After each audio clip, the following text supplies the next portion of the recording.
Edwin. Handi munoita muchiyo kunyaya dzavanhu. Muita muchitegana muchiuya kunyaya dzavantu. Nyaya dzavanhu. Itai muchikokorodzana muchiuya kunyaya dzavanhu. Nokuti hatina kwatiri kuzoenda hedu. We are not going anytime, anywhere soon. Panyaya dzavanhu. Idzi dzingobuda kudai nyaya dzavanhu hacho saka toenda sei? Guys. Itai muchitegana muchikokana. Mandimutsa. Mandimutsa izvo zvino ndakavata semunhu abva kubaza nendakazorora. Imine nyaya dzaantu teke muti nditi ishu. Guys.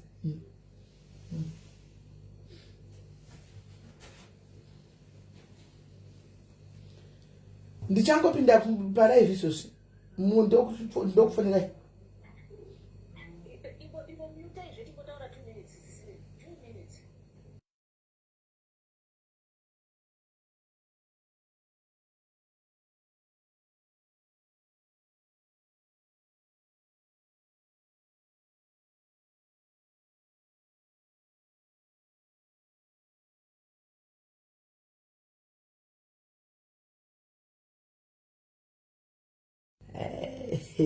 We in the kiss.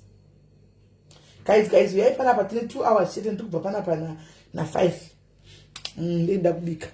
Panapa na 5. Right. Hi guys. Maswera say. Time to take yeah. And the 2 minutes I'm counting. I have 2 minutes that will be sad. I want this. I don't go for them.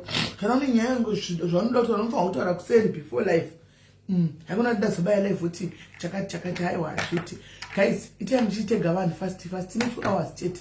Because we don't see Damukaka, Damgo, Panapa life in a pizza. You can just speak out, doing up no Soro and the kind of Sokuvata. Doing up some sort of kind of Sokuvata match. Yes, my gumbo, she says it having a go. How are you? Yes, Impomifiki, how are you? How are you, Impofiki? Should he say, right, hand guys, hand tone. Take a and thank you exactly, Maggie. Thank you, Maggie. Rambauri Papa 5 o'clock on Zagatin. It 2 erasures. 2 erasures. 2 o'clock, 2 hours to get go from now. You tell me 2 hours to and then we cut. Tita to tower. That's why I don't delay. I no delay my life. Right. And they guys take a night, tap at 265 and they 265 and they turn tap at 265. To out in a weekend or Markum Jolo or Maripai. I sing that if I'm being near at one. If I'm being near at one, if I'm being near at one. Yes, Juliet and there should say, hi Mary Yamande, how are you? From by 2. From by 2. And watching, but no, I won't get to go get you to Japan. I'm not to end and I got to that. And I've got some accent. We are guys, we are guys, 820 guys. We are 820. Don't it tomato man, don't go to Gandim, could I go to tomato man in it? But I don't see the Yazan, sure. Is it singer to audition Yazan? Guys, it's Yazan I told Zidi. Did singer to Zidi Yazan. Asana no go see we are not on Yazan, was like I told thee. Naim in Bondu Zayo. Take singer to Zidi on Yazan. I told Zidi. Asana no yana don't own Yazan. Todi. Shafran in the guy and good guy to Papa and the control guys. Chita control from Oxati. Yapton Gombe and in street. Shkaya pay out. Take singer about Zidi Yads. As don't go to where would they? Yazan. Would they? Yazan is own spot. Would they? Zazara. Who's you never do? Hey, me say acho. Satan is a young. What is that me say in the shaka woman? Yeah, we are done, guys. We are eating go no chow dink. Can I could see Bobanya and Todi? And the guys tap at 370. Tap at 370. And they tap at 370. And they tap at 370. And the tender was in the ganda. I want to send change to the Mangwana Maneru. Sandy squint. I don't talk to the Mangwana Maneru. Once again, talking a copy up, and no capone so Panapa, we never have data, try matching. A queen also was given an ass. pano ndepembinga wangu every day raunona panapa imbinga rese kana kuti imbinga pano ndepembinga anapuna vetu ndakatoti bhobho pano musagari mauya mutozoona waamunya because mukauya muti atitomhanyi togona tombotaka kuimba kaipapa kutombotaka kuimba ipapa tototaka kutoimba tigodzoka tigopapa update tisati tapinda kunyaya chaidzo hapano kana kukada kuti mhanyisa panapa wrong move wrong turn hatimhanyisi pano right hande tapa 471 hande tapa 474 tiri kufamba hande kwanza muzopi kana angouyawo masamanzi nari ndati ndosaka muripo tongoitawo magovandi right kana ngoya tongoitawo magofandi kuti study tokuita magofandi kana auya masamanzi asamanisi ekuita second nani kwakambosungirwa zvefacebook samanisi aiwa ukura samanisi dzekuita sei tozozviona kana dzauya isivhuka itongonopedzana kusivhu haisi criminal ndo inototyisa izvi zvemasamoni izvi zvemasivu izvi masivhu enyaya dzevanhu isivhu iyi isivhu iyi hainakisi criminal iyi aiwo musatonyeperana muchibira vanhu uko muchibira vanhu muchiita mazira muchiteze tinozonoripota hatiposti munonyepa isu tinokuposta ipano mukangobira vanhu ndiri kutongoposta kusivhu toenda kusivhu ko kune basa kuti kujere sivhu isivhu iyi isivhu muchitiva tinotoposta musazvinyepere muchibira vanhu dzidzai kusabira vanhu muchia hatiposti tinoposta izvo muchaona muchatoona ini kuti muchanetsa ndivi atimboregisu taposta toyatokumbira regerero toita public apology mangona toposta futi toyatota public apology mazuvano masocialise akufanira kutambira kwapublic apology uku ndokutotambira kumapublic uku asi imimi timu mune muchikozati public yenyaya yekuti nyaya dzavanhu kana ndabata nongonzi inanda public apology noya noti I'm sorry guys asi ndakatoburisazve I'm sorry guys ndakazotaura zvokuti so mundiregererewo I'm very sorry I did not intend to cause damage ndogaragara ndoya ndopama kuposta imwe ndora someone ndoya futi kuti I'm sorry anyway ndanga ndangopindura zati ari anyway I did not intend to cause any harm except who got it amene vanohlela kukotisa atiki isu tongotibvunza someone rikauya tutangira ipapo hello guys, maswera seko guys, how are you? Murisei seko guys, maswera sei guys, right? Tatirega tiuye pano apa panyaya dzevanhu. Every nyaya inenge ichingouya as long as nyaya yacho isiri yako. Anzoka msime tuzanipe. Aiwa tiripo ipapo pasha. Vision 2030 ndakauya. Ndigamuchirei chai mutitire parts. Kuti vocal socialist vauya. Mutitire parts. Ndopinda ipapo mwezo ndigamuchira zvichaizvo nokuti ndiri kutukwa kai ndiri kutukwa ndakatotukwa amuna kuona ndakatukwa pano sei zvikawa majoina zvikaenda mandikati ikoko ndokozotoinda zvirinda hakuna but if you can't beat them join them tunonezana tiri mukati tichiuyawo nenyaya dzedu tichiprezendawo zvichemo zvedu tiri padhuze ipapo nokuti zvakangofanana kuno kunze kwacho hakuna tiri kwapana kutinzwa mwana nokutuka muri ku what are you doing dololo hapana basa kungolauda Facebook get away right guys inzwai munzwe tauya pano nyaya isiri yako nyaya isiri yangu atinongo I get sued and I apologize hayo zvishoma zvidikidikizvo so guys nyaya isiri yako ikauya pane nyaya dzaanhu handiti saka ndauya panapa neumwe wedu handitika akadliwa kusvikira ati bhu guys achidliwa nemunhu wakawana pano asi mutsagurudzo dzangu because yainda ane madays ndaiudzwa ndichiziva ndobva ndapota kutatsvagurudzo dzangu ini mutsagurudzo dzangu guys ndakaona kuti munhu uyu tereresai guys tereresai ndakaziva kuti munhu uyu ukaona achidla vanhu pasocial media kudai haasi kudla munhu wani ari kudla vanhu vakawanda pano pasocial media saka iwe unogona kuona uri munhu ane emujolo wakaona pasocial media unogona kuvewo uri tikutora munhu wani ushu muri kudliwa nemunhu wani zvizhinji muchawa pamberi apa asi ndoda kuti mutererese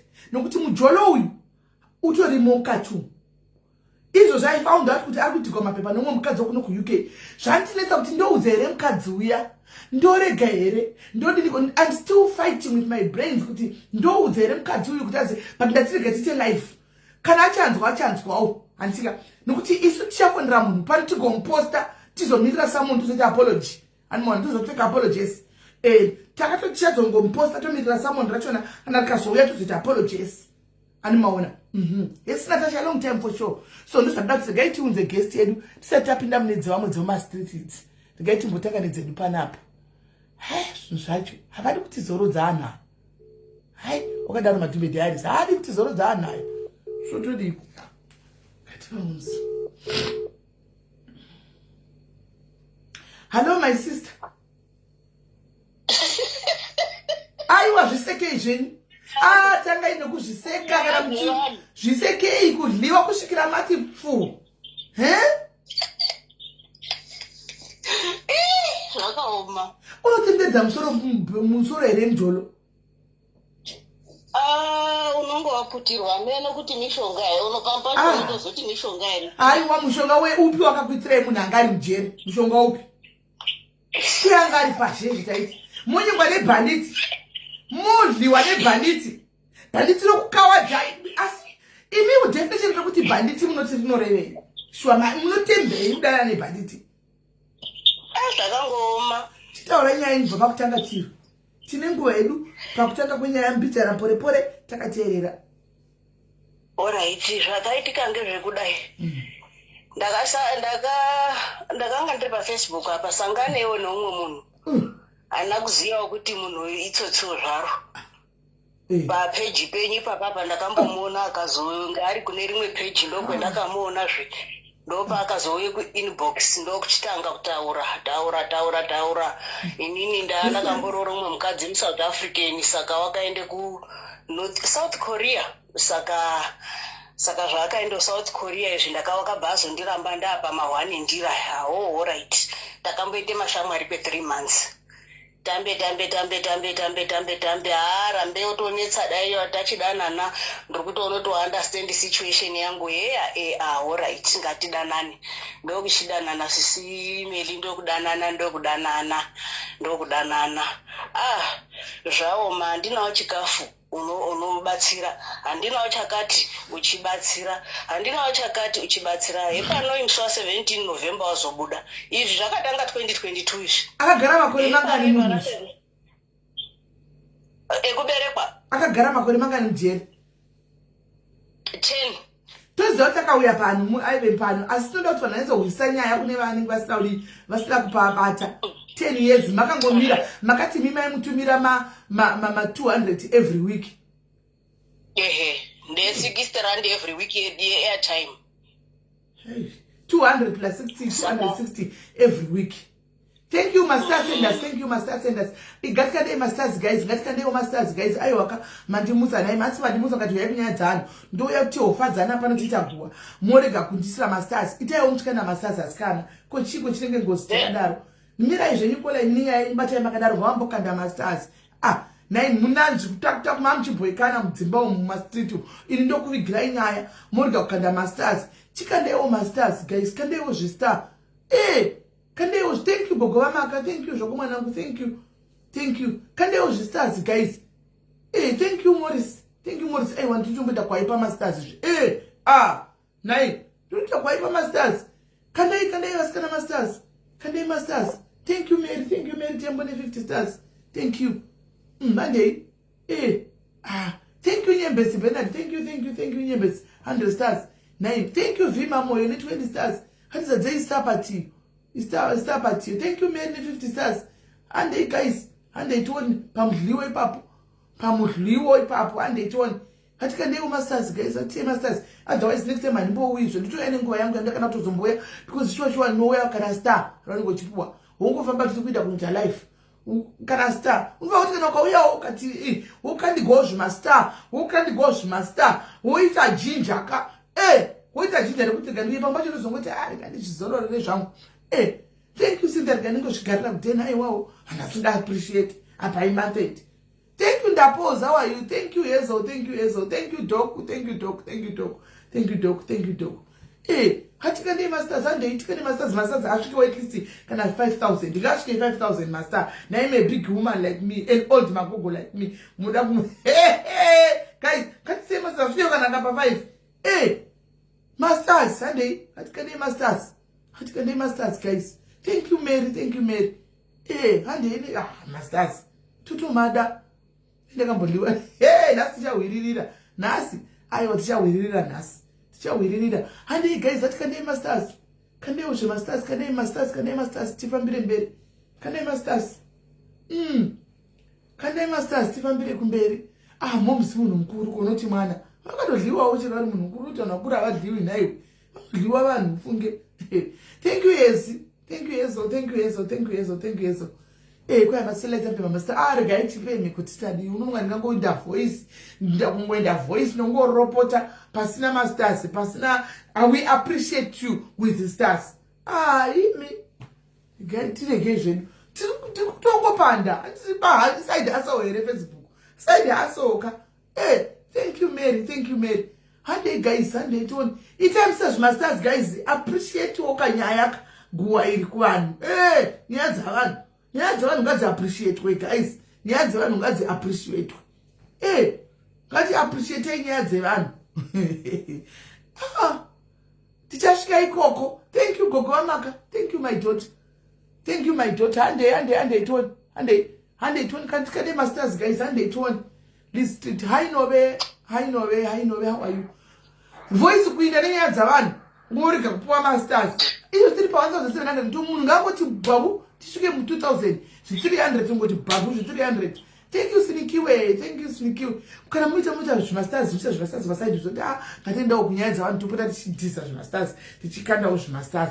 Hustling pa Facebook hamutoni adopted uyu kuti adopted uri kuhasila zvakaipa asi uri kuhasila handodi kuti hasila ikaundomuchichi anyway tichasvika ikokoko tichasvika handei. Thank you Mary atipa 1.8 handei tione guys atipa 1.8 masters hatidai chikudai masters edu anguti angowira mu 2.5 toenda mberi at least tika 2.5 palive yega 2.5 palive unoti ndashandaka 2.5 izvozvo unoti ndashandaka 2.5 izvozvo. Thank you Yezo apa unenge uchito aina wena ndichito kuentertainer umwe ari kutobika so inasandabika. Thank you Patricia inasandabika imi munenge muchitobika so live ichifamba. Thank you gogo wamaka live ichifamba umwe ndiari kutodini hameno live ichitofamba indakagara guys zvisirizvo guys. Thank you Mary zvimwe ngatichasei brain guys muri kuto aina vamwe vari kutobika indakagara sandabika ndabva kubasa asandabika ndakagara ndozoti matapedza ndochizosimuka ndochizoenda kundotanga kubika. Thank you zvicha 250 imugere mota dzakuappreciata. Thank you Selina Makombe mota dzakuappreciatawo. Thank you Tetelolo aiwa masters munguti mwaye zvistar toenda mberi. Hanzi tapusha kanzi asina 244 svitsai. Munhu ngangoti kwaina titi tikutocleana anozviziva ini pandotanga kusunga ndakudai mapedza matovata ini ndakutanga kuti wani kudai ndakutanga guys kana zvistar kandai hatisvike hatikandei SNS how are you homi hatikandeiwo zvistars guys tipurire mberi kandei zvistars kwai tikutsona ivhona dori pamishini memwana order dzake dziri kufamba akateerera naivhoni zviri fere inongwe uyai muinde voice penyaya dzavanhu chete hapana chamunobva kuwana appreciation yemasters betawo.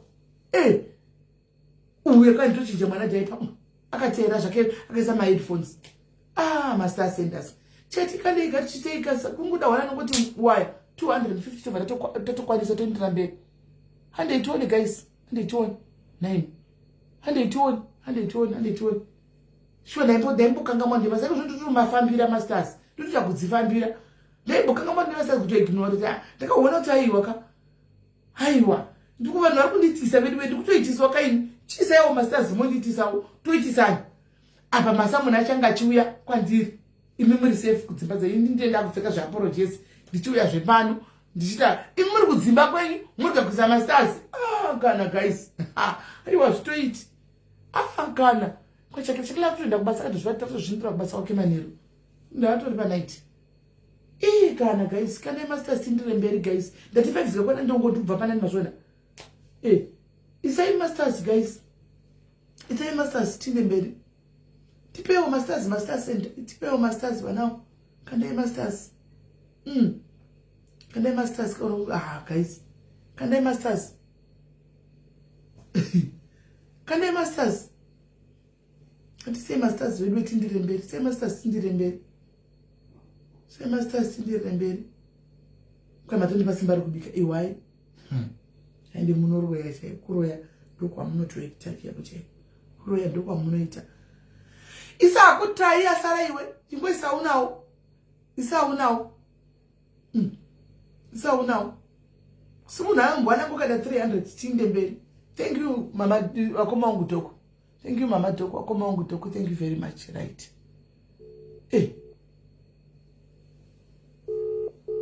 Akane birthday Enes. Kana kushizia. Thank you my shosho. Iyo ndakutira kufonera zvikola. Thank you Luluja. Thank you Luluja. Inda kurova so. Usei kumosa. Thank you Kate. Thank you Hida bro. Kuva indipi zvemai vai. Ndozvatombodei. Hani mazvoda ndima zvikonzeresa izvi. Vapedzera vatodona ndima zvikonzeresa kuti takutotaya kuvatsvaga. Ndima zvikonzeresa izvi zvinosara kusama stars nguva iripo. Thank you Rofin Robert. Thank you. That is a message zvindiwo kuti vadi. Happy birthday, Hennessy. Happy birthday. That's not the taka kuposta on idea. Thank you, Doc. There is a message kuti kowainde pia Peter one tick. Ndani umwe ngauye ndimpe phone ere mai ava direct ari ku South Africa. Hey, chitakanzwa kudara naye Luja muri vapenyu yenyu asi chiko chikutika ku Mozambique uko. Sweet. Va phone ere kuti. Yapinda. Azwi maisha manjini mashoma ndinawo.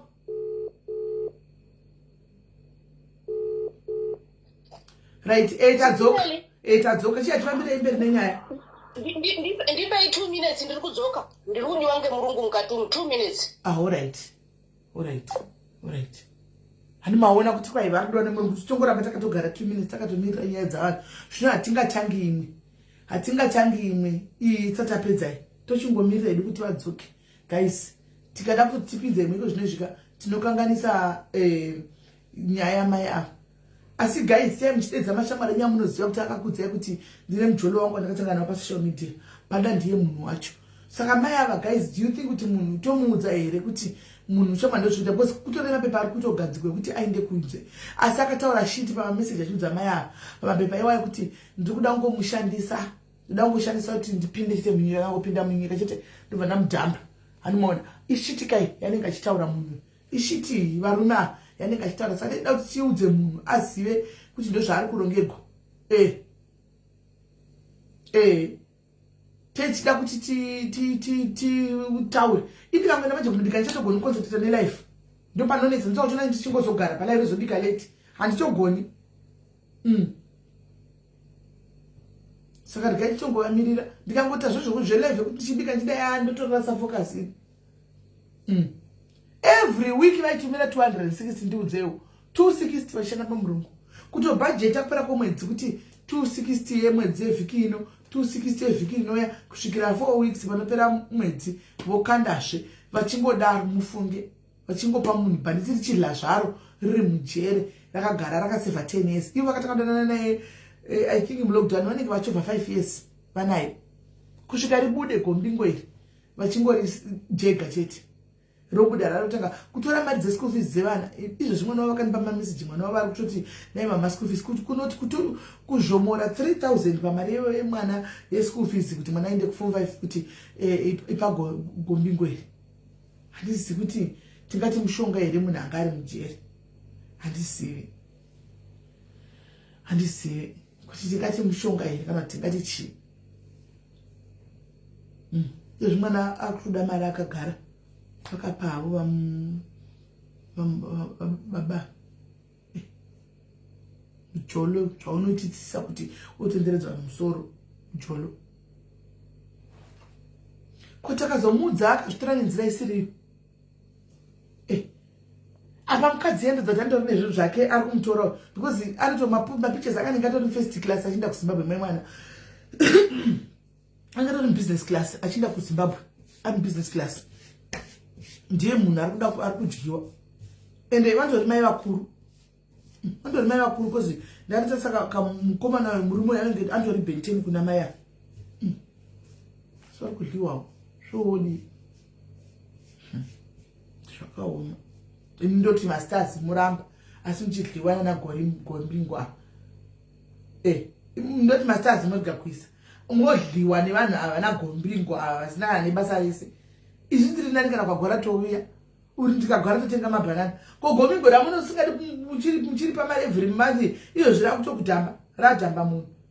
Izvi nani touya namabanana. Ipira nditisira masters guys. Kutaura chokwadi chokanaka. Haiwa, thank you Yuna nemasters, thank you Yuna nemasters, thank you Yuna nemasters. Gaita mirire vari kunhingikire, vari kupedza nemurungu wavo, vadidzwa nemurungu vauye. Ndaimi guys, ndopa pandozotitaura kuti ini zvinhu zvemashavi zvika ina hangu handinyanyi kutrasta masviri. Muri kuona here kutambika pana mukoma chari guys? Makaiona here? Yakatambika pana mukoma chari. Vachibva kunounganidza n'anga dzavo nemaprofita kuti vabatsirwe mai mwana vachiuya basa chinzi rapera mukawa maperero ebasa akachoka munoperegwa kana nemi guys munoperegwa ndosaka mupai muchona chira kuti ini zvinhu zvemashavi nemishonga izvi nangu handidi because unononomutsa zvivete guys unonozvidedzera zvinhu zvokuti unotoshaya kuti wanga utori right unodedzera nezvinhu zvokuti zvinova zvokukanganisa wese akani aiwa Azvipi guys. Kungouya kungodzimba kuti kanyaya kacho mukakanzwa kanyaya kacho yaka kavakadzingirwa basa ka. Unoshaya kuti zviri sei. Thank you Yuna. Unoshaya kuti zviri kufamba sei guys. Kanyaya kacho mufunge. Amen. Kwanzo murungu shoti. Handifungi kuti murungu anozviziva, murungu anenge asingazivi. Kudyona gombingo chaiwo. Kwete gorimbo. Hiyo mai mukandidamburisa nezvibhakera natemba. Magombingo. Magunda goria. Zvakaoma. Pakaipa. Chokwadi kumbi because munosa zvinhu zvemashavi guys. Ndofunga zvinoda vanhu vanozozvinzwisisa vakagara vari masviri. Vanotoziva kuti tinoita so tikuita so. Vanotoziva iwe uri puna hako hauzvizivi. Wakatozvibatsira pamusoro unouzvu. Pamusoro uda kuzvibatsira paFacebook apo wazviona varidza zvachizviita. Iwe uda kubatira pamusoro zvinhu zvechivanhu zvechiboyi izvi mai mwana. Unonokukuzvana nezvinhu zvokuti zvinaya zvikakudestroya.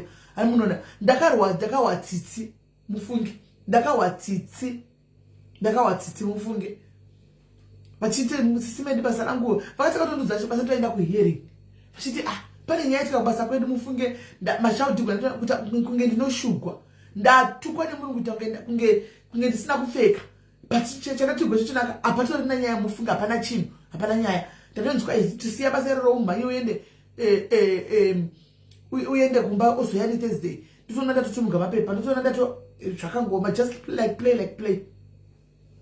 Ndinobona murungu wangu ari kufona zvangu. Murungu uyu asi handisiri mastar naini. Murungu dunhu rasingaisi mastar. Moro murungu. Hello, this is Melly. Ndachida kuti muzoona kuti kadhiri kedu kaya kakafamba. Asi ndanga ndine mubvunzo. Andiudza. Ndakakunyorera message. Ndine mubvunzo panyaya yamukoma chani.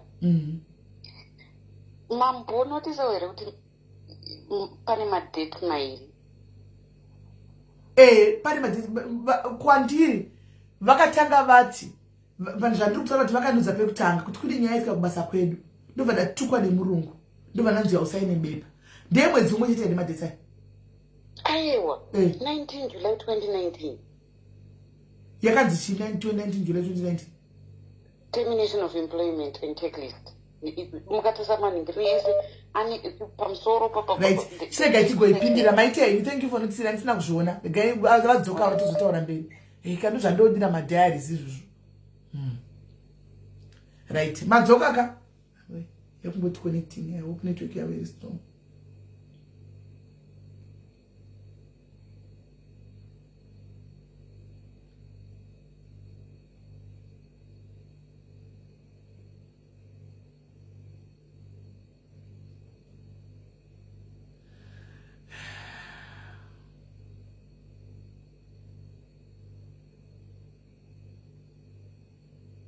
Madhava yakutoya kufona fona ngoti connecting kochiko.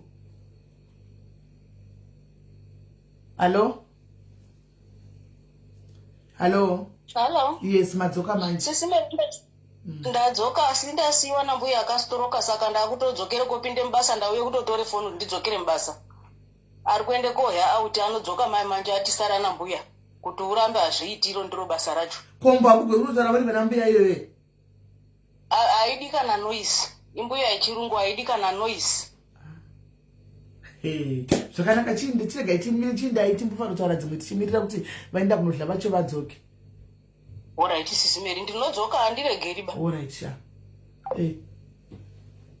Hanzi chataurwa namadhumbe kuti kudi isho kuti UK ma 1 ma 20 years mu UK vaive right. Andina kuona zvataurwa namadhumbe asi ndaona ndandakarara andizive. But ataura panyaya yei chaipo. Panyaya UK is never easy ndochokwadi. I don't think it was ever easy UK. Anyway, I think I had to taura. But in UK, from what I'm hearing and what I've seen in the Shavano Kungoti, Pavano Taura, my 20 years, and the Cambo Stora, Putanga Papankati, Kanamchitaura, Munotora, Vaita, and Givano Chiniran, so Kungiva Kuchini and Givakudai. Vanamanga was Singatauri Kunge, you know, plus Tangona Krazimba, Kushoni Rareg. But Chatakaona by UK was never easy. Kuvaka PindaUtaravachona, Vano Taura, one Guti, Taishan Samata, my paper, Taida, of which I think by that time it was easy. Chancellor my paper, as long as it was the survival of the fittest. Vaka Seva, if I my paper. And when as soon as it was never easy. Iso, she couldn't talk about 20 years quatch. Was so something that was number Zimbabwe for 25 years. Kana 21, kana 22 years. Simply because I thought I my paper. So it was never easy. It was never easy. I Bianca, how are you, my love? It was never easy. Kutara chokwa but it's a survival of the fittest. Vakatongo shinga, pane zvakanoitika kuti vashinge kusvika vazowana mapepa iwayo. Ndosaka nchicho chamsikawo patozoona vamwe ma20s achina achiseka kana kutanga ari kuchinyira vamwe vanenge vakapinda muno muzuro. Because the hondo yavo struggle, the struggle yangofanana. The struggle, they struggled, vakapinda, vashoma vakangopinda, vachingodai, vakapinda zvakanaka, but mukupinda, beparacho ranga singabatiki from what they tell us, ranga singabatiki, they had to fight, to struggle, survival, vachinyorana ma-homework, vachinyorana ma-assignments, vachidini, zvinhu zvavanotaura vachitudza kuti vaita kudhara. So the struggle is not different from zvinenge zvingori zvine zvangosiyana kuti iyi iri kuya struggle neapa pa iyi iri kuya struggle neapa asi pachokwadi chaipo asati taura tikwenda ndokundo addressa comment yemunhu ataura abvunza mubvunzo mucomment section but chokwadi chaipo ma 20 years now kana uchida kutaura vanogona kuzotaura togona kuzoti tikapedza kana tine nguva tombofundira va 20 years ayatauri animona but mazimba zvagara tinoda kuzvionera tega pakutaura kwavaita kunge vanochinya andiwana munhu anoda kukuudza nerudo anokuvinga zvakanaka kusero kuudza kuti wangu so zvakamira zvakadai and then woziva zvinovaita kuti vari kuchinya zvino zvaita kuti vanhu vati toda kunozvionera tega so zimba haripereri zvaro animona of course kune machallenges hope arimo like inini inbox yangu yakazara I don't know what is happening neno nangu achitanzi nesarugwa nemadays here inyaya dzemaswitch akawanda ndikutsvaga maswitch nesarugwa nemadays ndakapiwa madays vakawanda and but vazhinji vacho vanouya inini we have managed kutsvagirana maswitch aya vachiwana ndisingazivi kuti aripo here asara kudai 2 vasati tawanira vatiri kutotsvagira problem ava vanhu vacho vanenge vapiwa matsamba futi vanenge vakanyarara anozouya madhezi asodera amoti vanenge vakanyararirei handimazviona pesa pange akanyarara akapiwa matsamba akanyarara asarigwa ne2 weeks po paakuuya ozokutsvaga ozoti hamuna kwamuri kuziva here kune switch ofuti uchingorisiva tsamba ipapo handika uchitsvaga wega indewo kune vamwe vakubatsira kutsvaga switch rachona handi inyaya dzekujegana inyaya dzekubatsirana batsirana handimona inyaya dzekubatsira because hakuna kambopinda mu UK zviri easy kunze vakazvarirwa muno ndio vakapinda mu UK zviri easy but akapinda mu UK achibva kuAfrica it was never easy. Azvina, the struggle is real. Sasara chinyepana guys. Vamwe vanotonyepana nhasi kuti ndabva kumusha asina mbovira kutsika kuda ngobhilivisa vanhu ndakaenda kumba asi kumba chekwa kwende because ana bepa akuindiki zvokumhanya ukaenda mwari kuinda achinogumira musa vamwe vopinda vanogumira naZambia because akasika asylum haabvumidzwi kuonekwa muZimbabwe. Istruggle iyoyo hanimaona. Koitawo kuno kustruggle ndiri kuona kuUK, kuno kuUK kuri kunzi home office haisi kuissuwa, iri kuissuwa but iri kunonoka kuissuwa maCOS, macertificate of sponsorship. Vanotanga ndopa vari kutanga vainvestigata company yako, vanotanga vainvestigata company dziya paya makambani pamaipa kwaitengeswa maCOS kuchiitwa mashinaniganzi paya akawandisa vanakosa kuma verify panguva iyoyo handiti iko zvino manje munhu paanenge achiendesa chi akuda kunorinyiwa paya ndopa vanotanga manje kuti vakudi vakuverifya makambani aya animaona vaverifya makambani manje kotanga kubuda nyaya manje chimanyanya manje zvako affecta vashandi because COS harichabudi zvekumhanya animaona harichabudi zvekumhanya kana patori nenyaya hatobudi zvachose COS zvinoizvi zvakuita kuti vashandi manje vachipuwa ma 60 days 30 days 60 days kunzi tsvaga basa kumwe. Saka pa 60 days manje wakunzi tsvaga basa kumwe ufa kuti uite plan kuti uriwane pa 60 days ipapo. Vaitara zvedzungu tagara mandi yemunhu ukaona vanhu vakapinda mudiaspora vakabata chiuno kudai vachitukirira vanhu vakapinda mudiaspora zuro unocho unotoshamisika kuti uyu munhu asi muzimba here ucho because zvimwe zvinhu zvinotonyadzisa so unenge uri muzimba asi uri kutukirira mwakapinda zuro uno iwewo struggle uchinayo you know the struggle pokapinda napo chashamisa pana uyu chi kana singadi kuteerera musi yezvi live here kana singadi kuteerera zvinenge zvisiri fair kuvashandi but ndo mutemo wacho toripo anoona ndo mutemo wacho unenge utoripo it's not fair kuvashandi kuza pane chavanoziva one mwana akatotenga COS iroro akabhadhira mari svinu 2 company yakuvhara uyu akatola mari yakutovhara company and iwewo wakunzi 60 days you have to make a plan. So ndosaka ndichimbozoti amuka mamwe makambani tobva kuma appreciate guys tara chokwadi kune vamwe vanhu vablacks ari kukura namakambani zvakanaka mufungi zvokuti COS CQC iri kuuya makambani achipasa hanimaona achipasa vachiinvestigate vachibuda zvakanaka because they are trying by all means to run their companies zvakanaka and koita kuti vakangotora mari and now because angotora chiti ndikuvhura company akungofanwa kungosedzera but mwoyo wake unongositoripo hanimaona unongositoripo pakambani. Saka vanhu vashandi manje ndio vanopinda dambudziko mufunge animazviona zvisina kunaka zvazvo kutora chokwadi inde nongorani chero vanhu vakazonzi vaenda kana kuti vadzokera kuAfrica kuti vaita sei but misodzi nekugununa kuti uchita vanhu kuya hauna kwaunozomboenda nazvo because tara chokwadi vachinge vakabhadhara mari dzavo ma 7,000 8,000 avaibhadhara and then you relax malupo kana makaita izvo zvipa makambani enyuka makamboita game kavhai malupo sei you guys. Honestly speaking, coming from a sister, tukusangana nenyaya idzi tereke kuseri uku animasatoshanda nevanhu pakaitika zvakaitika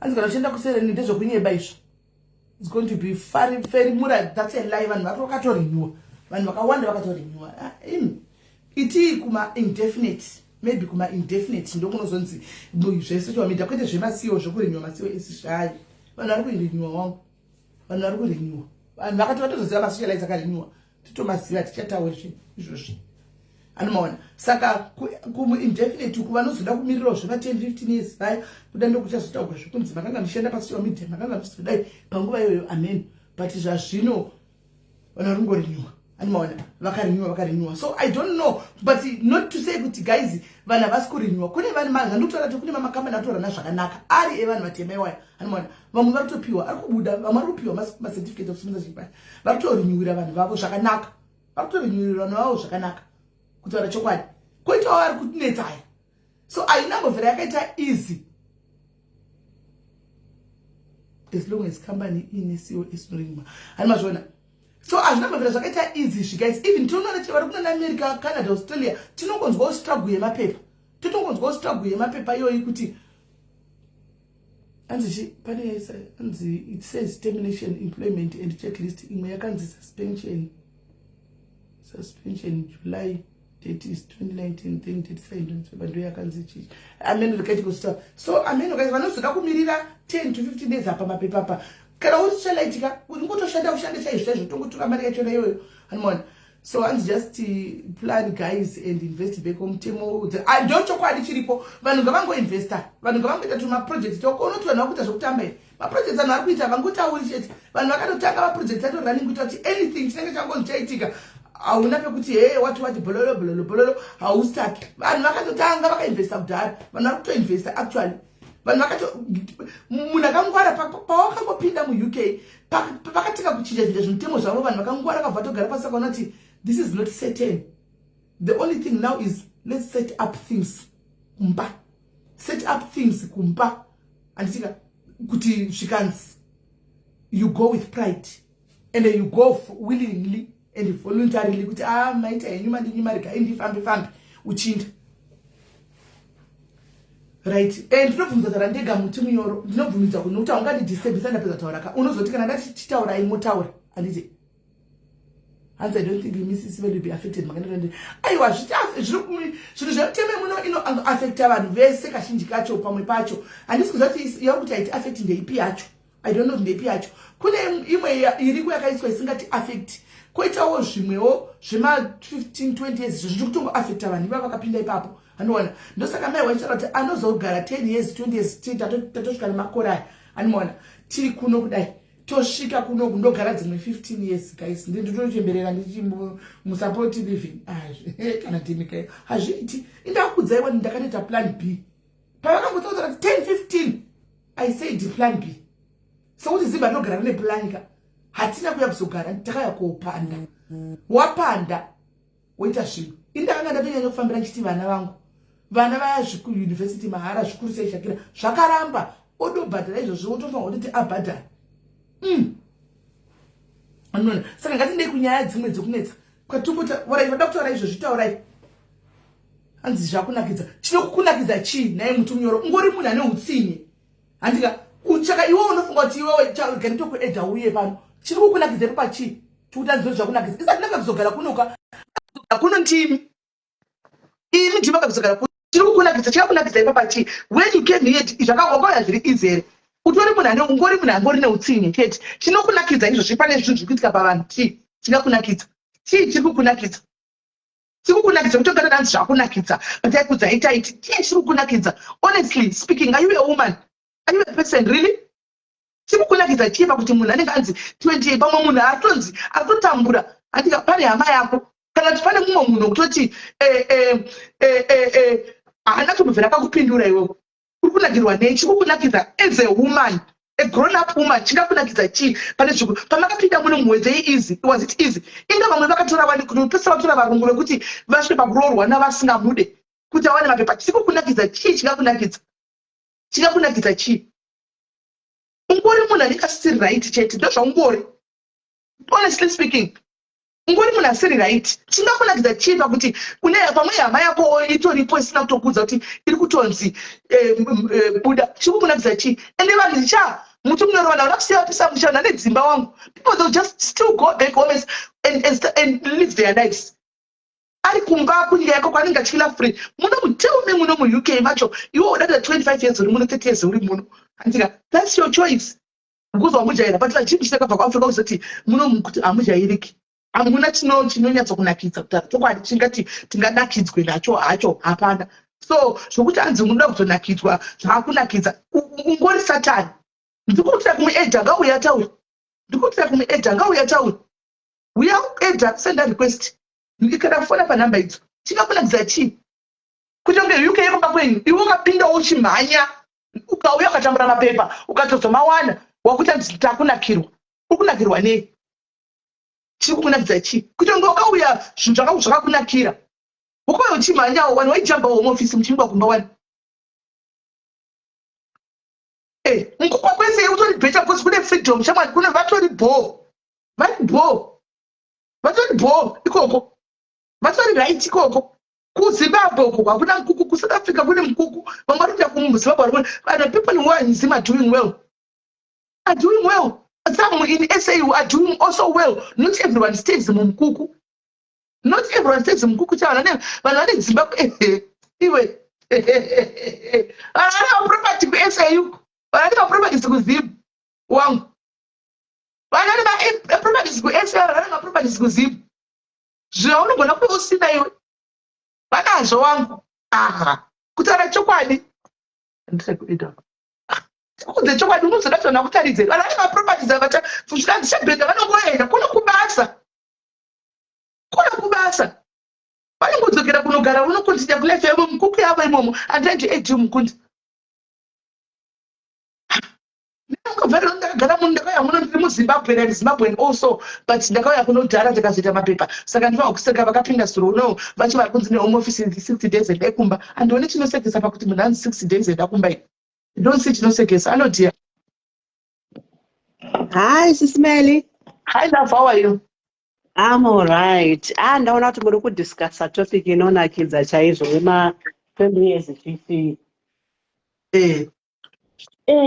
Ini chandoda kutaura ndechekuti ndinoda kungotsigira nyaya yemataura kuti vakauya vari ma20 years, it was never easy. Ndakanzwa story yomwe munhu wekuti aiti ndakambotsungwa ndokukandwa muchimota chehome office, then ndabva mukusungwa muya tikabudisiwa by lucky akazoita mapepa munhu akura achembera handiti. Then totarisa vanhu vekuti vakauya nemasiwes like mama profession achangotanga. It was never easy as well. Toda kupa example yemanesi kana masocial worker. Uri nesi uri social worker wakadaro taisangana nemachallenges ekuti unosvika pabasa pekuti unoitwa rusara rwaganda rwekuti unowanze kutova nemental health chaiyo.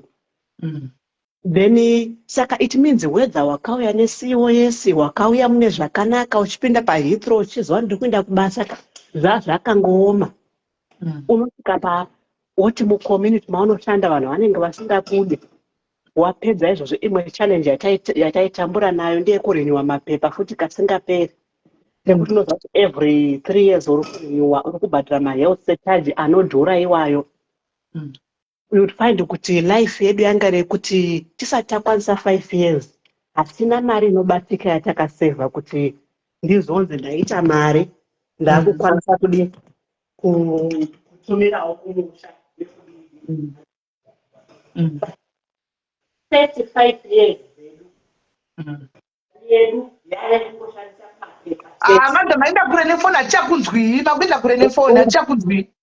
Saka tachiti first 5 years yedu mari yedu yava yekungobhadhira mapepa chete, chingoti ukazwa kuti zvino zvandarenewa ndakuti sevhawo ndigorenewa futi after dzimwe 3 years.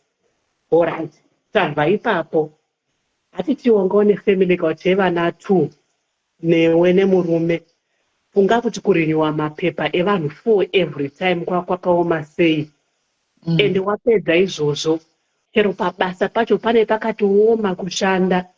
Ini ndoda kumuona munhu anouya panotaura usimudza ruoko kuti ndakanga ndiri nesi kana ndakanga ndiri social worker zvakachipa ndikadai tichingorenewa mapepa chienda hakuna.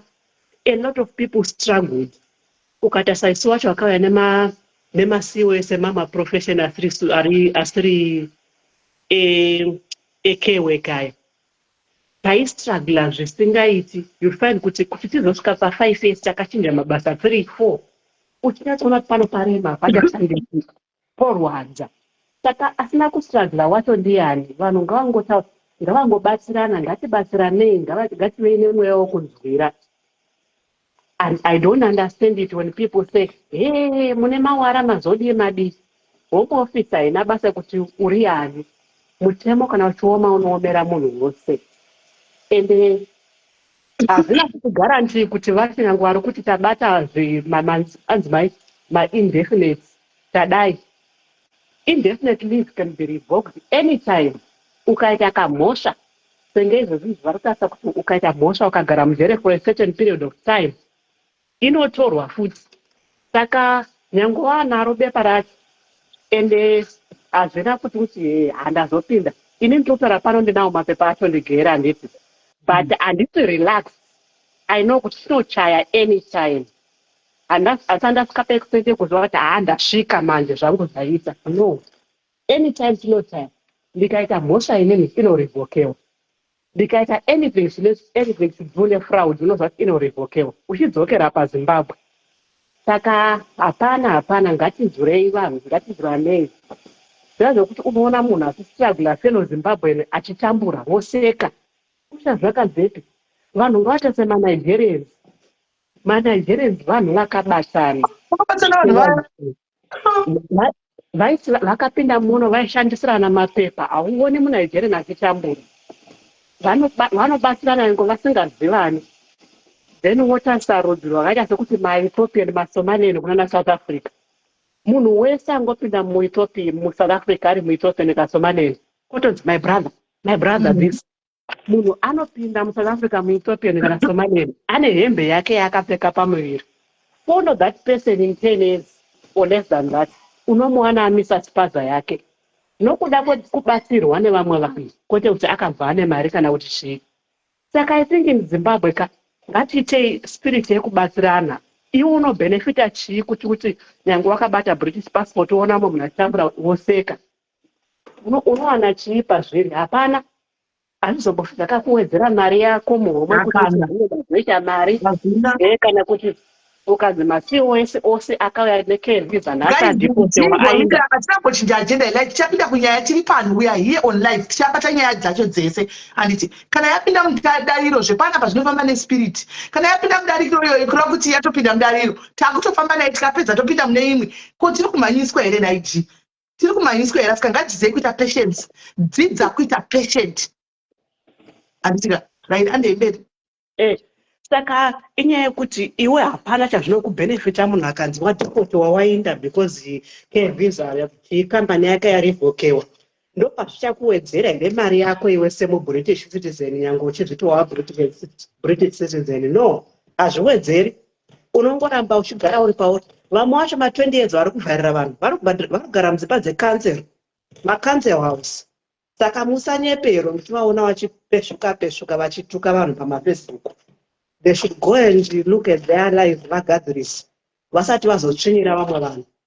And if you look at it, Kolaka, it's not only UK that you let's look at even South Africa yacho, because we are foreigners there. Look at South Africa right now. For years, tatagara sevarungu takaona mapepa tirimo munyika yatakagara zvakanaka handika sudden vangotanga iko zvino handisati makwekwere mastiko. But Kwerekwere was one of the trusted people at some point South Africa ikoko. Right now ndo vanhu vaivapanduka ngavaende kumusha kwavo nevana kuchikoro nekuzvipatara. I think zvingori pasi rese kuti vanhu kunyika dzavo vachadi vanhu anowana konzi iko zvikasabatisa kuAmerica. Trump is also saying kuti no matter une mapepa emuno handika kana Trump zviona kuti uri munhu mutema we can revoke them. It's like zvingoitika pasi rese zvangoitika pasi rese asi zvokuti tingamboti I don't know afu ndapana kuti akwira hangu muti munyoro ina handikwanisa kuona kuti ndiyani ndangokudza muti munyoro wacho but kuna madza vari kutaura there is nothing wrong with having a council flat. Have you ever tried to apply for it? Have you ever tried to exactly haingopuwe munhu wese my dear. Council flat inenge itori gold. Okay, council flat is gold. Saka musashore kuti council flat for you are not entitled. Iri gold pakuti kana uine mortgage my dear mukapembera muri munomu imba yenyu iyoyo ndo ichatanga yabhadhara yese kusvikira mapedza kuibhadhara then mozopuwa social backup. Handiti munhu ari mukanzo anongosvikopinda straight. Saka musanhingirikire, musashore zvinhu zvamusingazivi because you don't even know the struggle of getting a council house. It's an option. It's not an option. Ukatoiwana ototenda Mwari.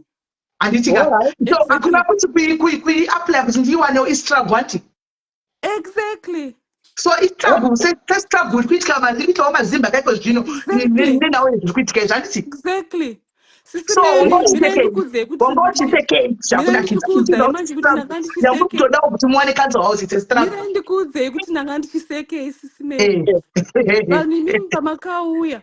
Makauya mine full of I know. You didn't want anyone to tell you anything. If I come and try and give you an idea, you know what? Muno mu UK, amuna second chance. Once wango poronga zvinhu. Once wangoita a criminal record. Once wangoita zvakati. Why? Because wait. because we've been there.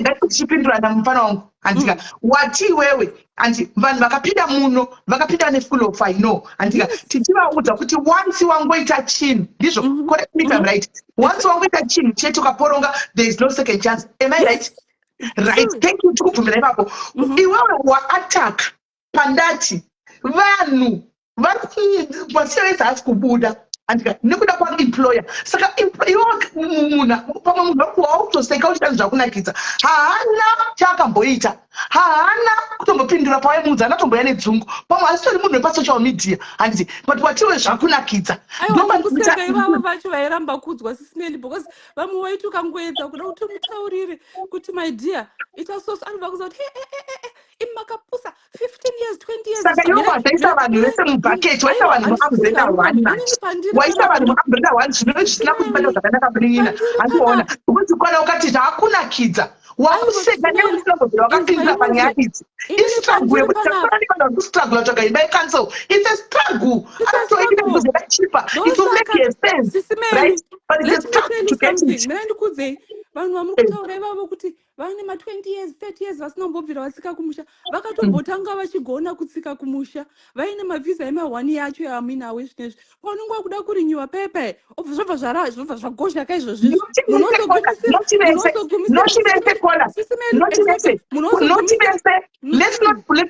let's not put people in one basket notivese kune yese vakatidza kuenda kumba vaimbopiwa ma1 iwayo kune vasinambobvira vatowana mapepa kola vane ma25 years vasinowana mapepa vasakuenda kumba vasagona vachirorwa sisimeli pane vanhu venyu vamakauya navava kune vamwe vachatoitawo mailigawo ipapapa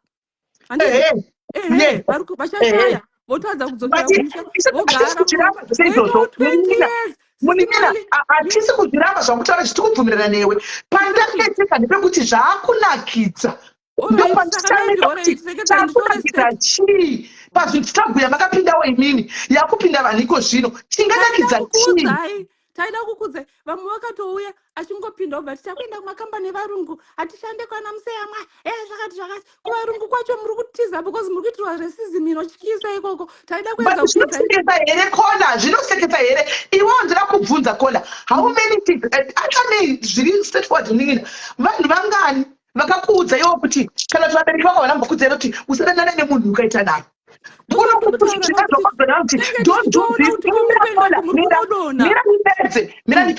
don't do this of what no I want to experience it myself. It's in us as black people, as people kuti I want to see ndega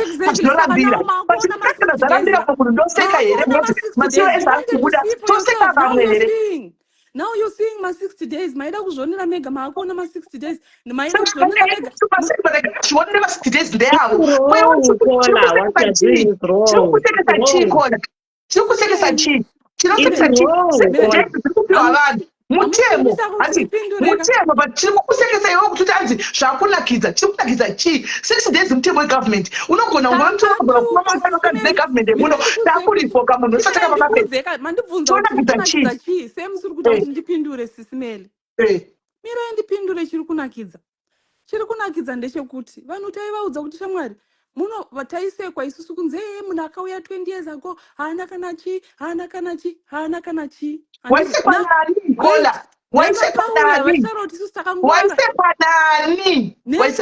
vanhu vakauya mese imimi basket one don't put newe you are putting everybody in the one in one basket because as far as I know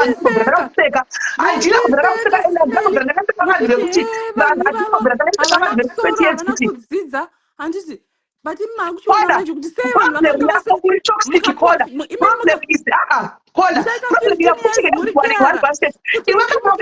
encounter nevanhu vakakuudza izvozvo ukuti satisa ipapo for all I know inini panapa ndine va20 years hope anontsigira there's no way I can utter that weight andiwana so wakutisa ipapo iwewe but taitozama kuendanisa va20 nema-COS but wakutipinza ipapo nekupinza umwe vanhu vasina kubvira wakataura nyaya idzi wakuvapinza ipapo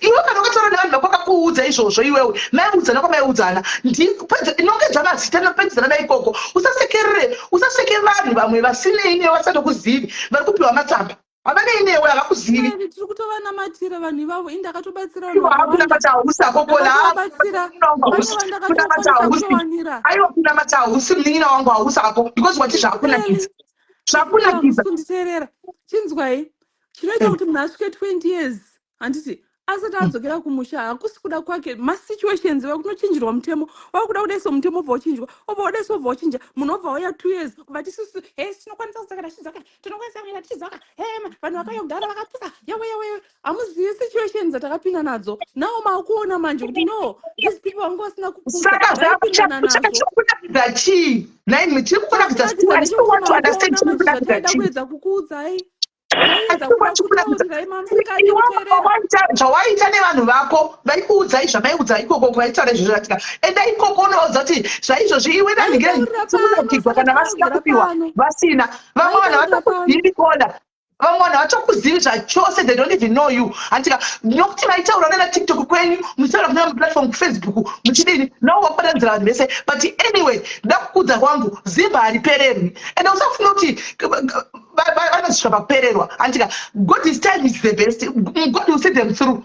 Iwe ngazvikunakidze but uchenjere kuti chauri kuseka what you are wishing for other people might also happen to you chero nemapepa uchenjere because mwari haasi kumba kwenyu mwari haasi kumba kwenyu ndotokuudza usazotozotoita crime yemedha handina wandinouraya ini yangu British passport ndinobata kusvikira ndaya zvinoita majekona kainzwa zvazvinoita kuuraya kazhinjiajereka havana kuplana medha havana kuplana medha ndikuenda nouraya munhu wangu akauraya nemisteki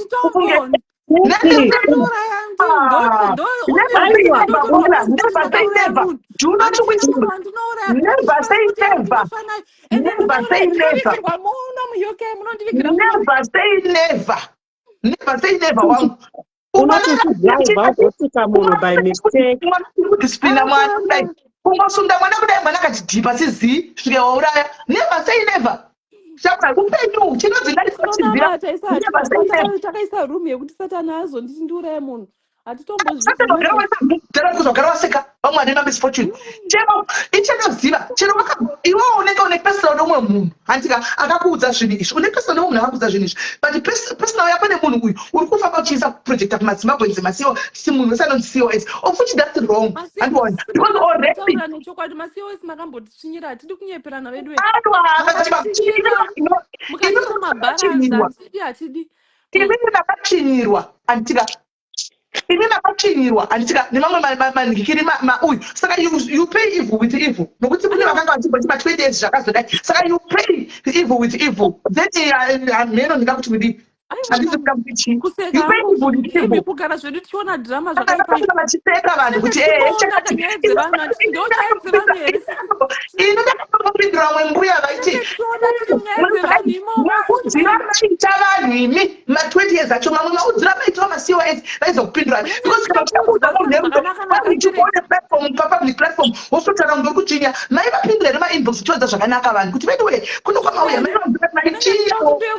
zvakanaka kuti mugari muri kuona imi modo hanzi kanouya neapproach yakanaka yekuti se imi ndimunotambura kamusakatora approach yangu saka waida kuodza nebhoni saka approach yawaida kusvika waida kuodza zverafu saka ndikokosiyaachiseka koda ndikapinda munyaya koda tinakupinda munyaya dzatawe nadzo iwe chirega chikauzire kuti kana zvichikuitira iwawe dambuka mazino usekestereki but ndoda kukudza kuti chamwarika ini nditoziva life palife ndakwana zvakawanda ndoda kuti usekestereki mangwana kana zvaizogona ukabuda mugosika ukozotiudzawo mamisfortune achisangana nawo uk haisi yekuba kwenyu ende haisi yako yekuba kwenyu yokutoti uk yekuba kwenyu angu sisimeli ndakasangana nawo akawanda misfortunes ndo atadai kukudza kuti kumberi uko kune mamisfortunes musakurumidze kutsvinya misfortunes avo vega but iwomwe pakuchaidzi zvakunakidza ndopaeta let them deal with their misfortunes vega handisika let them zvokuti vozobuda mafamily adzo ende zvakunakidza tiri kunakidza chii deal with their misfortunes vega kovaya vokuzokumbira sadza here vokuzokumbira chingwa here tinenge tichingoona nyaya dzevanhu tiri kumateresi tichingoona zvedu zvakunakidza izvo ratove drama Wona ngiyazana ukwathezwa ukuthi anzi hey tinozo nakidzo ukunakizwa nei kunana kutsvaga masiwa ma 60 days ukunakizwa nei tiri kunakidza chii go and project your hate kune vanhu vakakudza izvo kwaunoenda ikoko siyana nekuti uudze vanhu zvokuti he zvikazodai tikazoudzwa tikazodai handitika siya vanhu vatsvage ma 60 days avo vega havana mboya chikumbira chimwe kana zamba kwakanamboti iwo naiwe muti munyoro ndibatsirewo they've never let them be, let them face their struggles vari vega ivo vachivati zvaakunakidza chinakirwa uri kuchikona ikoko uchiokera asi chatozacho rimwe gore zvinoya kwauri handitika kana vakakuchinyirai macos vakataura zvavaida handitika makanga mavaitei makanga mavaitei hava vangopengi kungosimuka kungoti he ma20 years ndimi maidenda maitanga ngataure chokwadi maitanga uchida kuti muchiita kudini kusiurasura maitsura kumba kwenyuzvi ungatsaura munhu apinda muengland makega let them face their problems dzema 6 days vega kreiwa kwana papi halo kola kola ndeipi sismail uyo muti munyoro iwewe muti munyoro kasiyana nemakosi kana uine maenga issue nevanhu vemakosi ndiwo nevanhu vakakuda kudzivisa kudzidzisa ndegedza tisangane nezvatichasangana nazvo tega kana tatadza totadza tinofesana nezvatinenge tatadza wachida kuita kunge isusu tiri mabharanzi takauya muno makatiunza muno mundiweke iri kurwadza vanhu vanhu ma 60 days unoziva iri kurwadza vanhu kutaura chokwadi zviri kurwadza because ndingoti tiri kuzama anyway tiri kuzama kwedi kutsvaga patikira nokuti kuna kwazvitengesera umwe nemakambani hanzi vanenge vachitotorawo tora munhu tichisana kudaro handivazvoona but umwe munhu obvandira komende yekuti zvakunakidza ndozvanishamisa chakunakidza chii issue guys kune mumwe munhu ane life yake itori hanging by the thread like this despite akamboseka anodzana kuseka handika but chinonzi we will never kick a dog when it's down hazviti imagine munhu otokusekerera izvozvo that's wrong, that's totally wrong. Hazvimbonakidza hapana chinotombonakidza ipapa kana ka1 uri muzimbabweni haumbofa wakaita mubritish mangwana ugona kutora passport yauri kupodza we will not entertain them tongoseka vanhu pano we will not entertain that sokuti anzi munzwei mupei nguva mumunzwe as much as long as ari kutongoseka kutongotsvira ndanzi vakazombodai saka izvozvo ngati we will not entertain that pano endai kune rimwe group munotanga conversation ikoko and you never see us there but pana patitauri vane vatai panguva ino vane makambani apa vari kutora please tibatei tiunze vanhu handika kana mutoripa vamwe nemakambani vasiri kuseri kwatarisa kutotora vanhu mukana joy tibatei vauye kwamuri hachitombo we will never celebrate vanhu isusu hatina ma 60 days so hatina matsamba ekuni 60 days kana kuti takadorinyuwa mapepa acho hanimwana hatina but we feel for others we feeling for others vari kutonzi mapepa this that 60 days we are feeling for them and I'm not in mubhoti ravo but I am feeling for them because ndinongoseka bhutsu dzavo ndofutoti yezvo kusaka dei ndandakareceiva 60 ndotomhanya kutopinda muvanhu vangu vane makaba naivedo chimbofanira nditoraiwo tichiona kuti haufa handiwani it's not just a good experience chete handiwani hazvimbonakidzi zvotangabva totara paruzhinji tanzi zvakunakidza chii chinonakidza ipapa get away bye alright kana tikazogwa ngarizwe kuno hake ega harambidzo muna ningwa kwaanoda ngarizwe kuno ndo zvaanoda zvinhu kunoko handika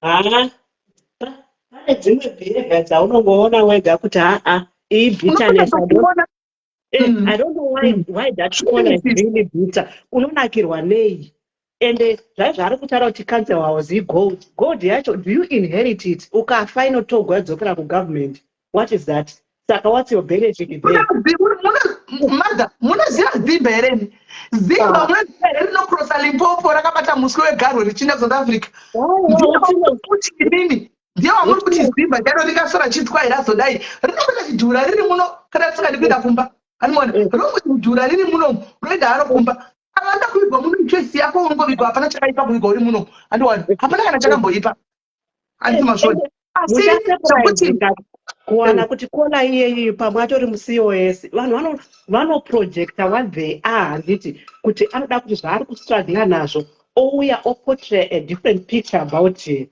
dai chaimuziva ndiyanika you'll be surprised kuti pamwe atorina mapepa achitaura seizvozvizvo Coca-Cola pakuti zvako ine wedza kuti pakuti zvako nakisa ndo pangondibata kuti dei akutaura zvimwe kungoti takambotaura taiudza masiwo ese akafari kunzwa chizva zvakangona pakuzoti zvakunakidza ndo pandichamisa ini kuti zvakunakidza zvii. Exactly. Guys, British, you never be a British. People are repairing, guys. Musatetseka nezimwe. People are repairing. No chinhu chinowa chichimuka. Zimbabwe ndotemba rinowa chichimuka.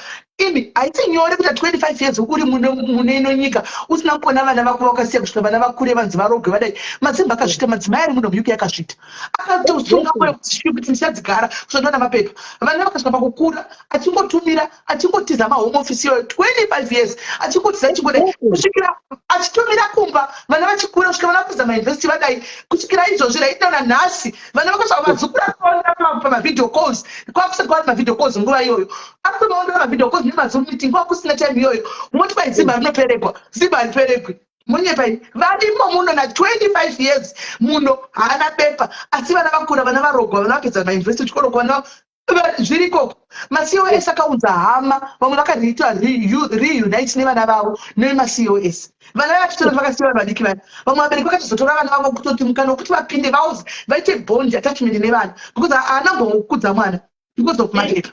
It's not easy issue dzamapepa idzi kutaura chokwadi. It's not easy. Munhu anogara nemwana wake but vanhu vakasiya vana kuAfrica uko atiuya ari one akazoshaya mapepa akagara muno andika vamwe vakatozotanga kuona vana vavo ipapa pamacos apa kuti akunza kutenga CO mwana apinde makozoti reconnect nemwana mwana akura chirigwa nambuya umwe akura chirigwa namainini umwe akura chirigwa natete amedu munhu achizama kurarama andiona then tozotanga kuti zvakuda kunakidza zvii hapana chinonakidza ende pane munhu akandiudza kuti amai kana uda kuona munhu anogona kukuwisa is a fellow Zimbabwean kana waaplaya mapepa ako usataura nefellow Zimbabwean andisati akuripota kuhome office kuti munhu amunoda kupa mapepa wakazodai wakadai gore riya and we are good at dragging each other pulling each other down. Kumba tinotenda isu tinoenda kumba ende isu samwe tinogara titora maplani edu pano ini hanzati dzangu yaenda kutsandoka naye madhaya dzipulani yangu hamusi kuiziva muudzai kuti munyore comment section plani yasisimeni vakazvimirira hamusi kuiziva handina kuudza here kuti guys mitengo yachinjwa yadaidai I've resorted to plan B yangu isi pamberi apo tenge tiri tese kuAfrica I want to enjoy my son I want to enjoy mwana wangu ndagara naye pasi ndikati mwana wangu ndodziripo baba vacho akati ndogomera ndosacrifice ndodai achingopedza toenda hatingakwanisi kugara muno because my plan was after 5 years mapepa akanzi abuda zvainzi zvacho atosvetsvereraka indodzokera vosara havozvo hanimaona but zvachinja ina ndingaiti 10 years ndingadzikwanisi 10 years ndiri muno ina ndingadzikwanisi handimaona so I've returned to plan B ona so ungana goni vakuseka ukuchiseka but chokwadi hapana chinonakidza vachada kusarawo havagere muno kusara but handiziva so far vamwe vari kutora and I don't know panyaya dzimasiwo dziri kufamba sei ndofunga ndambotora kuti makambani akamboinvestigate kuti angagara ane zvimared flag because makambani anongopiwa hanimaona hatingazoderi kuti tichinjionemo hanimaona but makambani ari kungopiwa saka puromisa vari kufamba sei I don't know kuti zviri kufamba sei kwanzi tsime ndakatojoina before ini zvinhu ndangatojoina now handisi kuenda kumba nhasi and handisi kuenda kumba next year and handisi kuenda kumba next of next year but zani ndakajoina izvozvo ende kujoina kwangu zanu hakuna ine plani yangu yekuenda kumba because me I can go and stay in South Africa ndisingabhadhari rent ndiya handiona but ndobva tasa kuti South Africa it will force my husband to go back to work akudawo retirement andika ndogara kunogara kuZimbabwe ndichingodla mari ndiko kuZimbabwe tiya. As for me, don't worry about me, Sterek. You'll see when the time comes. It's just that me, I separate my private life and my social life. I separate the two. Private life is meant to be private. They are very private. And see, but private. Then in social, those social I took from Tanzania, social media, and so on. So, chefs are in the join I shoshi, but in Jesus in join us, I nay, Nequinda Kumbaka Kinesian COS goes in and now she was COS. And who is that? I'm not sure COS. In the very new 2030, dear. 2030. The budgets are new. And you want. So, and Nakusha, so could you never want to kuno as nay, next to Kuno. The kind of joining out, that should be in line in this genetic as I got up by the ads. Could I want to add, could this as Timo Shedu, Tilimom Kati, because we've been taura zvichemo zvedu tiri kunze. No one hears us. Takambozama kumanya neCCC. It's no longer there. Anoona. So and this you kuti ngatichi. No, I'm not even building a huge house. You are lying. I'm not even building a huge house. I'm not even building a huge house. I'm not even building a huge house. In Antina, no, go South Africa, don't get a Crossenbeck. Quimba, Imba Butiram, no, but I go friends in the rent. Imba Butiram, I'm going to die by. I don't have any property. I don't have any house. Don't get a Quimba Butiram for South Africa. What of next but two? Say, I need two, but two Zimba. Zawanazo. Blocker na Kenya mo admina no blocker makosa no no blocker manika chirozo mane two Zimba do no gana free and bajari ni mahar bidongo ni Zimba ane Zimba two bajari mahar free of charge no gana some saka I think but the fact is I think is also it's not about that. It's not about that. Zimbabwe futhi bidongo ni Zimba no gana. It's not about that. It's about they say you are wrong. Kune follow up on host, vanogara pano, vanoziva chokwadi. 9. Hanzi wo makuza. Ndaripo ine esikongo totozviziva. Totora vantu vanenge musingazivi. Titoriko. Taveko izvo. But hazvinei nezvekuno kuUK izvozvo aiwa kana. Hazvinei nezvekuUK. As the doing come put him out. No one no Garama and let him from good again. Me, my house is in heaven. Me, my house is in heaven. Me know nothing as a deaf anything. And the message of politics is doing more personages and not MTC. They put a politics support that I want to woman is MTC, but you have never told me that one. I was doing my necessary Makorefe. You have never said it now because they said that in Amazon going to say any politics. Guys, that's very fair. That's very fair. Guys, and deny by I don't know what you are about. Delay couldn't that put Divangu.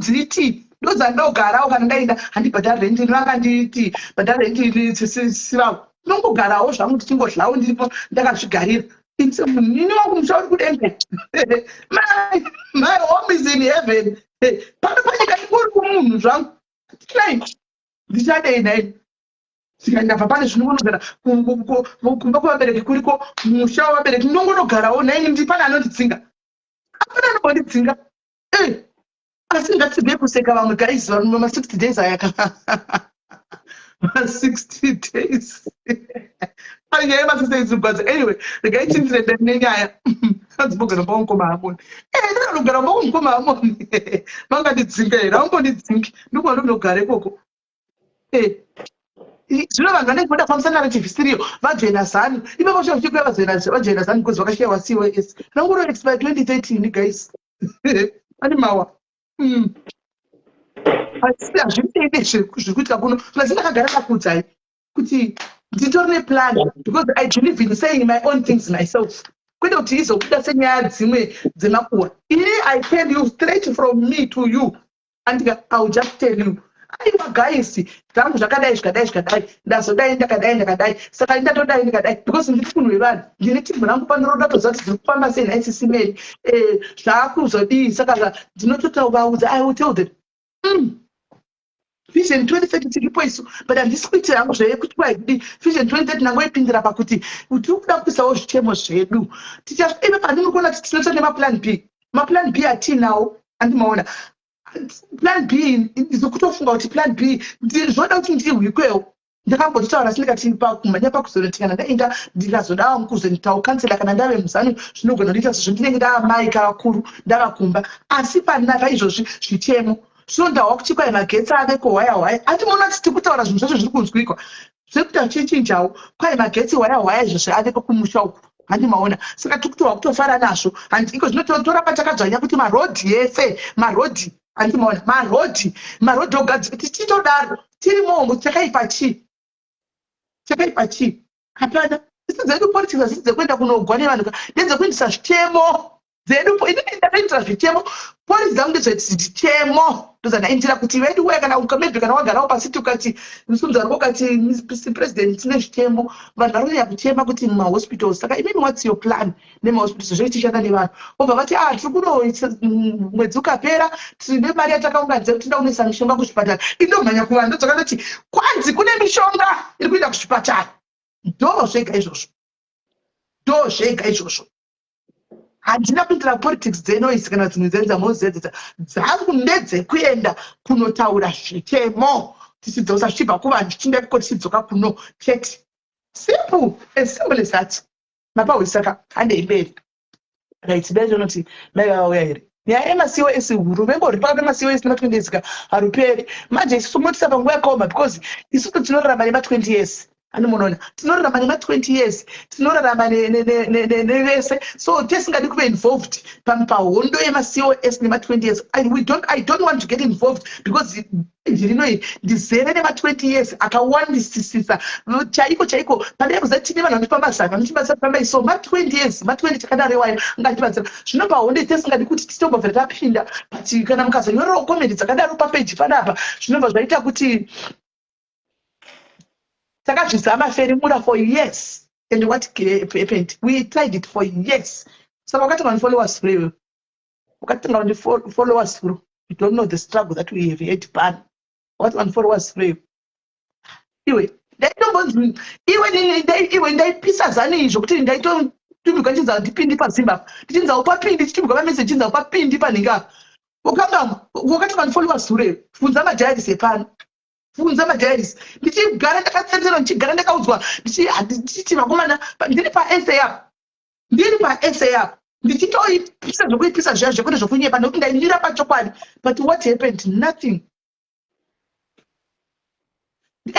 information ndaona kayabuda panews andazviona panews ndosaka ndazvitaura pana handizivi kuti chokwadi ndaisa here amen inangozvitaura pana I don't know kuti kwai magetsi kwai have nechi pandaverenga kwai 140 days asina kumboita neno pandazviverenga somewhere panews so ma20 years isusu vanhu vedu totorarama navo ma20 years we love you and your sisters sene hangu pana pane singatodzidi nyaya dzakadai idzi because ndinotoshaya kuti ndoita sei handitika ma20 years kubva ndiri kuAfrica kubva ndaitomwa amarula ema20 years ini ndichimwa ndichitopfeka hembe dzema20 years ndichiti vana vangu kana vakuuya vaipfigira hembe vana gogo vamakawana vana vangu vachiuya ndakatonzi hembe dzenyu sisimeni hembe koko kuSouth Africa shuwa ndoda kupinzwa pahondo handidi asi chandongoziva ndechekuti ninyaya dzandidi pano kuti tizoti zvakunakidza aiwa hatidi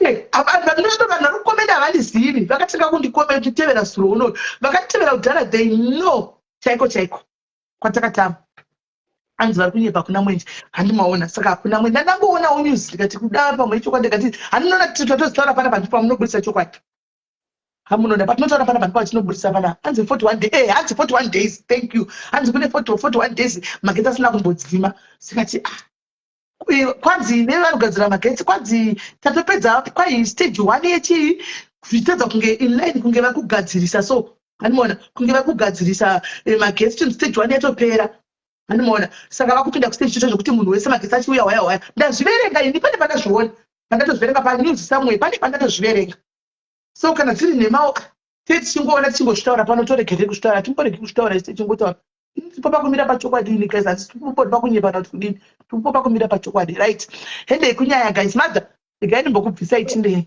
alright variable it's okay muti munyoro pawedze kuti zvakunakidza kumwe right zvakunakidza iroro haniweti mwina wangu wandibaya pamoyo iroro haniweti zvimwe zvese iwe right pakuzoti zvakunakidza ndabaiwa kuti kunakidwa nei nevangoti taikuudzai musingateereri ndatasiri kuzomboisvika paconversation but anyway handei kumberi guys let's move forward anzepedza ametotekuzvionawo asi chokwadi chabuda pachinaka right guys hatikindei panyaya tichimirira madzavawi handiti totanga neyani neyaadho handinodziri masititi neya dzavanhu totanga ne adolescence, adopted. Duma nechivhidhiyo. Yana uya ni precious. Vachiita life yavo. Futhi ndaitumirwa kuWhatsApp nomunhu. Zvikandisimeri honai ndikuuya ndikunoona vanhu vanotaura kuti hapana chitakapiwa hapana. Ndagaya ndichiona live yavakamboita vachiti tamvapa $600 izvozvi. Tamvapa $600 neiPhone. Ndiwa murume waAdho achiti tine foni 1 yatisi kushandisa. Naimi guys, ndabva ndaperekwa ndikati ko chii chiri kuitika, zviri kufamba sei? Zviri kufamba sei? Saka ndoda kukubvunzai guys, kana Adho apa toti kudii? Toti ihasla here mwana uyu, kana kuti toti mupambe pfumi? Nokuti pane mawedzi maviri kapa. Toti iti dogi here? Ihasla here? Kana kuti toti chii? Imi muri kupaona sei? Aiwa, toda kuti chetso kutaura guys. Toti chii? Because pekutanga anziko pakavarisa naimire ndoje. Unoziva, takatoona vachibviswa kumba kwavaigara kuya bedwe. Zvorwadzasi. Takavaona vachibviswa kumba kwavaigara kuya. Vachiendeswa kumba kwakanaka bedwe. Ini ndikatofunga kuti nanagidza vanga varipo. Ini ndikatofunga kuti pamwe vabhadharwa at least 3 months rent plus 600 yavari kunzi vapiwa. Kana wakangwara unotangira ipapo. Hanoona, kana wakangwara unotangira ipapo. Hanozviona. Ndo zvandadi zvandatofunga ini. So zvandakafunga. So right now ndabva ndatopereka kuti poita zvofamba sei. Andizi guys, imbofana iwo tinzwe pfungwa dzenyu. Andicha understand kuti toti kudini nokuti but Adho, this is so wrong. Itora chokwadika. Ndo wrong guys. Ndo andizira kuti imimi muri kuisa pakategori ipi. But tora chokwadi zvakaipa. Anoona, hatitori advantage yavanhu vari kutambura. Ndo yatiri kubva kuita neminina wedu kai amutuminorapa. Anoona kuti hatisekeka. Anoona, at least uyu haana kuisa vanhu. Mutuminora haana kuisa vanhu pakaipa, angotaurawo zvake. Anoona, zvino Adho anozitamira target yevanhu vari kuzama kuda kusumuka. Oenda ipapo, hati onosimuka nezita ravo revanhu. Iye ndiye ogaina antika momentum. Anoona, ogaina momentum yake. Koiti kuda kune chwamari kana kuya kuti vana ndizivi vanhu vaya ovasiya. Munopaonawo sei vasikana? Ngataurei chokwadi. We are all fellow Zimbabweans. Hello dear. Hello dear.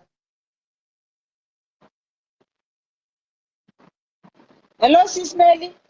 Hello dear, how are you? Ndiri bo zvangu masikera sei? Mushe. Ndiri bo zvangu pana Adho ndakazviona kare, and then problem yetinayo maZimbabwe tinokasika kupraisa munhu akangoita chinhu mobva mamupa manyemo obva atanga kumburuka. At the end of the day akuteka advantage yewanhu vari kusangana nawo, nekuti even paita nana Bybit aisa maposti zvaaiti maskits ake aisa kusaidi kwake wana Bybit kwekusingawanikwi kana chinhu, but akazongonzwa vanhu vakutongomupraisa akanaka asingamboiti. But we are very quick. Ndosaka tichingodyira kumarelationship wherever mabusiness maZimbabweans we are very quick kubva tabelieve. We are very quick to believe. Mwana weku achiri mwana mudiki, but the way ari kukwira nayo ka haukwiri kuchitsika wamwana. Mwari handifunga tonombofara nazvo nekuti right now pakabudisa 600 paya achindaopa 600 vanhu vazhinji wachida kubatsira wanayo ndofunga wakabva watowithdraw akati aiwa atobatsirwa akawatsikirira on top of that kubva asiya wavharira. Is it fair? Apa mwana wetu kuti mwana mudiki handifunga kuti atombosvika 21. Aiwa, mwoyo wake hauziriwo. Ngaadzorwe. Asi zvaari kuita izvi ari kudyara zvakachako hake pamberi apa, achiri very young. Akafamba nepesi yaari kufamba ika, Mwari ari kuona zvake. Hausiyi wazovharira, ingada kangosiya akavhurisa madhoo, but akabva atsindira mwena wachona waakanga achera mbeu, kubva asiya atsindira kuti ngawafiremo. Wana Baby the same thing. why even wemafoni waiwa people they are taking advantage nekuti vanhu vanenge vari kutambura ngatisadaro inai kudara nomazimbabwe kumiswa vaya vemafoni vavada kumiswa nhasi totova adresa pana vanonzani Mr. Phone kwai Mr. Chad phone ameno totoda kuti zvaadresa pano haiwa zvakaipa ngatisadaro ndosaka tisingamboendi kure kana upfumi hwacho unohuita zve2 minutes especially kune vanhu vatema tunoita maupfumi hu2 minutes zvatoparara nekuti the way we are building our wealth yachona inorwadza uri kutsikira mwana haafari nazvo wedu ngatiregei kudaro. Right. Thank you very much Kola necontribution yenyu. Thank you Regati Mozomari pa WhatsApp. Right? Kola vari WhatsApp hello. Thank you. No, nyaya ajoka ari kudya zvevapfupi nekureba because akangopinda mulife mevanhu hachadi kungonzi kwaita nhingi akutonokambira kunomhanya kuvhurira mapeji kuita sei after that obva aignora vanhu vaye ari kubenefita ndiye than vanhu vanenge achida kusumudzira vacho ndozvandiri kuona pana ato unoziva ngatiponesana ichokwadi handiti there is nothing wrong in seeing mira there is nothing wrong in seeing an opportunity handi because pana papabasa andika munhu akutsvaga raramo yake handi ndizvo pana papabasa munhu unotsvaga raramo yake there's nothing wrong in seeing an opportunity and jump into it but what is wrong now is you saw an opportunity you jumped into the opportunity opportunity now mobuda zvinobuda and you don't give those people zvinhu zvabviswa kunzi vapiwe and you use them and kana waona opportunity and ukajambira opportunity and make sure you deliver kune ava mokusumukai mokusunganese you are building your name that's fine and at the same time kune ava vari pasitike vari kuonekwa nevanhu uri kukurawo neuchikurawo chiita zvinhu zvokuti naivo vakurewo kana uchivasiya vasina complain vachitaurawo zvakanaka nezvako so far andika adoption ado mwana wandoziva mwana ndikutaura naye hangu andika but ndikutaura takamira pachokwadi samai mwana uya mwana mudiki handimona takuda kutaura samai takamira pachokwadi handimazvona ado what you are doing is very wrong anditi because pauri kumhanyira kupisa uchiti uri kuenda kunovasimudzira andika uri kumhanya uri kupisa ndivo wakangwara unobva wasimuka ivo nezita ravo kusii kudarika vayavaya paunoda kuti moto uya wakutisa kudzima handika zvose zvichabuda pakumhanyiswa papa vanenge uchivamhanyisa papa handika you are not giving them anything you are not pushing them wabva wasiya handiona rako watokura gowedzerana 200k people handika 50k people wakutosiya wakumhanya to the next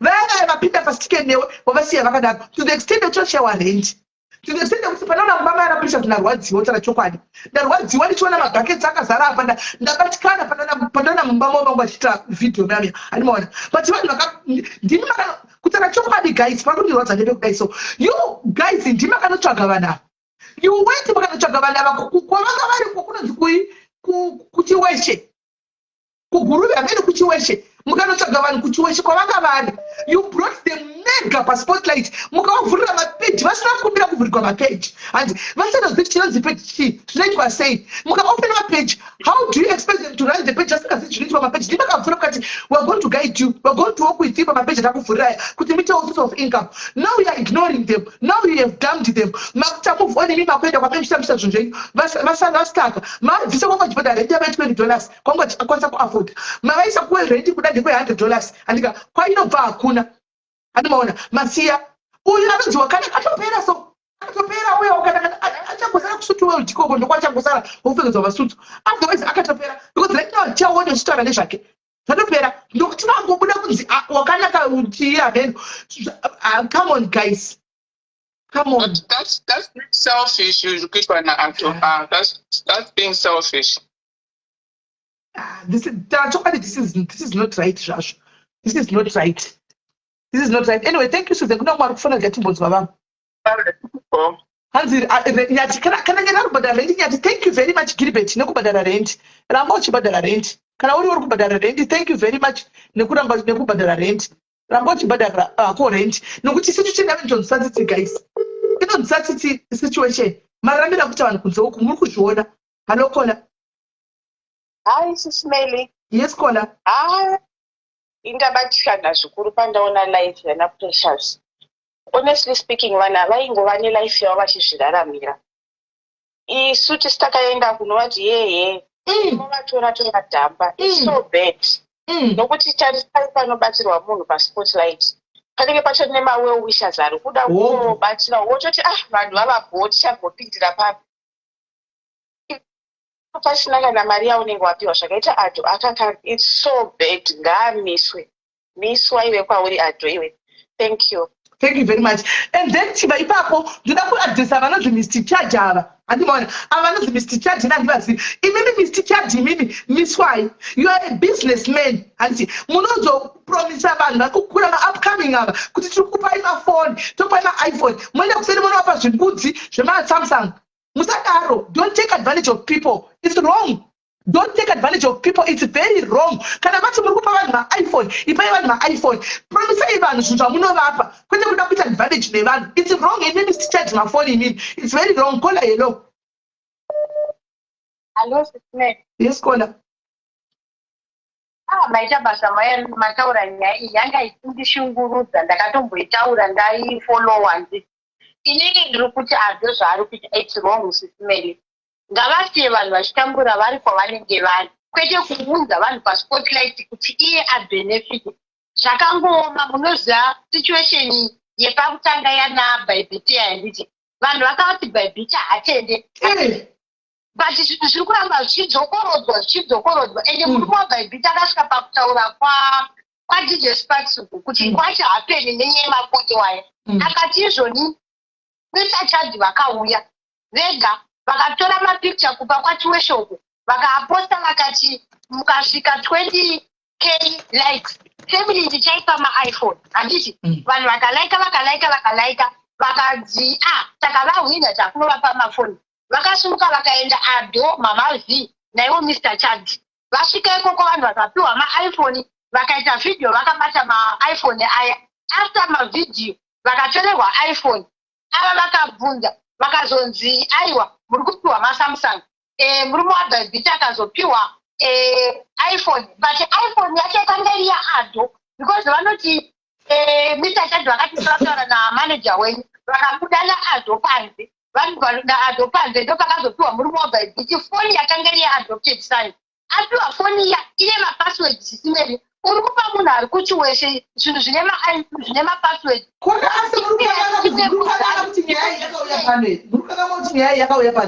yakauya pano statement reseriziva aimemba saka tiri kungotaura sisimeri kuti zvinhu zvakashata zviri kuitwa naadho handiti kana maita papublic tikakuombererai maoko moja kuseri makuenda vanhu muchizviona makatoburukidza mushuka mwana munyaamuita maepo tikunzwa zviri kubuda kulive like enderai bekona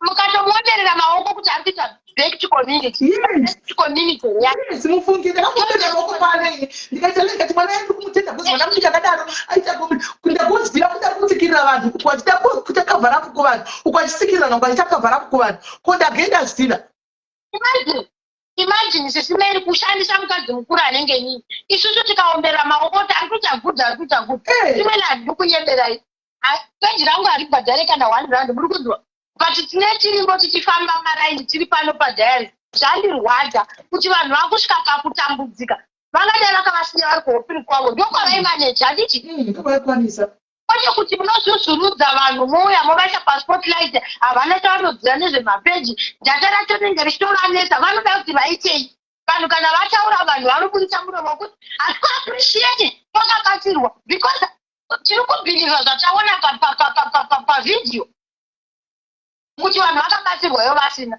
mwana wenyu ngaamiswe ndati adopted son miswa. We don't like that in our community. Tinokusapota tichimapanze tichikurovererai maoko muchikuvadza vanhu vamunenge matora. Leave them kana musingakwanise mani. Ndapedza musisimeli ndakatotsapa.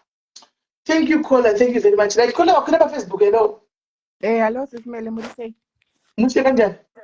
Tiri right. Ini hangu ndoda kuya ndichiuya nemuono wakasiyana nevanhu vakawanda.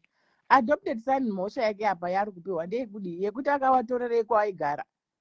Because chakaiti ini ndikutoona kuti akavabvunza kana topindura mubvunzo wakubvunzana chongoenda mberi. Aya pindurai. Adopted son vananga ndo vanotora vanhu ava vakamujambira vanhu ava. Vanhu ava vakatogwa namairasi handiti andoti sana vakanotora vanhu ava vakanovaiteka vakatora vanhu handiti vakatokubatsirai vakavavhurira mapeji vanhu vanga vasingatombozivi zvemapeji vaivana ma11,000 vaiafunda handiti vanhu amusana pressure saito zvigarira kuepwet kwavaikwanisa kubhadhara $20 yavo pamwedzi vakavabvisa vana adhava handiti akauya padenda akati tine $600 yavo handitika palive vandakaona ndigaisi kana tiye pataurai tichavasitira $600 nhasi tobva tava pane mafoni pakamera handiti panoitika live yecharity dia pane maweushers anenge akatarisa the reason why uchiona kuti ukauya uchiti ndine nyaya yapano yandenge ndinayo iwe handiwa ukauya nayo pano pane vanhu vanobva tojambira toda kumubatsira isai madetails pane maweushers anenge aripo imubva mataura vanotaura tine 600 yamuda kumupa tine mafoni ndavhanda maweushers apa ndabvisa munhu kuepwet kwanga chigobhadhara $20 tambisa kunhu kwanobhadhara $120 kana $100 kwasakwanisi kubhadhara reni handi vomusiyisa basa tirega basa kuita zvokunedication votanga naye kumuita mafirst date handika and then vomusiyira pakati asi asimba azvizivi akabva kuchechi vobva vamusiya $600 chaitaurwa iyoyo yanga yabvepi iripi sei asina kupiwa ndopane nyaya so zvakaitika pekutanga panana Bybit handi vakatora Bybit kuna mai rasi tikati vana mai vana Bybit havatendi handi but look at it now history is repeating itself zvaitika futi pane vanhu ava vanga vakanyarara all along but vabuda pachena right now vachitaura kuti hatinambopiwa mari dzamai dzaita kuti hatinambozotadzipiwa pano handi tiri kutotamburawo hatina kana mari yechikafu handi titoshandawo handiri kuona right 3 mazuva apfuura iwe kona wakamona chimhanyira ukanzi wakanaka wayachinza kumuvhurira peji tikamuona iko zvino uchiri kumuona here saka it's now a trend tavhura maziso for one inini ndiri munhu akauya achipraisa mwana uyu pano titi mwana uyu akurumidza zvachete mwana mudiki vedu we vanhu vakuru vanozvitadza vachibata bata vanozvitadza but mwana uyu uda kumupa sando dzake boom kobuda vanosara zvakadai so are we supposed just to keep quiet imwe muri tichema kuti hatina chikafu hatiza kubhadhara renti panapa ndo vakatiisa kwataigara taikwanisa kutoshandira $20 toita right now tadhaduwa tave kunhu kwatachitakambopiwa hapana here chiri romuchauri kuona ipapo kona aiwa chiri rongu chiripo pakuti mari yawaifanira kunge wakapiwa 600 yawakapromiswa akavapromisa akasavapa asi pakuvabvisa kwawaigara ndokuti ndiri kufungidzira kuti pawakanzibva kwamaigara moye kuzogara kuloko agreement yavo yange iri kuti tichakubhadharirai rendi here kana kuti yange iri yechi agreement yavo yange iri hatisanga papa ne600 iwe ukapiwa 600 izvozvo raitina uri pasero uri kumbopiwa 600 ekunzi tichakupa 600 utange hausimuke here hautengeze nemadomasiwe because dai wakapiwa 600 they were not given anything sekutaura kwavapita havana chavakapiwa even foni yangu anzanopiwa havana kana piwa chavakapiwa zvinova zvakutotarisa kuti chero vaite masikiti kana vaite chii because vanoshandisa foni one murume nemukadzi ndizvo ndiri kukunzwisa hangu sisimeli but ndiri kuti nini wanga wakabvumirana here kuti tichazokubhadharira irendi kana atimira kubviswa here vanga vachibvisa kwanga vatira kumubvisa vanga vatimira kubviswa here ivo makabvuma kuti vamwe chero vanga vasina kuzokubhadharira but vamwe vanga vabvuma vachiti aiwa tikuzotakwenedi tese handiti takushanda tese vanhu vaya vanoshanda navo kabva vangoenda saka manje odii pakushanda wese wanga wabvumirana kuti washanda wese but inini pandiri kuita confuse ndepekuti munhu anokubvisa here kwauri kugara iye anga achiti rendi achazoiwanepi besides daikola handinengazi kushanda tose kana ushanda nezita nemunhu ane zita handi mari inobuda orit sakura kuti waitarisira wanga wachitarisira handi mari inobuda here kola saka kureva kuti anga ari maexpectation ekuti tikashanda nawo pamwe tinozowana mari saka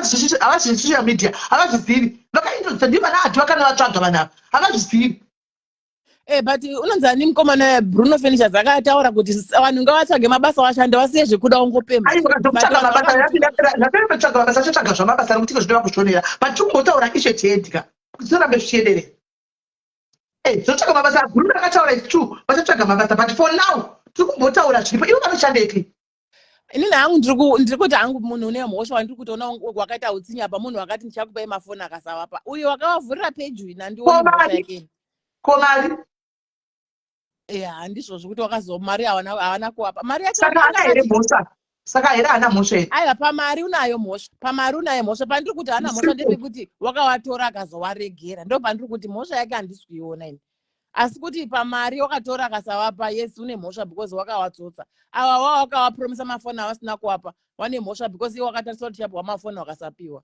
chandiri kungobvumbura pfungudziro kuti hana mhosva ndepekuti kuwatora kuwaisa paspotlight obva wawaregedza agreement yavo yanga iri pakuti yanga iri kuti spotlight yavo vasati vapinda havo kuona spotlight yavo vasati vapindazve andikuliva ndikushanda tese unoti taini uchitika spotlight ndozopinda takushanda teseka spotlight yavo vasati vapinda ndochokwadi spotlight yavo vasati vapinda ya ndizvozvo ndofunga ndofungidzira kuti wakamhanya kutarisira zviri kumberi zvanga zvisati zvapo ivo vana ivo vakamhanya kunotora vanhu kuchiwesha ungasina kumbira kutogwa kuti aiti kuitirei mapeji ya pari tricky ndizvozvo sure because iyo wakavatora iyo dai wakangoramba wachigara kwawaigara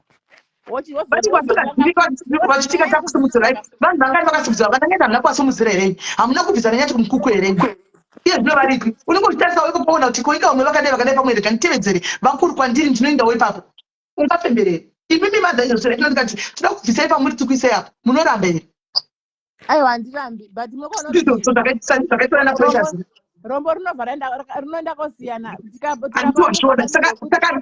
saka ndozvatiri kutaura kaizvoti ndipo pane era yacho ipapo oresismeli ngatitaure neexample yananyati munhu akabvisa nanyati kumukuku wakawabhadharira mamanzi mangani asi hawana kuzombodzokera mashure kana kuzoblema kuti iyo akatibvisa because zvinhu zvavo zvakaramba kuchienda mberi saka inini handioni kuti munhu anenge akubvisa anofanira kunge akuramba akakubhadharira rendi just because akubvisa hatina kuti abhadharire rendi kona tiri kuti the strategy that they're using andika yekuti wese angopinda achirira anobva amhanya onomusiyira padzisi zvakaita vana bhaibhiti nyaya yanaBhaibhiti yakauya pano vana bhaibhiti ndii ndakatoita nyaya iyo ndaivabatsira kuseruko andika vachiti kwanzi chapa mafoni 2 havana kupiwa mafoni 2 ivo kwavari vanoti adho akati vapa imwe foni yanga ine password yake andika kwavari vaitofunga kuti adho akapiwa mafoni nachati akasasvisa mafoni because yakavasiyira yanga ine password yake and apa ndivo vanga varimo ivo havakwanisi kuopata foni vana adho ndivo vane mapassword ivo vasitaka kuchiwesha kone ndevari kumupa adho akuposta page kwake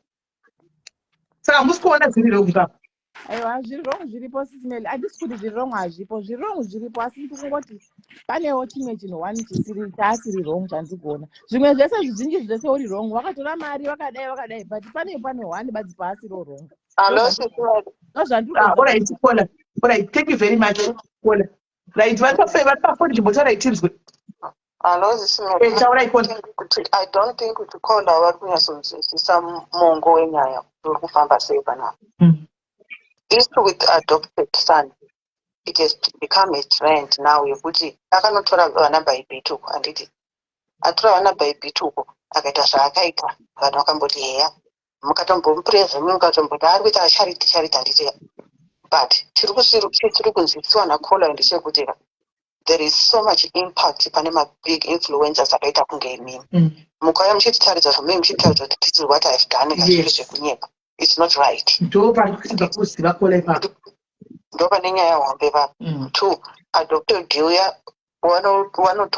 watotora trademark yana bhaibhiti yekuzvitekera hembe dzekumasowe akutodziita dzake dzemaskuru uniform akutodziita dzake iyi haisi yake kunokuda dzimwe nyika unotosungiswa because it's a copyright ukatora zvinhu zvisiri zvako watanga nazvo ndowakutozvita iwo ndowakutotrenda nazvo handiti ndiwo uchinesa kupeji kwako ndourikuita kuti uri kuwana mari vakaita content yavo yanenge yaita iye wokuisa papeji pake iye ndi anenge achingotrenda achinoenda mberi apapo vanokachikira unovhomorana napressures kwaakavavhomorako and it's not just 600 kati tikangoti 600 kutokanganisa akatangira pa400 yakanzi yemakorokoto I've listened to that life vataura kuti kubva pa400 yacho yanga itwa ndeyemakorokota emwana hapana kana senti rakauya it's so wrong akabuda pakamera shara kuti ndave ne400 yemakorokota kuti azozvitsvagira zvaanoda zvemwana hapana it was just give and take off the camera ndobva aenda pa600 akaita the same thing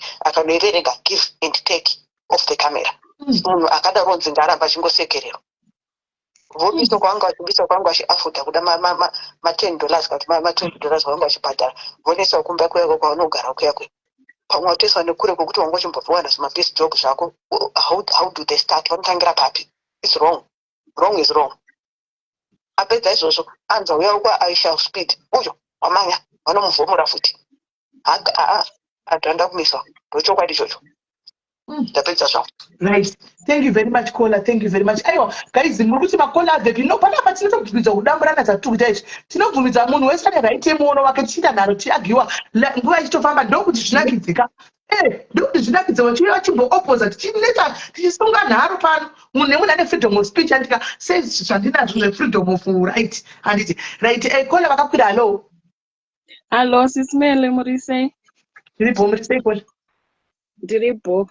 Inini hangu zvakaitwa nadho zviri kuitwa nadho hazvisi right, but pandangokwira kuti ndiuye ndizoclarify handiti ndepekuti akabvisa vana Precious kuHopley haasi Adho, ndinyati navo vaya vefurniture vaya vakavapa mubhedha neheadboard ndo vakavabvisa kuHopley. Ndo chete zvandangokwira kuti ndiclarify ipapo. Vakavapa mubhedha ndo vakavaisa kuHopley. Vakavabvisa kuHopley. Nanyati. Okay. All right. No, thank you very much, caller, for clarifying that one. Thank you. Okay. Iri kuramba kunonoka kukwidza. Iri kuramba kukwidza. I don't know what's going on. Very well. Panenge pakwira vanhu vakabloka nayo. I mean. Right. Itai muchifona, guys. Itai muchifona.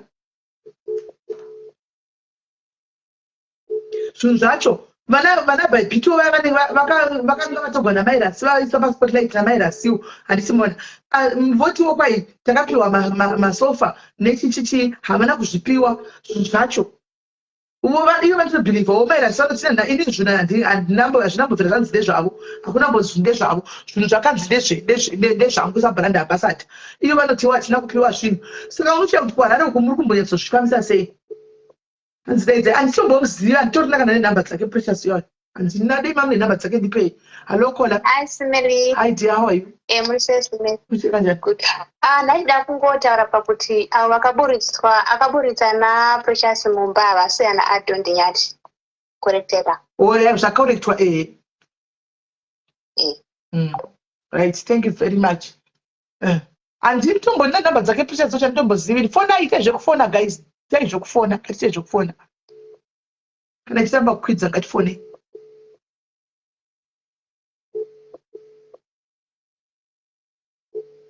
Iri kunetsa. Dadirai mandigo iri kuramba kukwidza. Itai zvokufona. Itai zvokufona. Iri kuramba kukwidza. Itai zvokufona because iri kutoramba kukwidza. Kunetsa. Hello caller. Hello Simeli, inini nyaya yadzo ine vana Precious iri kundirwadza sikaiti chino chiri kunyanya kundirwadza ndechekuti shuwa kuti umbendi kunotambira mwana kuchipatara womupa zita kupa mari womutorera futi kana kunzwa tsitsi dzemwana mucheche auya musi iwoyo hakuna vanhu vasina mwoyo kana tazogara handina hangu mashoko asindangoti ipapo pegaka aiwa pakandibata Simeli. Chokwadi.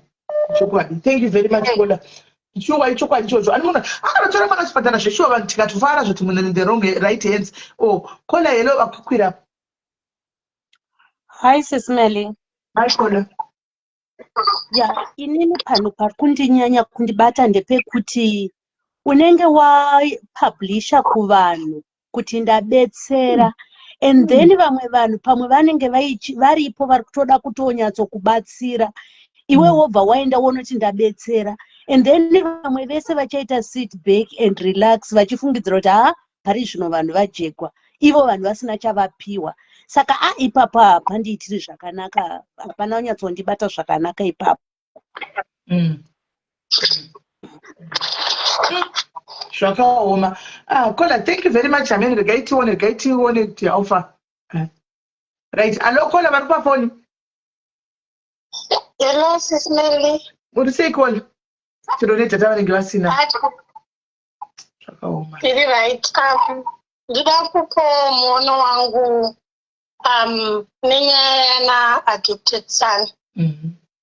Kubvira pekutanga I think zvinhu zvese zvakakanganisika pakatanga kutorwa naPrecious vachiunzwa muHarare naMairasi. Saka kuya kwavakaita sevanhu vanga vasina exposure yakanyanya kuti vanoziva kuti social media inofamba sei. They were just playing along with the cards dzavaipiwa pamberi pavo. So maitiro avaita masocialite vana adho kuzopinda kwavakaita vakaita kuti vanhu ava vabhilive kana kuti vaone kuti zvinhu zvavari kuitiswa izvi zvine mari, of which in the end vakanga vasingaone kuti kukwidza kwavari kuita kana kuti kupinzwa kwavaitwa pasocial media. Vana adopted son ndo vaiva vari pamberi uye ndo vaibhenefita zviri more. Saka I think vaifanira kunyatsova educate kana kuti kugara navo pasi vovaudza how it works, because the time unogona kuunza munhu pasocial media munhu iyeye asina kana any content yekuti anoposta papage pake, because in the end pamuchada kusvuduruka pavanhu vavo vanosara vari mamuzero because havasi kuziva nekuona kuti vanofanira kuzvifambisa sei. Then pane nyaya naprecious, I think pana kona vataura kuti vakapiwa mari like $400. Pandanzwa zvichitaurwa palive yavo, Precious ataura kuti besides mari yatakapiwa 600, mari yatakagona isusu kubata yanga iri $300 dzatakapiwa yemakorokoto yanga isiri $400. Ndo pandandiva corrected because iye atotaura kuti besides $600 mari yavakabata ivo yapupura $300 yemakorokoto. Alright. So that's $300 zvakavapa hake. Akavapa. Okay. Alright. Saka masocialite aya agara acho nema big numbers vari limelight. Yes, they mustn't take advantage yevamwe vanhu vanenge vachida kusumuka, because ongororai musati matanga kubatsira vanhu ivavo kuti what do they bring on the table. Kana vasina chavanoita tangai kuvadzidzisa kuti one movasumuka navo kusvika vakugona kumira nemakumbo avo ese ari two. Go contribution yangu yanaida kupawa. Right. Thank you very much, Kola. Asiwo ipapo inini sa host andika ndinozati ndinenge ndiri Python ndiri nyoka inorumira kose andika inotika ruma uku yoruma uku asi ndakamira pachokwadiwo. Imimiwo vanhu vanenge vavhurigwa mapeji, you can't expect kuti munhu akuitirei zvese andika, you can't expect kuti munhu akuitirei zvese. Mavhurigwa peji anditi mapiwa manambers amapiwa muchada kusimuka kutangira ipapo anditi be creative and do something on your own. Hangadi kuna vakabatwa maoko mutingozi itaichi because these people as well do wacho now andika anenge ane zvakewo ane content yakewo yanenge achida kupusha, ane zvinhu zvake zvaanenge achida kupusha ane maona. So amungazonambi makamira muchiti tiri kuda kuitigwa nemunhu uyu. Mavhurigwa peji mapiwa mukana. Munoziva here kuti guys papeji kusvika 50,000 people mutambo kuvhurigwa especially kuFacebook manhamba anokwira kuTikTok it's easy kuwana mafollowers. TikTok it's easy kuwana mafollowers, but kuFacebook 50k followers it's a hustle mutambo.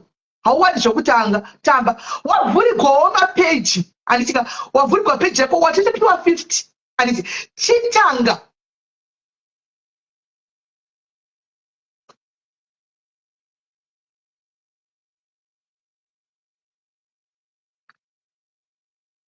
kuti uchitawo something hatika nokuchitira chokwadi vana vari kuhasilawo itondera machokwadi guys ndetitasa kwese ndotuka kose hanimona vana vanenge vachida kuhasilawo anditi saka amazoramba akatekinai vachida kuti akudze imini iye achida kukurawo hanimazviona. Saka paanozonoti problem zikadoti paanozobudawo achida kumhanya kuti aende kuNigeria kana kuti aende kuMalawi ivo vamatadhambiwa hanimona pamwe hana kudhamba atoinda kune new opportunity handiti pataunika pada kuti changa mungware ndosaka ndati dzotomisa pamubanda upi ihasla here igindagoria here dog here tomisa pa because pane makategories akati wandei izvo zvinenge zvichiitika apa hanimona.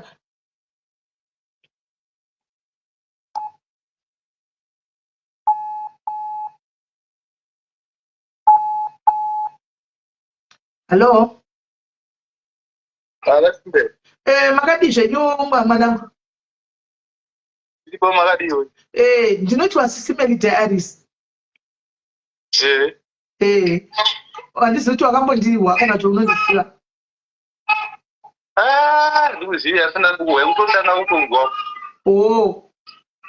Alright. So inini zisiri diaries, alright, no problem. Aiwa unozongobvunza vamwe vanogona kubatsira kuti ndiani zisiri diaries yacho.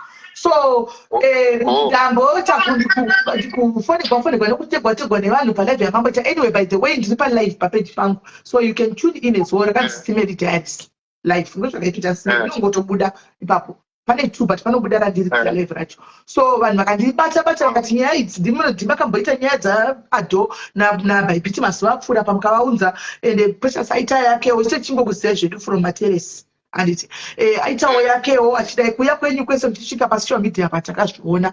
And so vanhu vandiudza nyaya ndazvinzwa but ndoda kunzwa from you exactly. Ndichingobvunza mubvunzo, if you don't mind answering me, andikabvunza mushoma nokuti ini ndoziva muchiri kugara kwamaigara, handisi kuHopley kana kuti kuEpworth, ndekuti kwamaigara ndiko kuEpworth kuHopley ati mukazobva mukaenda makugara zvimwe zvinhu makugara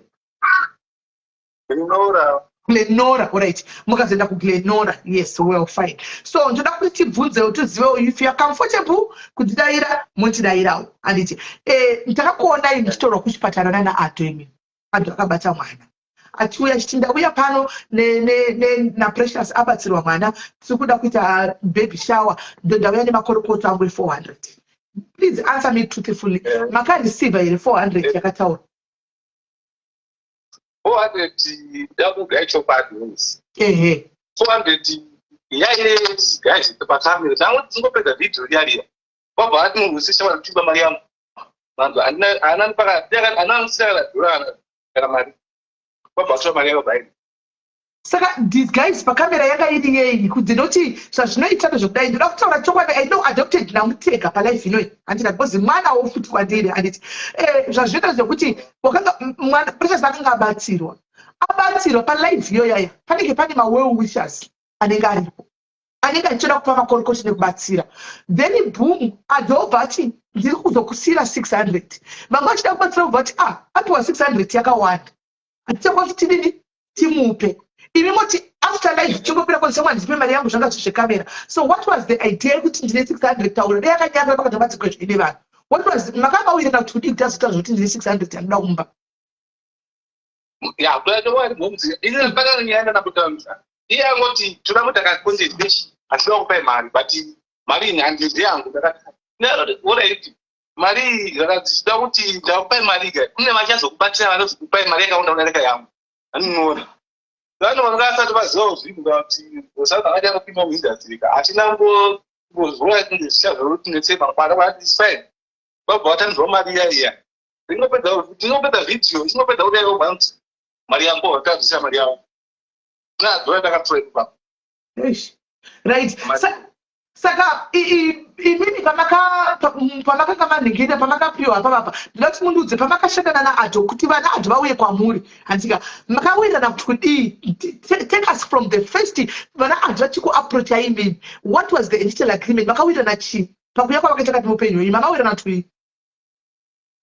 vanaAdo vanoti tichafamba tese tichingoposta tichingodaidaro rudo angotaura zvinhu ruti azoti ndiri manaja wako andiri haana bvamudaro zaini anangoti ngwadi kuti Ado chese andina kuti Ado atose anondiudza kuti ngatidai apo ngatidai so apa angatidai apa ngatidai so saka munhu wauya wangada wangoti angakutsasa kuti ndoachaita sei akatipushira zvinhu zvangu dzinde kumberi kureva kuti mamusingatozivi zvesocial media mamusingazivi zvinofamba sei kakangozvizivi ndokutanga kuti nausinga mudzimba rakudai. Saka waishandepi nai mwanangu?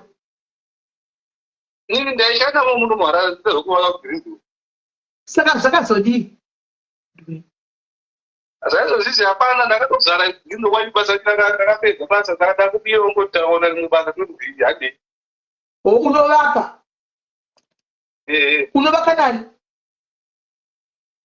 Andova nemadzikoma angu nandara.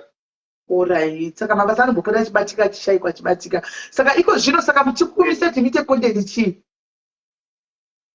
Mari? Chikukumisai kuti muite content izvozvi chii? Right. Chachambonimisa kuti saka content pesa. Peji redu isu zamene zvandakaitwa. Ndanganga heipa. Peji. Ndatingazozi kusenza.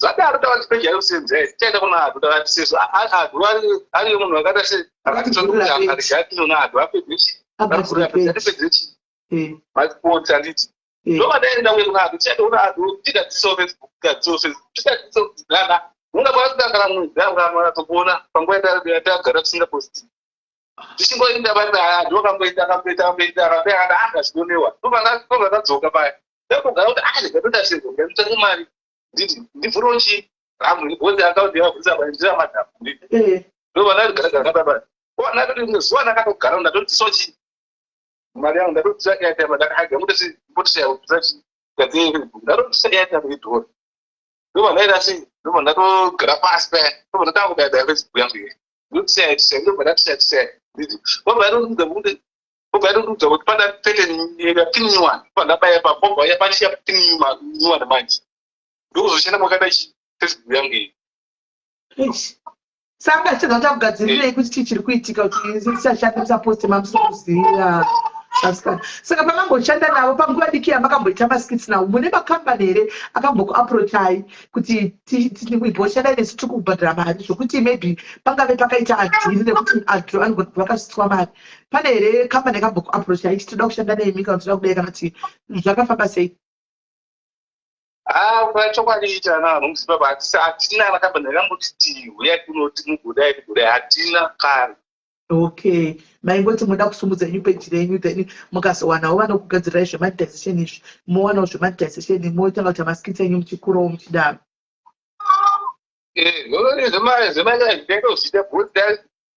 taizvita sefacebook yanga yadhakwa facebook damonyanyisa nguva dokodokudei kwabva yadhakwa apa ndakazoigadzira apa ndaona kuti vanhu vacho vakufanira dzingai vanhu tinokufarirai zvese tichida kuti muite content yasikana saka mwana aisei hake zvose napure mwana ari kukura zvake arikuda kushema kuchemera mukazo saka ndinotoona kuti saka imi baba zvakurwadzai kusvika papi like maafectika nenyaya iyi yekuti vanhu vakakutorai vakuvhurisarai page maingozvakaramira life yenyu muri kuapple muchizviita zvokuvaka hapana munhu aikuzivai handiti vanhu vakakutsvagai ukauya vakuisai vakavhurirai page kuti mukwanise kuita page vachitoshanda nemi mubva kusiyai saka zvavakubatai kusvikira papi zvakakuafectai papi chaizvo chaizvo chinotayaodandichekudai ndokuti panguva dzozodzoka yanga asina kubhura yangodaziva pamwe ndedaka kumberi ndotodenda kutoshedzwawo kumakambani ndakutoavheketawo zvinhu zvavanhu ndakuzoitawo vhoti vakaipa chimwe chacho chaizotontidaro kutoshawa dhata chaiuya kana ndatodhusa ndaitomitsira ndiwana dhata racho mabasa zvedu zvinoti zvakapiwa anenge zikurwara wombogara 3 months wakagara pasi wauzokawanawo 3 weeks wopedza wogara pasi futi mabasa zvacho right saka makabviswa kubva kwakaigara mukaenda kuGlenora makabviswa nani nanyati ndiye akutsvagira imba kuGlenora ndobva mabhadharirwa months mangani 3 months imi makanga magutsikana nazvo here kuti mokwanisa kuzosara muchibhadhara after maenda ikoko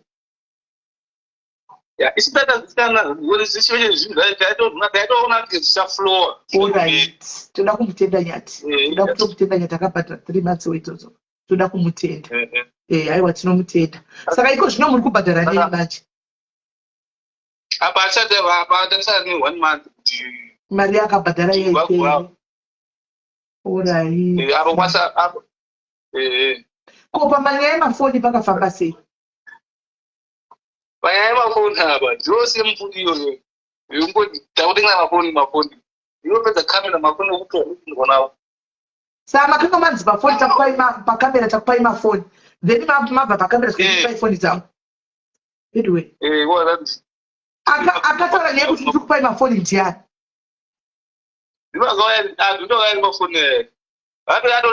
saka adho ari advertisa kuitai mira mwanangu mafoni aya anga ari ani aiadvertiswa Mr. Chat. Right. Saka Mr. Chat vakubhadhara adhomani. Adho ndiye oshandisa vamwe. Oita mafoni onoshandisa vanhu kuti makete yapa tikupai mafoni. Iye atingati haangamboshandiri mahara kuna Chat. Iwe Chat miswa ifana mafoni avo. Makavidhensa mafoni. Right. Mutegei Chat you guys. Tegai kuna nonzi Chat Mr. Chat. Kana kuti hakuna noenda kunotenga mafoni kwa Chat ye. Hakuna. Chat ungashandisi vana paharare kuti munochetera munoronga game rekuti inga uku. Unodai mafoni. Woenda uku. Voti mafoni imi timohwina. Avasina chavanowana. Vachandira mahara. Azvibudi. Mutegei Mr. Chat wemafoni yawo yepano. Ngapi vana foni yakadati yakutigarisana zvakanaka ngapi vana foni dzavo. Ngapi vana mafoni avo. Saka ndeti kuti tati pamwe data ratopera data ratopera. Yoto tiri connected. Anyway.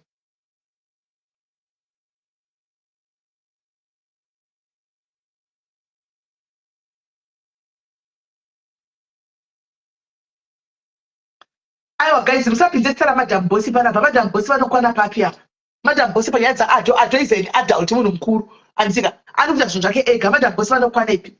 Ngati vanopinda papi madam boss apa guys. Ngatisiyei kungodirega vamwe vanhu pavasingakwani. Let's not drag other people vasingakwani. Madam boss where does she fit in? Vanokwana ipapo.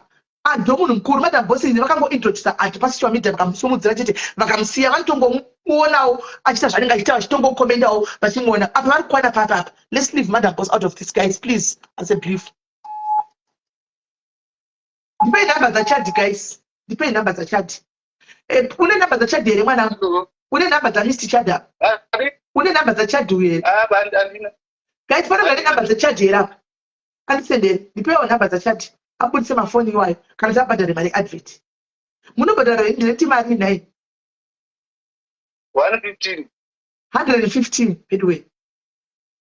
Zvino kuri dry kwakadai so kusina rent mwana vapamba chikafu munoita sei nayi?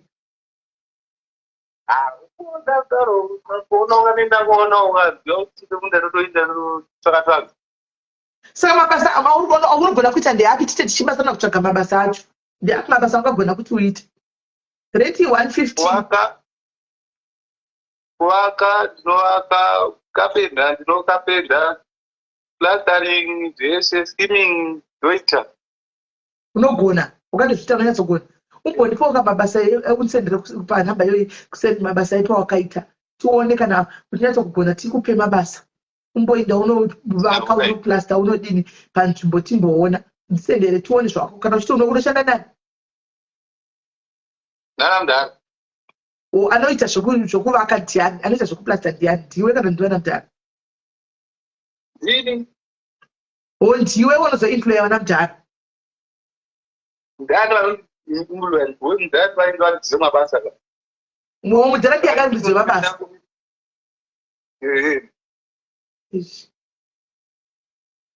Aiwa, irumu atushata rumu ko marumu achavariko guys kwarari. Marumu achavariko kwarari kuGlenora. Marumu achavariko. Pane munhu ndinofanira tokuwanira mabasa hopo panapa. Pane mabasa akawanda ari kuuya panapa. Saka ndopandapa ndakapinda po guys. The first number iyo inopereka 167 ndo number yacho. Ari kuda kuvakirwa chirugu chehuku inouya ari kuda kuvakirwa imba. Ndo number icho. I1 room yamunoshandisa ndisi. Kose ichidhura kwaya mwa kuti kwainodhura 150 dzimwe dzakuita mari.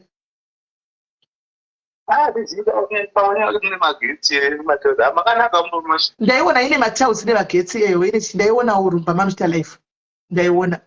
Saka maybe inyaya yekuti pakanaka inyaya yekuti panenge pakanaka zvikaisi. Pane matiles pane chiyo pavari kugarawo magetsi. Saka zvose nemagetsi nechinhu zvose zviri involved ipapo.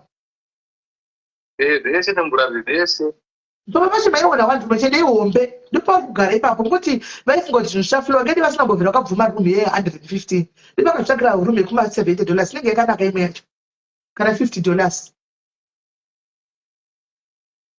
ingadei vakazvitsvagira panenge pakati kuma50 munozotsvaga yenyu vakana kuti hauzvioni zvine sense here mwanangu kuti ukadai wotsvaga kunenge kwakati chipei kuita kuti mosolva zvinhu zvenyu muri pamwe unongotsvaga pakanaka pasiri pakangonakawo zvapo panogona kuve pasina apo kuzoita seipapo but pakanaka pari nani. because kutaura chokwadi inozokuti 115 pagore munogona kuipedza musina kuiwana. Tinobata zvedu nekuti zveshuwa nokuti mabasa enyu aya anogona kusvika pakutombo kunetsa aichaiko chaiko. Right, ndikufonera back, ndikufonera back, ndambofonera chat, I'll call you back. Right. Guys. Amen.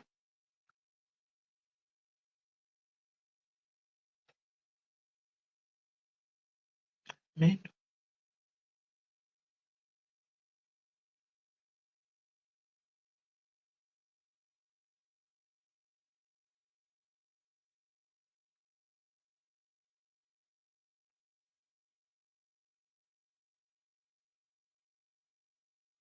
Zvakaipa asi mweya wangu unobva wabatikanei, mweya wangu unobva waenda kure chaiko.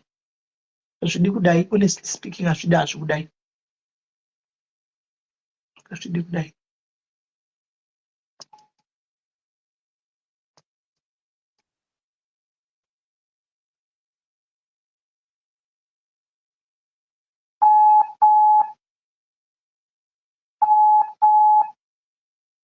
Anotaura kuti ndobva, anotaura kuti ndobva because ine zvimabasa zvedu izvi. Animamudza ndati ndinotobva zvangu.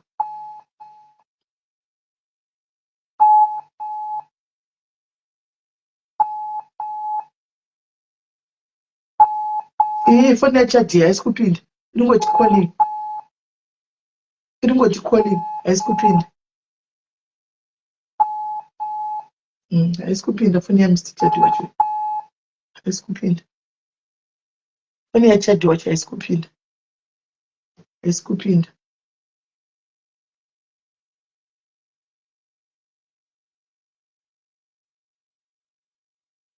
Haisi kupinda.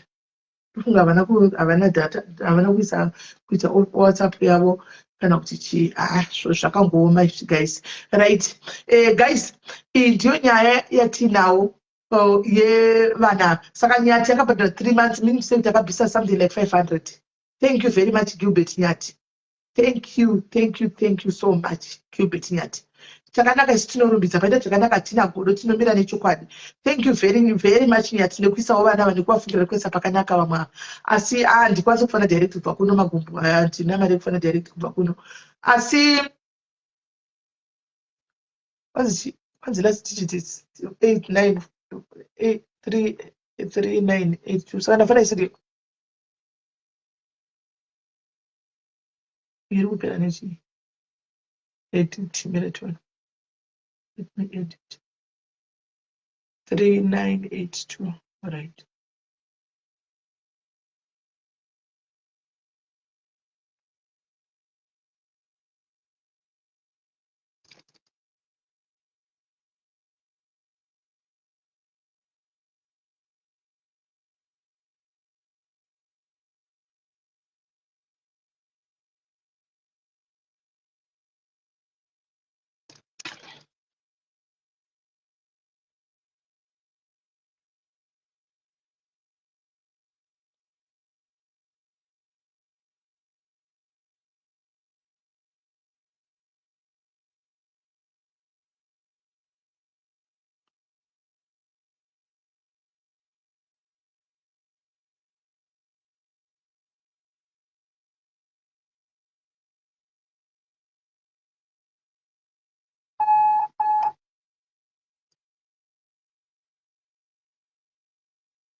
Right, very to 10 numbers that you.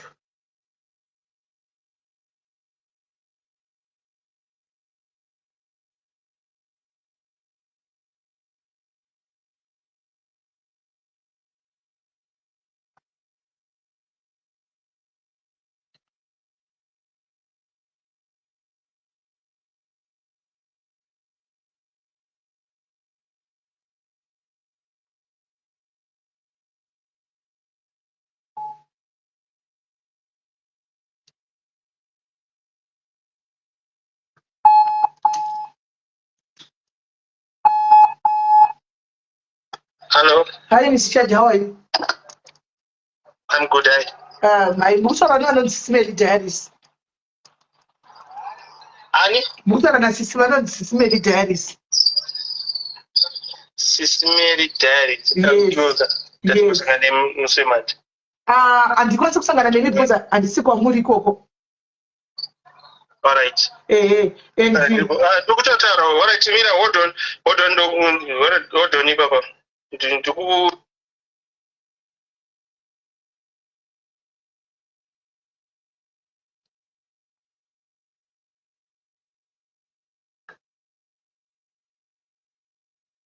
Andimute akumbomutaridza kuti Sisi Mary Diaries ndiani.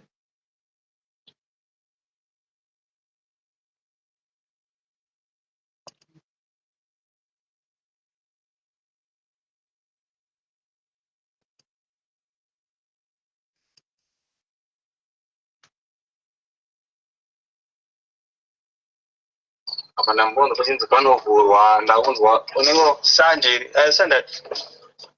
nasa apavhurwa aiona katembezi kavharwa.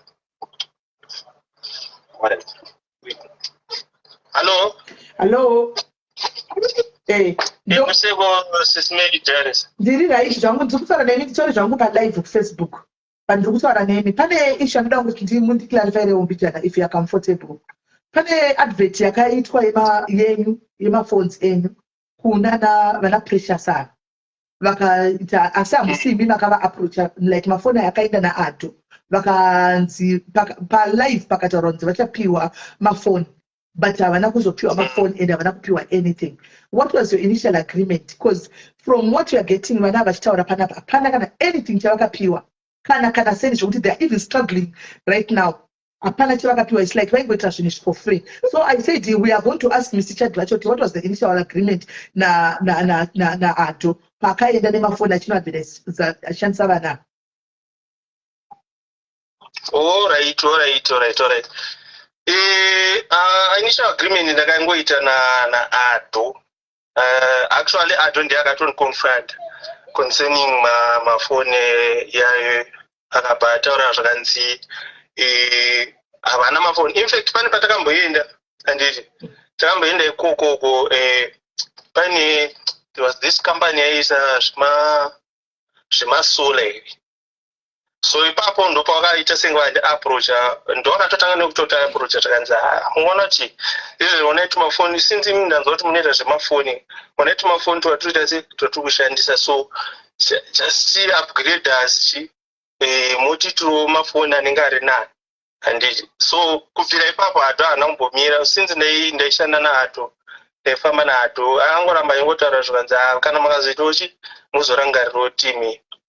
So ndopaakaisa post handiti akambotanga akaisa post papage rangu inini achiti vanhu makasvika 5k likes handiti we are going to give them iPhone handiti. But then inini naAdho ndakamuudza ndakati Adho inini kana kuri kunzi ndiri kufanira because before this whole thing iyoyi kana makanatsotarisa papage ipapo I think paByBit ipapo kana kuti nepana naPrecious since anaAdho ndo vainge vachimaneja pane maadvertisement andakamboitirwa before handiti. So ndakamuudza ndakanoni inini budget yangu ndakamubatsira ndakamuudza ndakati budget yangu inenge iri mafoni akadai. So then ndobva ndangowirirana naye ndobva ataura zvakanzi aiwa no haisi problem ndichataura nawo ndovaudza but izvi zvekuzotaura akazotaura nawo atoisa post re5k likes riri. Ndikutaura vana Precious kwete vana ByBit vana Precious. Alright, mati ana nani? Precious kwete ByBit Precious. Rana Precious. Alright, mafoni hanzi mafoni akaita sei? Vakaadvertisa mafoni vakanzi palive vakanzi tiri kupai mafoni handiti vakaadvertisa malive but ivo havana kana foni yavakapiwa or even send ravakapiwa. Saka isi tikati no Mr. Chadwa apa paground vangu asipo but Adho ndiye akaenda kumberi negame. Saka ndauya kwamuri tinzoti mimi initial agreement achienda ivo because ine tozviona kuti game rairohwa naAdho. Imimi Adho ndofunga anofanira kunge ndiye toti inini ndichanokangana nevava imi ndipei mafoni. Saka imimi mufanira kunge maibhadhara Adho. Anomaona Adho unoshandisa ava So now tiri kurwadza ndechekuti vana ava they are struggling. Havana kana china, havana kana senda, havana kana chi. But zvinhu zvese zvaiitwa pamalife vanhu vachiona pachipromiswa mafoni nezvinhu nemari zvaitaurwa vana vari kuti taitorerwa after malife. So ini ndiri munhu wejustice ndinomira pachokwadi. Ndosaka ndatega ndibvunze ndichada kuti zvinhu zvaifamba sei. Havana ivo foni vari kutoti havana kana foni. Makusaka kuti hanzi takatinopiwa foni yangu nemukadzi ivo vanoshandisa yavo foni yavo 1 ndiyanoshandisa havana chavakapiwa paadvert iyoyo. Havana kana foni yavakapiwa. Ndikutaura kwavo ivo vanoti havana chavakapiwa. Izvozvo nina handizozivi zvangu but ndakareleasa pane mafoni andakapa. Mangani? Ndakapa management ato. Makapa mafoni mangani? Aiwa, ona kamisi chati. Nyaya iyi sensitive kuruzhinji kweZimbabwe. Hatidi kuona munhu aiwa inzwa isichati. Inzwa isichati. Hatidi kuona munhu anopfikirirwa. Aiwa inzwa isichati. Hatidi kuona munhu anopfikirirwa. Aiwa. Aiwa, Mr. Chad. Ungave happy here iwewe. You will push up a phone. Remember, let me tell you one thing. You are a businessman. And business is going to take a phone. You wouldn't want to destroy your brand or to tarnish your brand. Never that what you thought. Wakati sama phone kat phone ngaphi write advert. And just be honest. Clear your name. Indaka kusama phone 2 kuti avapiwe. Kana kutina kushika 2 handisi zvakaitika chibvunza yacho. Simple. Munoona chakadai soka zvinhu zvakadaroka I think inini hanguka ndakazvimirira kusaidi kwanguka kuti ndizobosi chakanyanyokosha ndechekuti nininga ndinozoda kuramba ndichiita a good relationship nana Ado nemanagement yacho. I don't think kuti ndine any problem yandati ndasangana nayo naAdo and so kuti ndinatsopindura hangu ipapo direct kuti ndokuudza kuti zvonichaka ndandichikumbira kuti dai mamangotaura naAdo. You are making a very huge mistake now. Because I thought why but the Zimbabwe right now is listening. I've got 1,400 people listening right now. And that's my life. So you always said this is not a good move for a businessman. Because he just claimed the capital of 42. Then so would you not simple. Because already my phone, but now I never found a and what? Already was an issue. Because nobody paid justice. And do what? This is somebody is wrong to because the only businessman. I don't forget. I don't take them for anyone. 1.4 they would also want to buy phones from you. But alright, in Mingro similar diaries, I have your answer. But now to Kumbiro and it. Now to Kumbiro, because Junjesa and especially Panana pressures, Papo. I was going through management and it. So nangana chito kumbiroga mombonzwa kuti iwo management yacho inotichi and then I would just answer you ndokuudze zvakamira sei chimbotanga mangobvunza ivavo vakomana ivavo achacha beta chokwadi chinzwa kutokumbira enzai chitori chikumbiro chandiri kutokumbirawo kwamuri imimi handiti mhinduro yenyu ndinayo asi nanichikumbira kuti dai mamangotanga mangobvunzani ana Ado handiti monzwa kuti zvoni iwo zvakamira sei because kutaura chokwadi apa mune mandisa patight sport sisi nditi kunyeperai patight sport chaipo pamune mandisa. Saka kuri ndise kuti mafoni wakabisa zvako asi tatove naye asi kuti havana chavakawanana. So it's okay my brother. Handimotizive isu. Tinozongotaura zvinozongoitika musati tishorewo. Isu tinongotaura.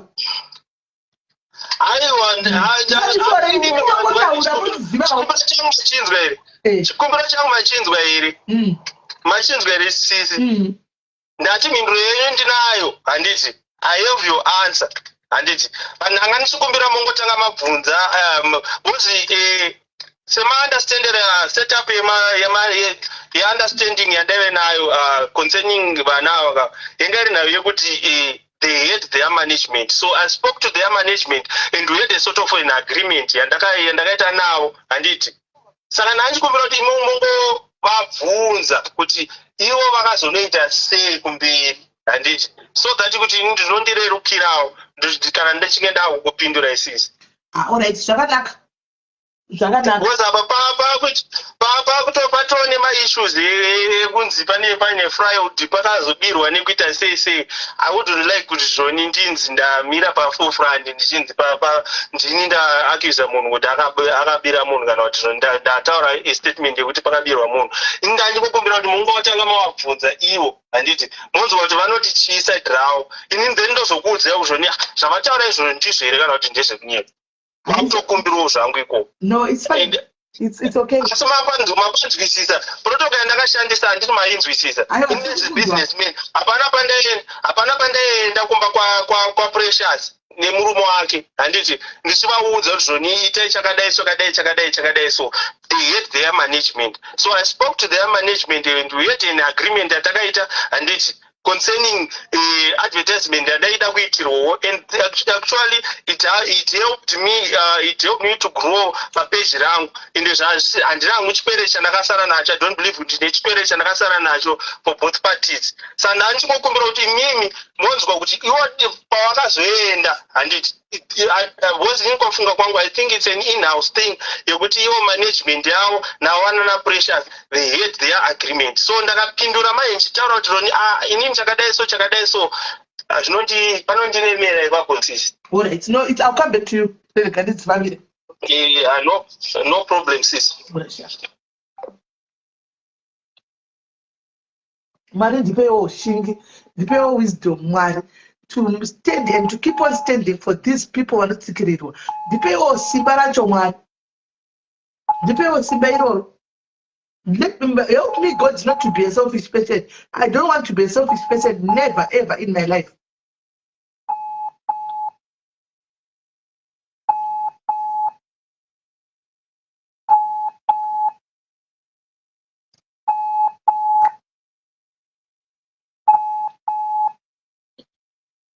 Yaani Pamela Tamira alipo ndisinamboona pano nhasi bhururu wangu. Akupiko mufana wangu nhasi Pamela Tamira ndisinambobvira ndaona pano naye. Fune na Precious haichapindi kuda bhatagata rapera vatichi. Because ivo ndivo vanokwanisa kunudza kuti agreement. Muri kunzwa kuti ari kudi mamudzwa. Ini yakaita agreement ine management yana Ado. Kureva kuti pane agreement yakaitwa. Ndoda kunzwa kuti vana vakatsiva ine agreement.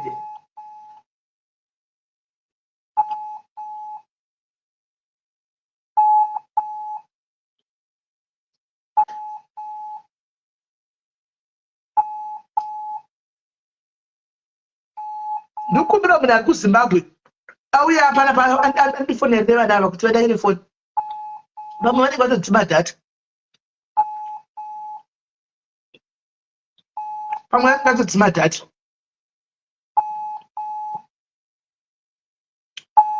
Ndikukumbirawo anokwanisa kuuya akatori nefoni dzangu audze vana vauye tizama kugadzisa nyaya yavo panapa. Ndokumbira ari kwanisa kukwira panapa auye afonere vana ava kuti vadai nefoni please. Because foni yava haichapindi, I don't know kuti network kana kuti chii. Saka munhu ari kuZimbabwe akafonera probably anze Pamela nyaya dzaunhu anoda aposti aiwa Pamela is very loyal manje. Pamela ari loyal. Ende anomuda mwana iye.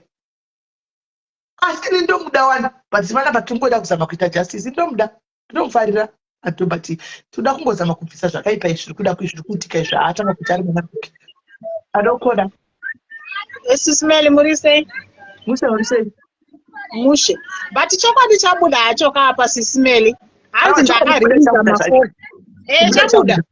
Ana kuti nemo uchidyo but chokwadi chabuda. Yeah. But madima kuti akado wacho mwene wedu. Ivo vachisvikwa kwavari vakadzi chii. Yeah. Right. Ndipe namba uya avafonere. Okay.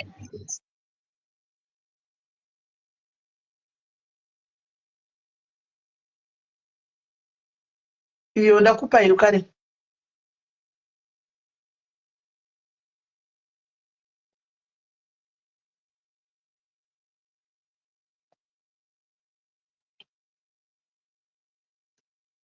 Gaya fukare na kufona chona.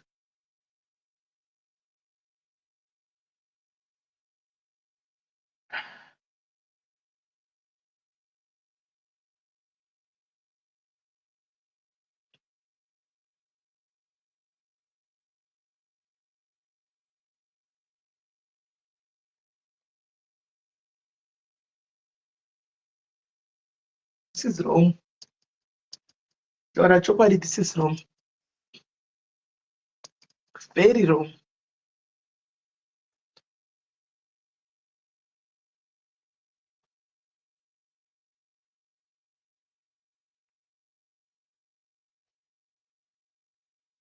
Keep trying.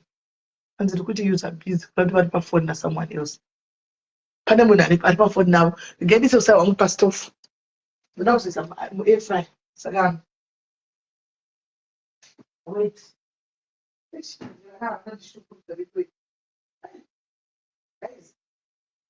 Okay, so mapoto kwachoka zvakaoma. Oh, unopira. Ache.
Right.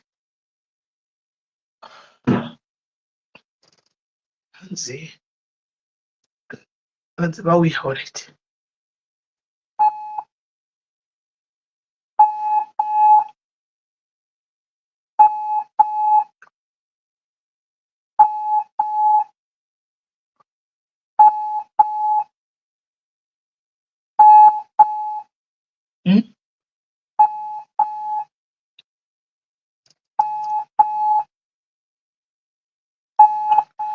Thank you, Hopu. Thank you, Mrungu wangu likiwa. Funa shiya kama bina air network. Chije kuitika.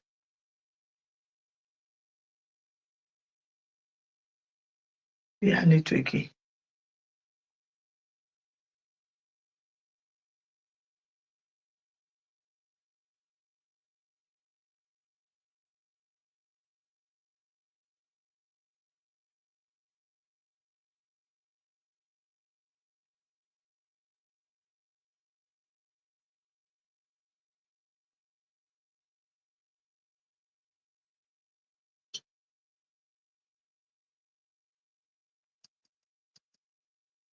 Isikuphinda kuramba kuphinda phone yangu kunetwe network. Adwa ari Nigeria guys. Name. Adwa ari kwa Nigeria. Mbomira ichange tapedza imunoda kumhanya. Asati atonzwa kuti ni agreement yakanzi chii kuma kuti fonera ato. Asati atonzwa ne agreement kuti vakanzi chii pana. Adwa chobva kubvunza kuti agreement kudza ere agreement tisina answer dot kudi.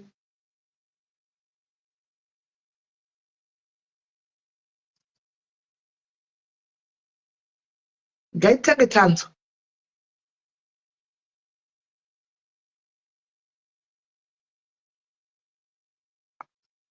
Kuti tinoda kutanga tatonzwa kuvana ava kuti vakuti kudii timzwe nyaya zvizere.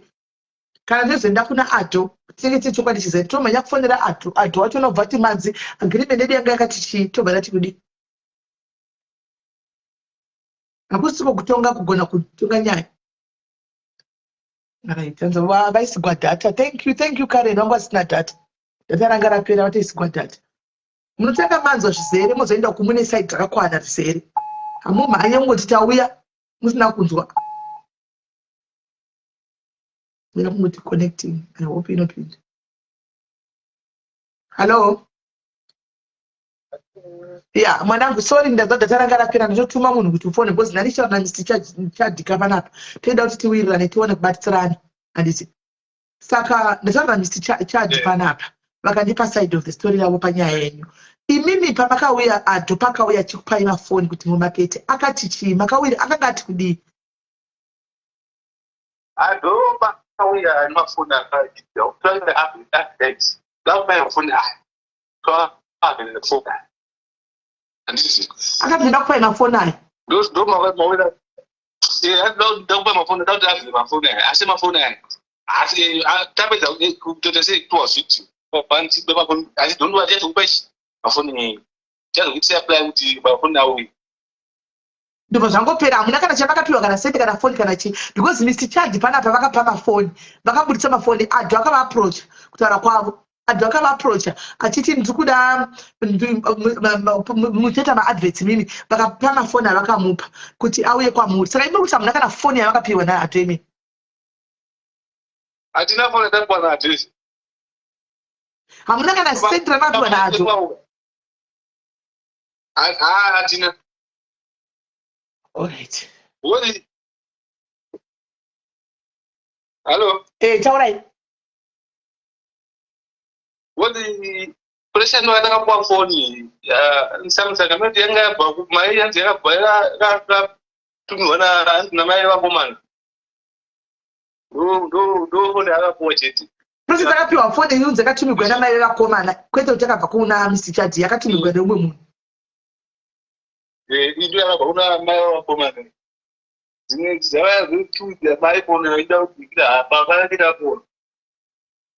Okay. Right. Ramai makabata udaro ndikuti kumuedhe baba pacho chitoro chandaire. Zvino zvaari kure pamwe ndisi time difference yakafanana nei. Time yakafanana kana kuti time difference yakatosiyana.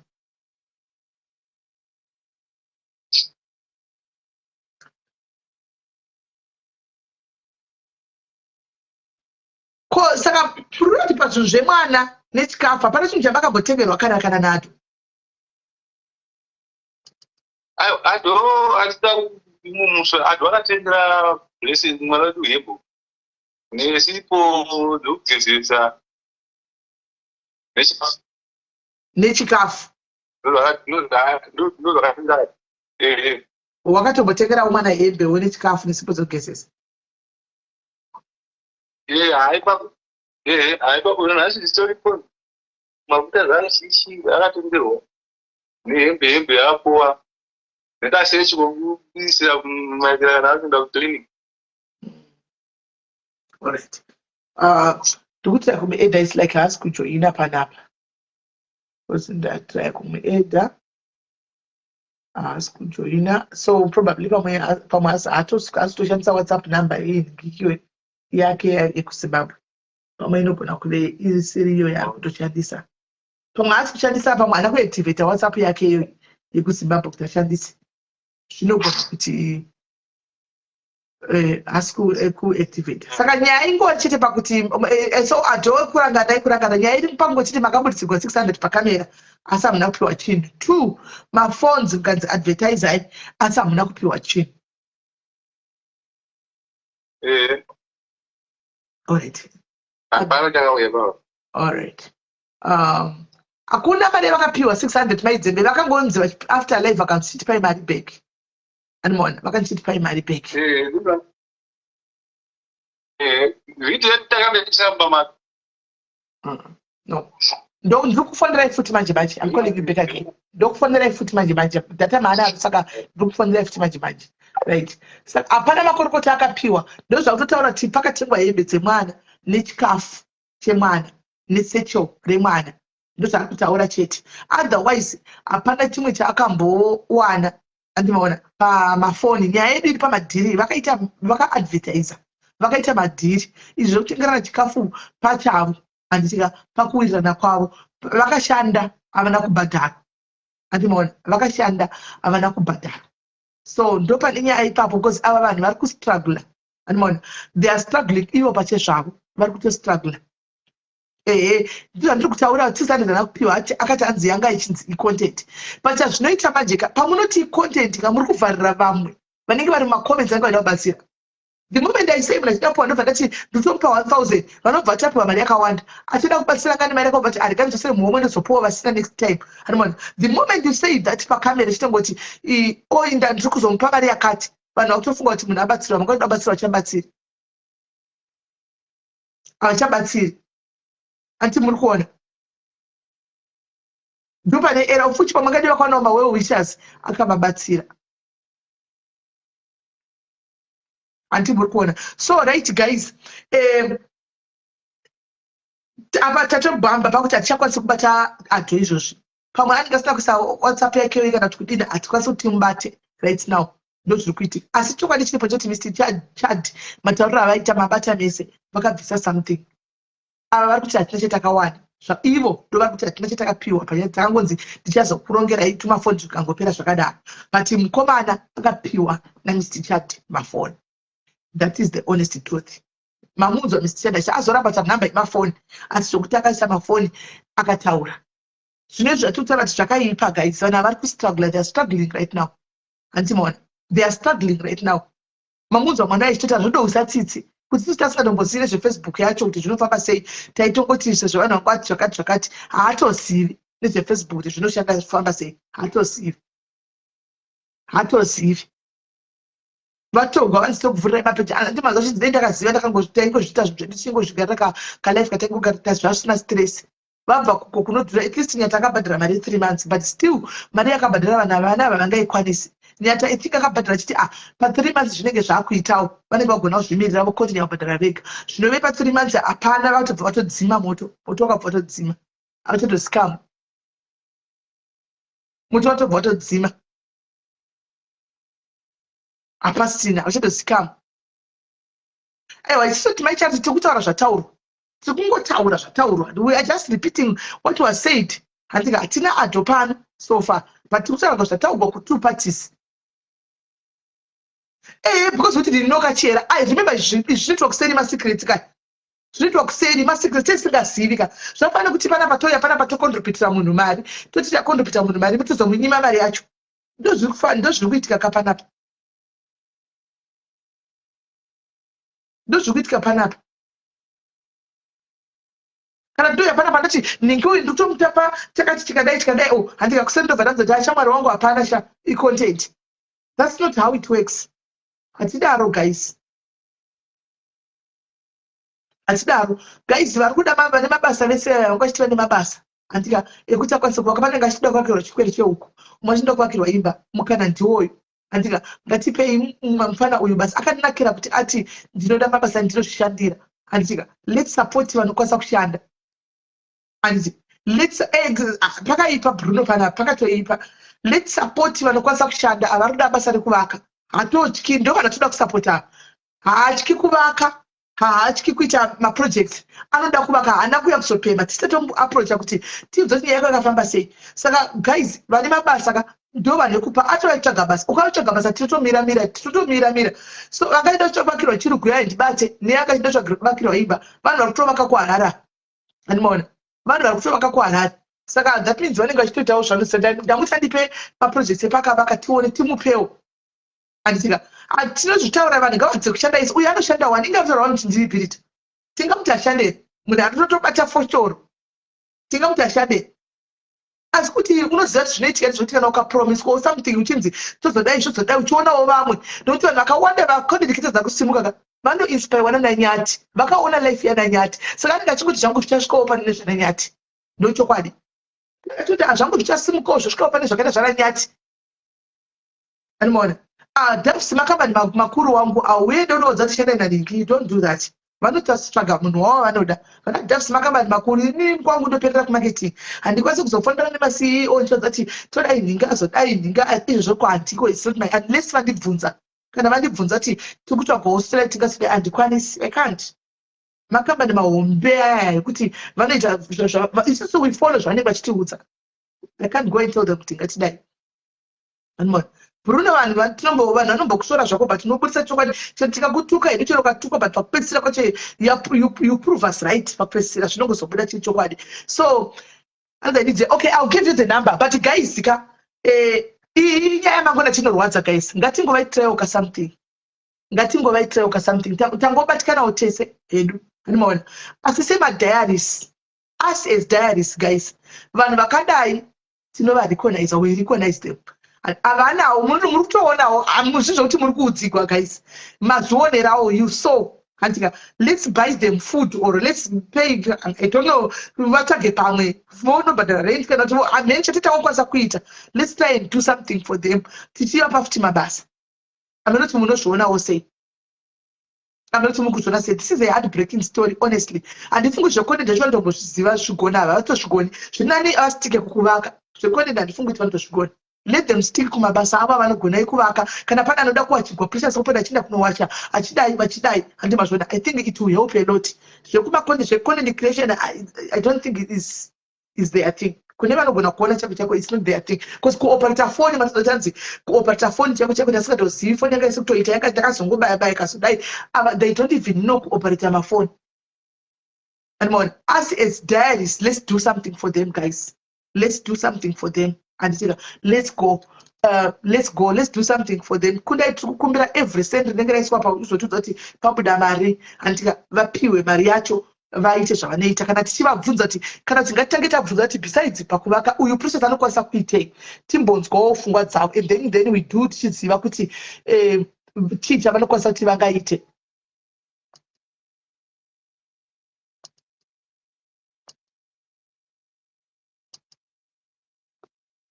nakelvin mapenzi aya tingataura zvemapenzi ana kelvin anongoti musanyepera chachimutaurwa hatozini yacho ndei anongouya kuzunguzasi comment musanyepera niyacho hatoisiri hautozini yacho ndechi unguya kohukura mwarume ari kuvaka uko unouya kutedzana nemadresi Bruno kana chizovaitira something you will do but us andika as diaries we do what we can ndopatinopinda ipapo hazvina basa zvino ichatipindizve koniya zvinhu zvavoko futi ngaitinzoti chaangakwanisa kuti vaitewo at least hallo mwana Hello. Right, ndinoda kuiwa unovaka handika tichakupa kuri kuda kuitwa mabasa mudzimai process ari kupi Aripo. tinokumbira kuti auye padhuze nepafoni ipapo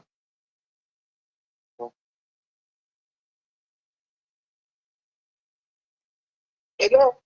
Precious uri right here mwanangu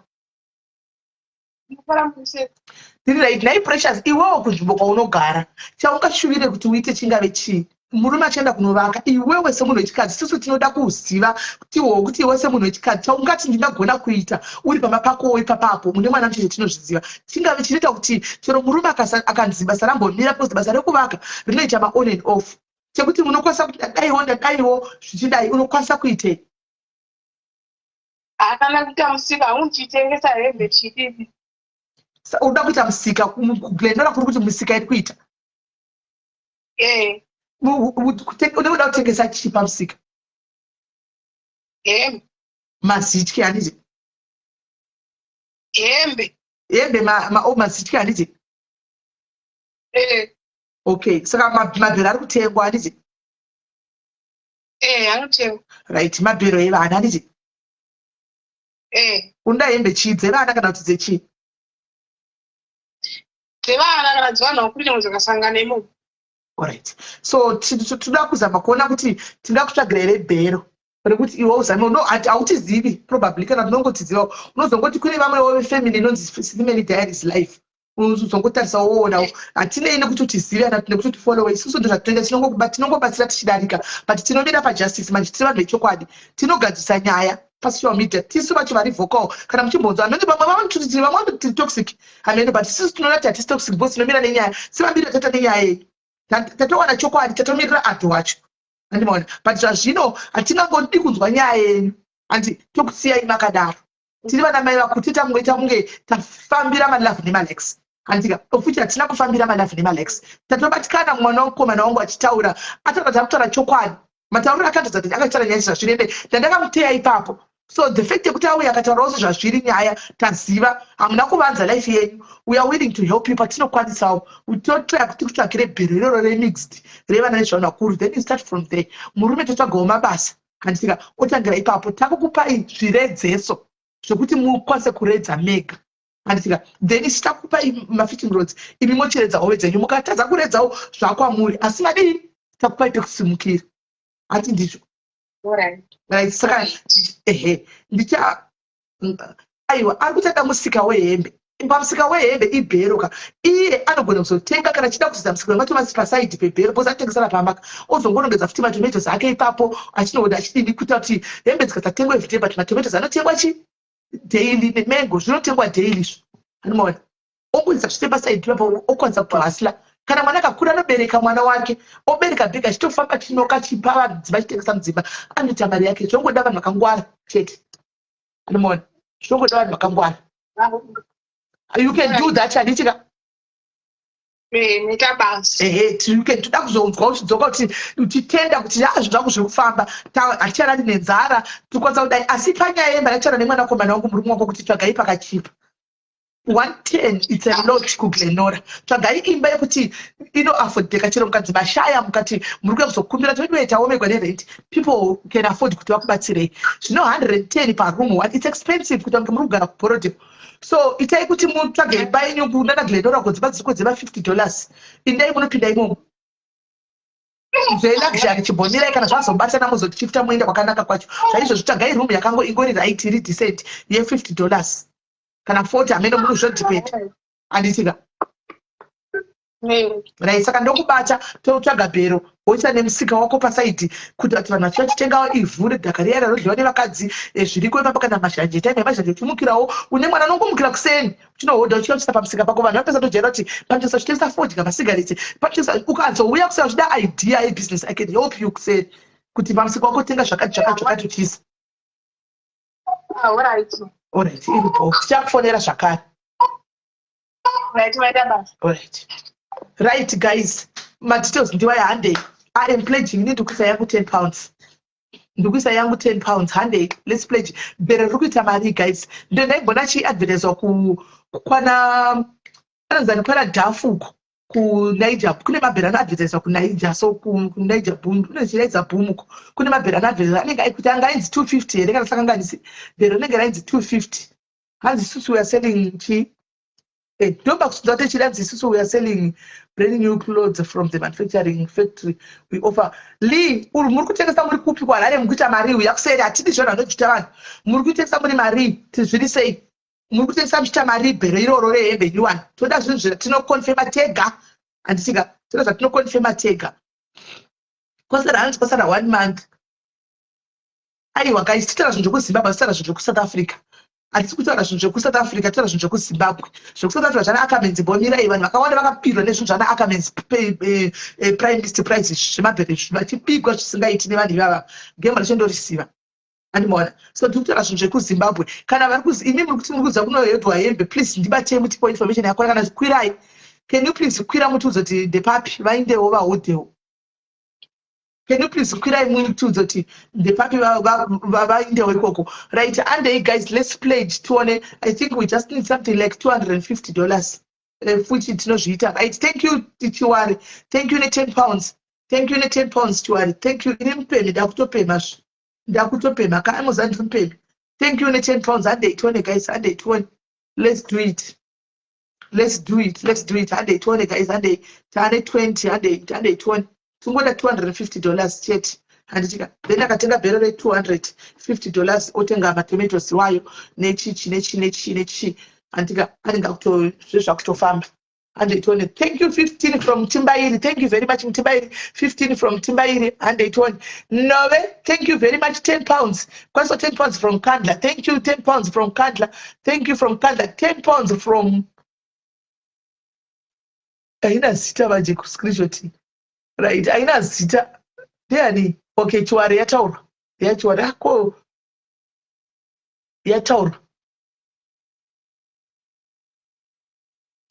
yataura ande itione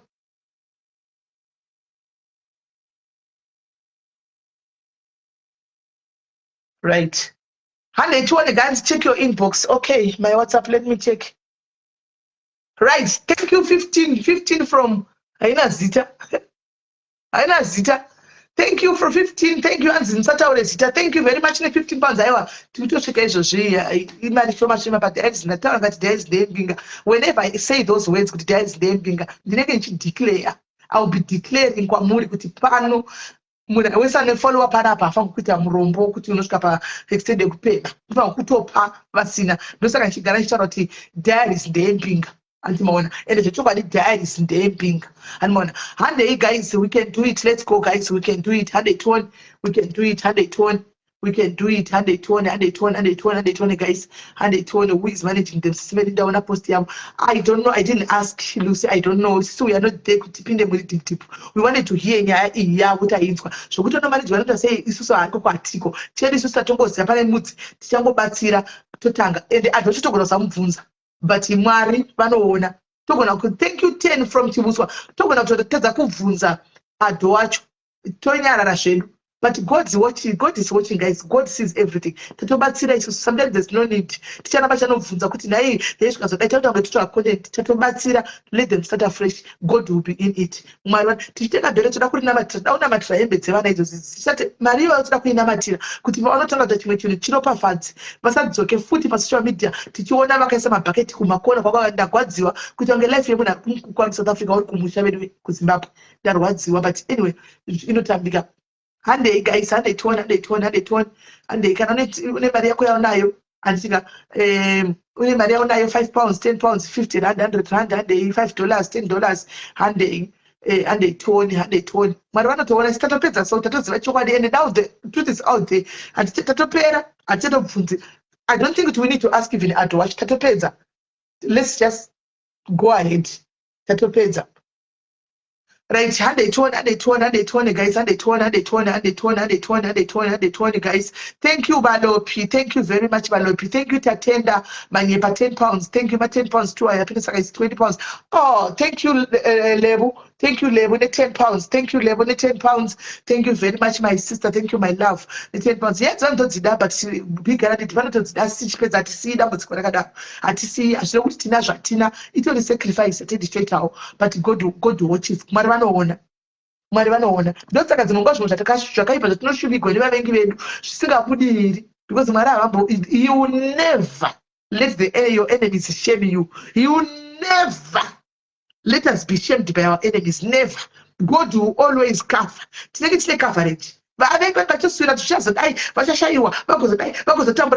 will never happen because we have been. We know the God that we serve. We know the God that we talk to when we are alone. We know the closet that we go into to stand Facebook.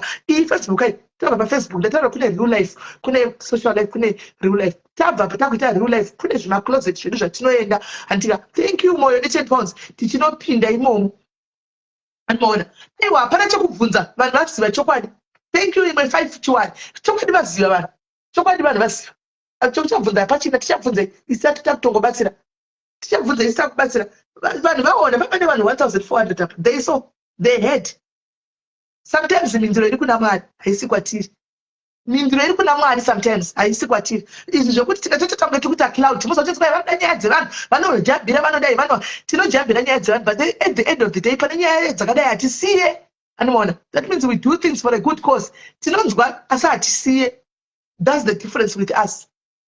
So, kubvunza kune kwatore kutsvaga drama nekucreata enmity. Ari kuziva kuti afona ende nyaya iri papublic haina kwari kuenda ichazopitswa suka for 30 days asi kuYouTube inenge iriko. You know kuti ndo zvakataurika ndo zvakadai but we are not going. I don't think we should ask anyway. I don't think we should ask. Mr. Chad na Adho life ndiyo muchaona maona kana zvakakukodzera zvakakuitirai kuti vakashandira mara it's fine, it's okay, ingosiyai zvakadaro, you just do what you're doing. But be guaranteed guys, there is their eyes that sees beyond. Kune maziso anoona zvakadzikadzika zvatisingaoni isusu. Those eyes, they are watching azvipereri ipapo kungotaurawo zvakuchidarika. Right, handei guys tone guys, handei tone. Tapa mari kudai ikangosvika pa 250 and then you tell us still $250 US and tell us to stop and Hansi hope zvoita my 15 pounds. Thank you Noreen, 15 pounds. Thank you Noreen 15. Thank you Tanti my love. Thank you mnino wangu 10 pounds Tanti. Thank you 10 pounds Tanti.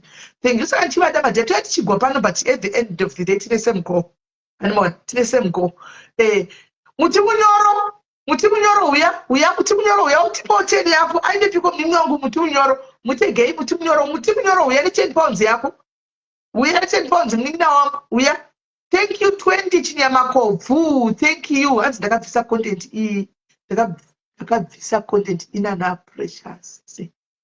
Ndisungezondisafa pia kuti chi. Right. And tione tegai kuti munyoro guys ayandipewo kateri kake. Tegai kuti munyoro. Thank you Rusikene £5. Thank you Rusikene £5. Thank you my love. Thank you very much.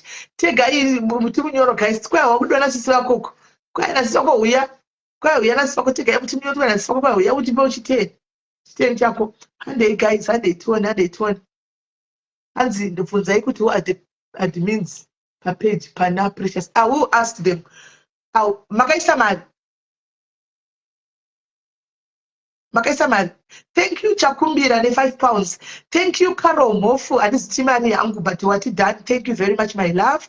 May God bless you for visa mwari vatapudze anditika ande tuone guys ande tuone hanzi kundai where the people all right I am magnetis all right ande tuone ande tuone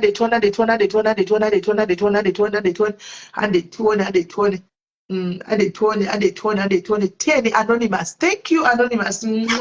Thank you very much anonymous. Thank you anonymous. Ande tuone guys. Ande tuone na mbele ande tuone. Hanzi tabvisa. All right mutimunyoro. Saka uri mutimunyoro. Saka munhu wangu pa vanhu pa ati ndo pandiri. Love you mutimunyoro. Thank you. Ndozvatoda unofanwa kuuya uchiti opposite strike pachinakidza zvizwa mutimunyoro une nharo. Unofanwa kuuya next time tichikweshana chaizvo asi chizati tiri vanhu vamwe chete. I love you sister. And guys, and they turn. No problem. And they need to see our room for others. Need to see our room as now. Perra nasika musakangane. Tiri taya diaries community page. Ino rabai chenda mbele. Saka mangwana tino gono tufuma tine rimwe zvemwe hanoyane rimwe sikuru kuti notishoke. Yes. Sira pa mangwana. Anditika tidi kungoza patapedza program mutu wese mangwana chizoda kutana futi mego mbuti woyo. Andisi munoona. Chizoda kuti takati ngwareri. And the other chairman here to say, Edibo, and that's not Joanna. Thank you, Tim. They can't loan the £10. You know, she gets married 250. To put that 250 guys. You know, she gets those. My £10. Name my dollar. And they tapa people die. Thank you, Musegesi. £100, £11. Thank you, Musegesi. I thought I was saying, I thought I end up with dinner. Sakavacha, we didn't panokondo in the Ndiri pokondo dzingirigwa randa Saturday. Na asina embi madingodza tifongo big up. Asina kanenda nyengera muri mutitegere take away. Naimi kundukura tsika papiko. Daddy.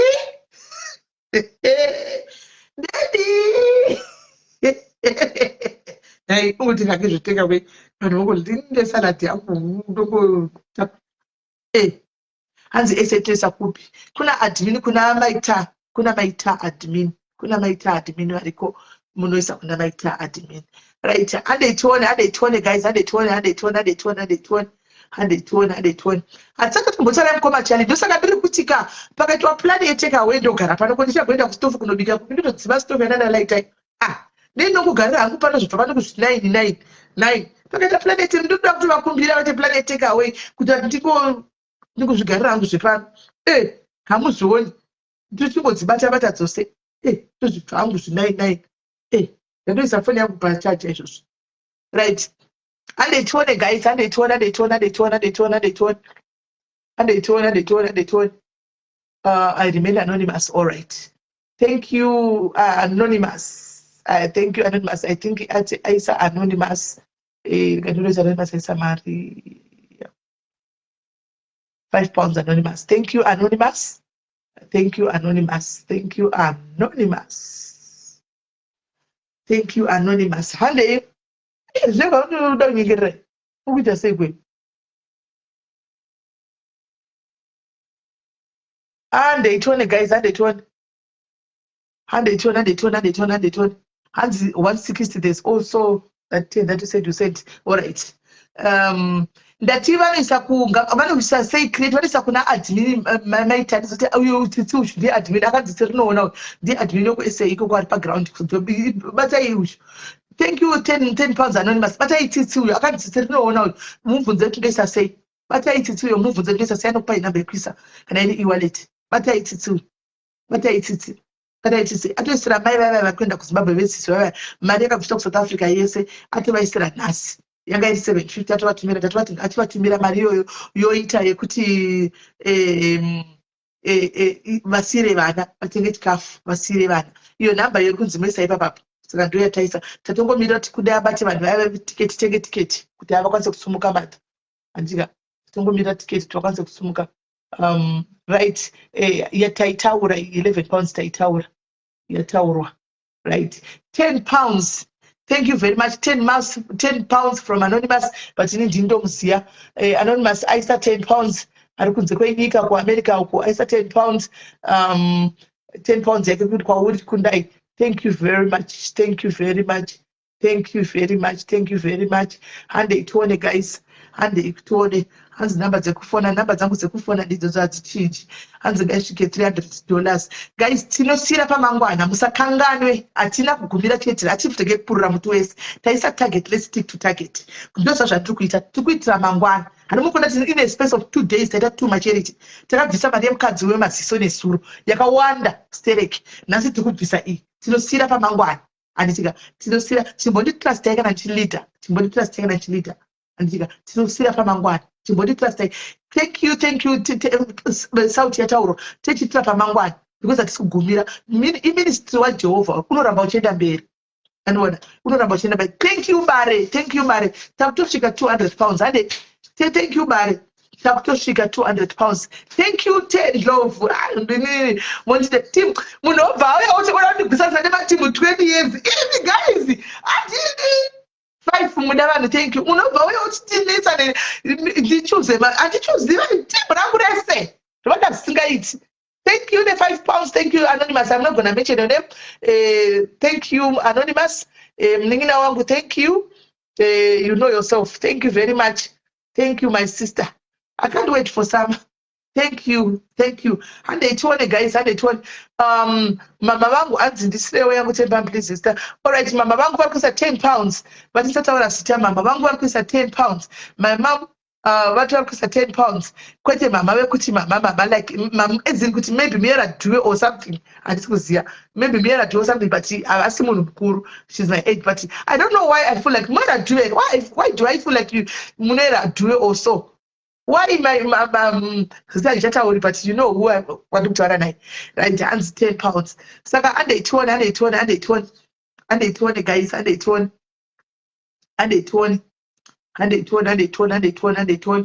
10 pounds Anonymous again. Thank you Anonymous.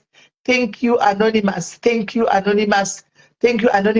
pounds again. May God bless you. May God bless you. May God bless you. And they told the guys, let's go. And they told, and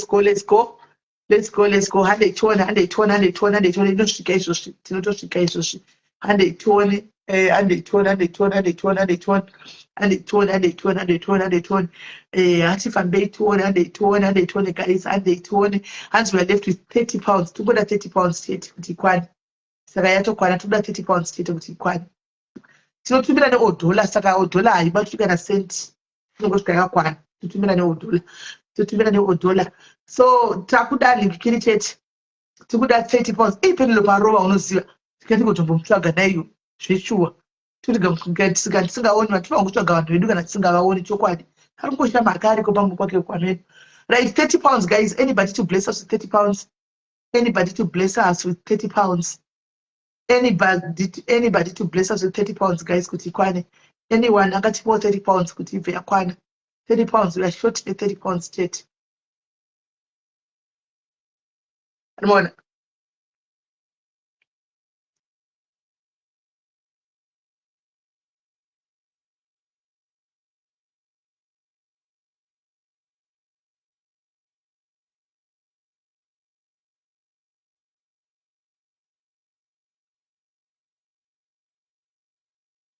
Right. And they told the guys, 30, anybody just to grace us with 30 pounds. Just 30 pounds. Just 30 pounds, then we are done. Just 30 pounds, then we are done. As long as it's like 10 minutes. We'll give 2. 2 what, Anna? What is 2? What is 2? And 20, they can 2 pounds. 20 pounds, can 2 pounds. Anna, is it 20 pounds or 2 pounds? I not going to try 5 minutes and we're Titiwane Kamaraka.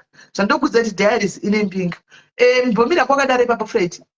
Actually, guys, and they told guys, and they told guys, 20 more. You thank you to that 10. Yakwana.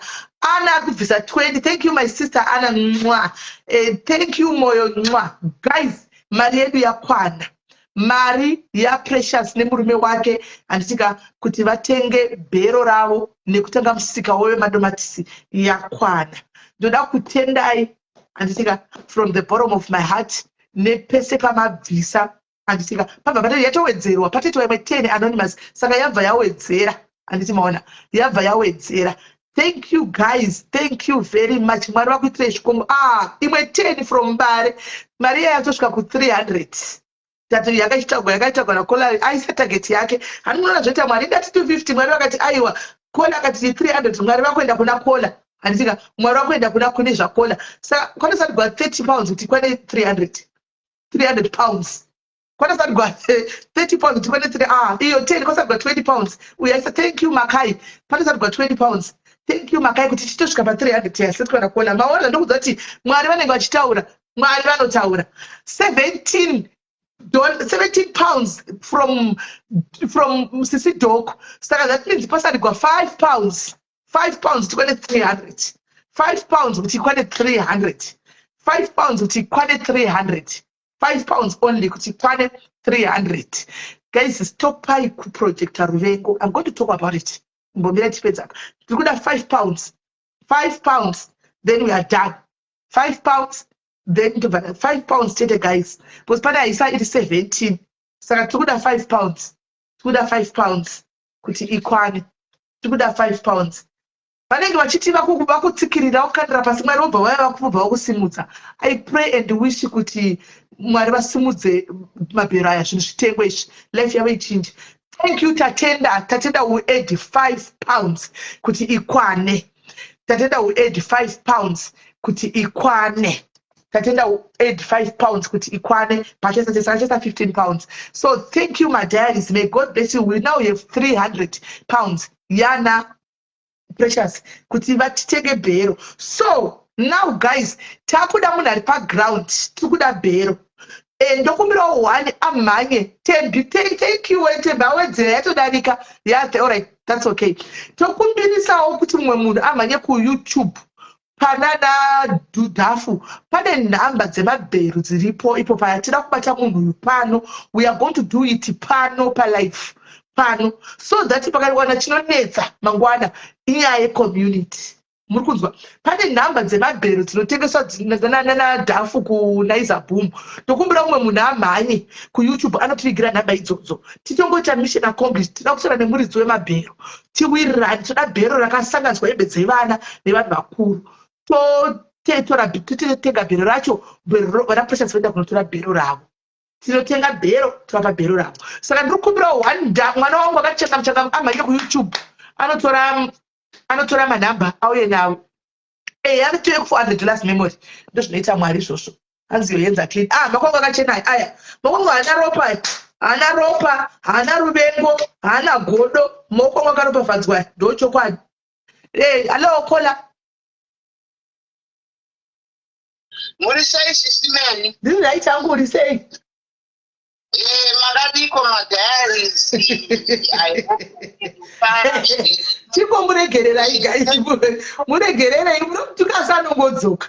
Momutuka anongodzoka. Ari kutadza ndandodai kuita part of my diaries acho. Kungoti anongorashika. Aregi. Chiko tomurega mune choice kutomuregera. Taura. Tipendi kune madiaries ndorutoka usha akakosha izvi. Aiwa tinokutendai kwete vaya vanenge vachiponyemba vachida kutipa puresha nenhema kuti aiwa vari kubatsira vachinyemba. Nyaya yangu iri pakuti saka vanhu vakadaiwo kana kutukwa nanamupedza zvose motaiwa vanhu vanotuka yakashata inofambiswa sei because it's wrong sisimeni kuti unonge uchishandisa vamwe vanhu for crowd iwe uchibenefita uchishandisa vamwe vanhu for crowd iwe uchibenefita because as much as I'm concerned sisimeni pasocial media pano tinoziva kuti paunoita zvinhu zvakanaka umwari vanokupawo mablessings even madestiny helpers iwayo they will say also thank you nekuti uri kuita zvinhu zvakanaka iwe ndoukungobenefita wega ndikureva vakaita sana adwar ndiuri kubenefita wega uri kuinda pamberi unopretenda uchiitisa vanhu macontent ekuti aiwa ngandakubatsirai nemari yakati ndakupai zvakati ndakupai mafoni vanhu vachatoona voti aiwa munhu uyu ane rudo hanti makatomurekomenda mukati aiwa ari kuita zvinhu zvakanaka ndakatotenda kutenda vanhu chaiko saka izvozvo izvo zvaakupa credit kune munhu asina chaari kuita nekuti ari kupretenda pamberi pevanhu asi kuseri achiziva kuti kunyemba saka zvakanaka here kana taakuzotuka vanhu vakaita saivavo vanenge vachishandisa vamwe vanhu vachiita utsinye vachiparadza upenyu hwevamwe vanhu tinenge takashata here ndopandinoda kungonzwisisa ndambonyora hangu comment alright rega ndikupindure ndichidai so swaga unoona handisi totenda ntaure chokwadi taura henyu chokwadi right uri kuona ndinhasi pana ndichiona kumba kwako kunyoni kwawakugara hanzi aikutuka ine zero palife zisimeni izvo vanhu vanenge uri nerurembo makagozwa kutuka sisimeni ende musadaro unoona chii rurembo rwacho unoona chii tuka kupi chivatukire unoona kuti chii tsvaga aiwa siyana nazvo aiwa ina handina basa nazvo izvozvo handina basa nazvo handina basa nazvo izvozvo pani pavakatukwa vakatukwa kuti chii mira uri kuona pamunhu akafanana newe swaga panguva indaiona nezuro uchipinda kumba kwako kunyuwani kwakugara ndichika congratulation nemba yako nyuwani and wakabvuma kuti ilife you downgraded wakabvuma kudowngrade kuti okay ndo zvaita life right now ndo zvaita life right now saka ndakudzika ndoita zvikuenderana nezvinandokurarama panguva ino. That was very good. Pane kuramba wakachengeta pride and ego chiti zviramba ndiri pano vanozoti kudi hauna kuda kuteerera zvoti vakachati kudii kana kuti chii wakatoburitsa ndaiona hii video here yachazi wakatoburitsa wega uchiti ndopanda kugara apa ndikutama ndikudini apa ndiri kuda kugadzira chapeace job something like that, and I was like wow, ndinhasi ndikati wow this is great now. Vanhu vaiti shanda nawo wakutaura kuti ndipei chero basa. That's the right way to go. Sometimes zvisauga zvinoitika mwana anokuisa pane chimwe chikamu kwete nokuti vanhu vakupandukira kuti vanhu vari kuvenga. Mwari vanogona kuisa ivo pachikamu ipapo kuti vataridze kuti life ndo zvainoita, kuti vakudzidzise just to be humble and just kuti kana life ichinge yadai unokwanisa kutora mabasa ukashanda, there's nothing wrong. And I believe iwewe zvese zvauri kusangana nazvo right now ndimwari uniswaga hasi munhu. We are supposed to be hating you. Handika tinoga kutokuvenga but hatikuvengi. Andiona ndotoramba kuti handingavengi swaga because ndezvamwari. God is handisizi kuti kuninzwisisa here but ndobogona chero ndapepesa zvandotaura vana vachazvinzwisisa. God is molding you swaga. Mwari vari kushanda newe. Uri kuona mwari vari kukudubura, vari kukuumba. You are going to be a newborn.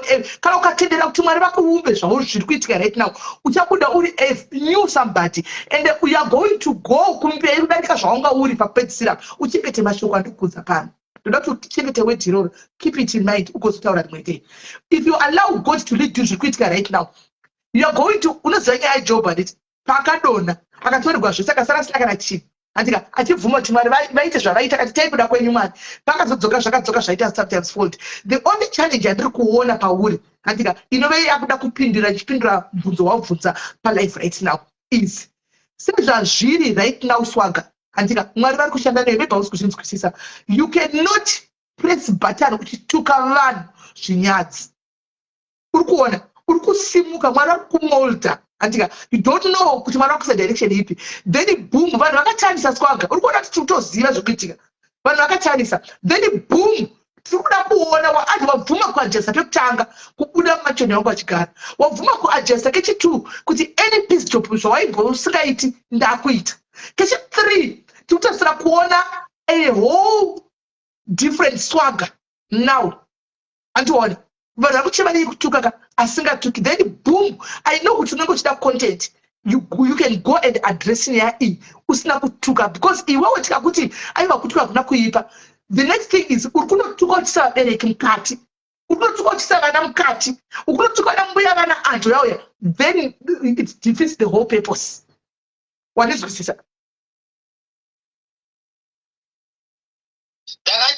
Then zvinobva zvadefeats the whole purpose yezvinhu vanenge uchida kuita. Content you can ichingwa it, you can have it. Semunhu ari kutozama kusimuka pakuti kutuka wende kuti kutuka swagger. Let me tell you one thing, kutuka kwakabuda mustation, kwakabuda mustaira wangu. Vanhu havasina basa rezvokutuka izvi. Makaita mari pepa makatuka ipo paipai mukaita masters ngadi. Right now unogona kutuka kwakakreata maenemies ka usina kana sitara wapiwa. Go and address these issues in a very soft manner.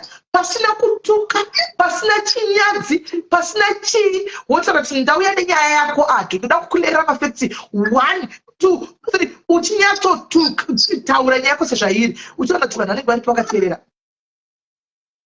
vanenge vakateerera. Usatuke paunoda mazano vanhu zvokutuka zvitajaira tina basa nazvo ende kunotukwa tiende. Andiona, so ukataka tina kunotuka manje vanhu vanobva vatosiya. Ukada kusina izvozvo ukatenda kunoanalyza nyaya iyi zvakanaka tichimuonesa soko rino. Unoziva kuti munhu anochero ukaanalyza munhu usina kutuka nokunotarisa live yako wauri kuanalyza wacho, but the moment atakangotuka nobva tokubloka hatooni live yako chawagona. Hapana, avanoti uri kupanzwisisa here papa. But kuvhunza wangu ndokuti pane zvakuri kutaura zvakanaka, but ndikuvhunza kuti sisimeni kana munhu atongori neutsinye I don't think kuti munhu kana akaita utsinye hunosvika ipapo hwokushandisa umwe munhu achiita kuti araramisewo gogo vake, araramise mhuri yake, vamwe vanhu vachitambura achishandisa vamwe vanhu. Zvokungotaura zvine change kune kumunhu kuti achinje unhu hwake hwaanenge achiita kushandisa vanhu. Mira uone zvinoita timu yangu, mira uone zvinoita vana vangu Swaga, mira uone zvinoita vana vangu Swaga. I have never taken advantage of someone kuti ndimusenzese for crowd. Swaga ndida kuti uone zvinoita Mwari. Handiti kutaura panapa sabhadhi atouya kuinbox wanga ndokumbirawo kuti nditumire simeni, allow me kuti nditumire Swaga 150 atenge usari. Ukwanza ndiri kutaura awatukana apa. Hauna watuka uri wangofona tutaure. Handika somebody wanga nobva tokumbira permission from me kuti munobvuma here, mukabvuma ndimutumire hangu 150 atenge usari. Vanhu vari kuona. So ndozvandiri kureva kuti kune dzimwe I know kuti content yekudai ndo yavajaira. It's a high time uchinje content Swaga. It's a high time.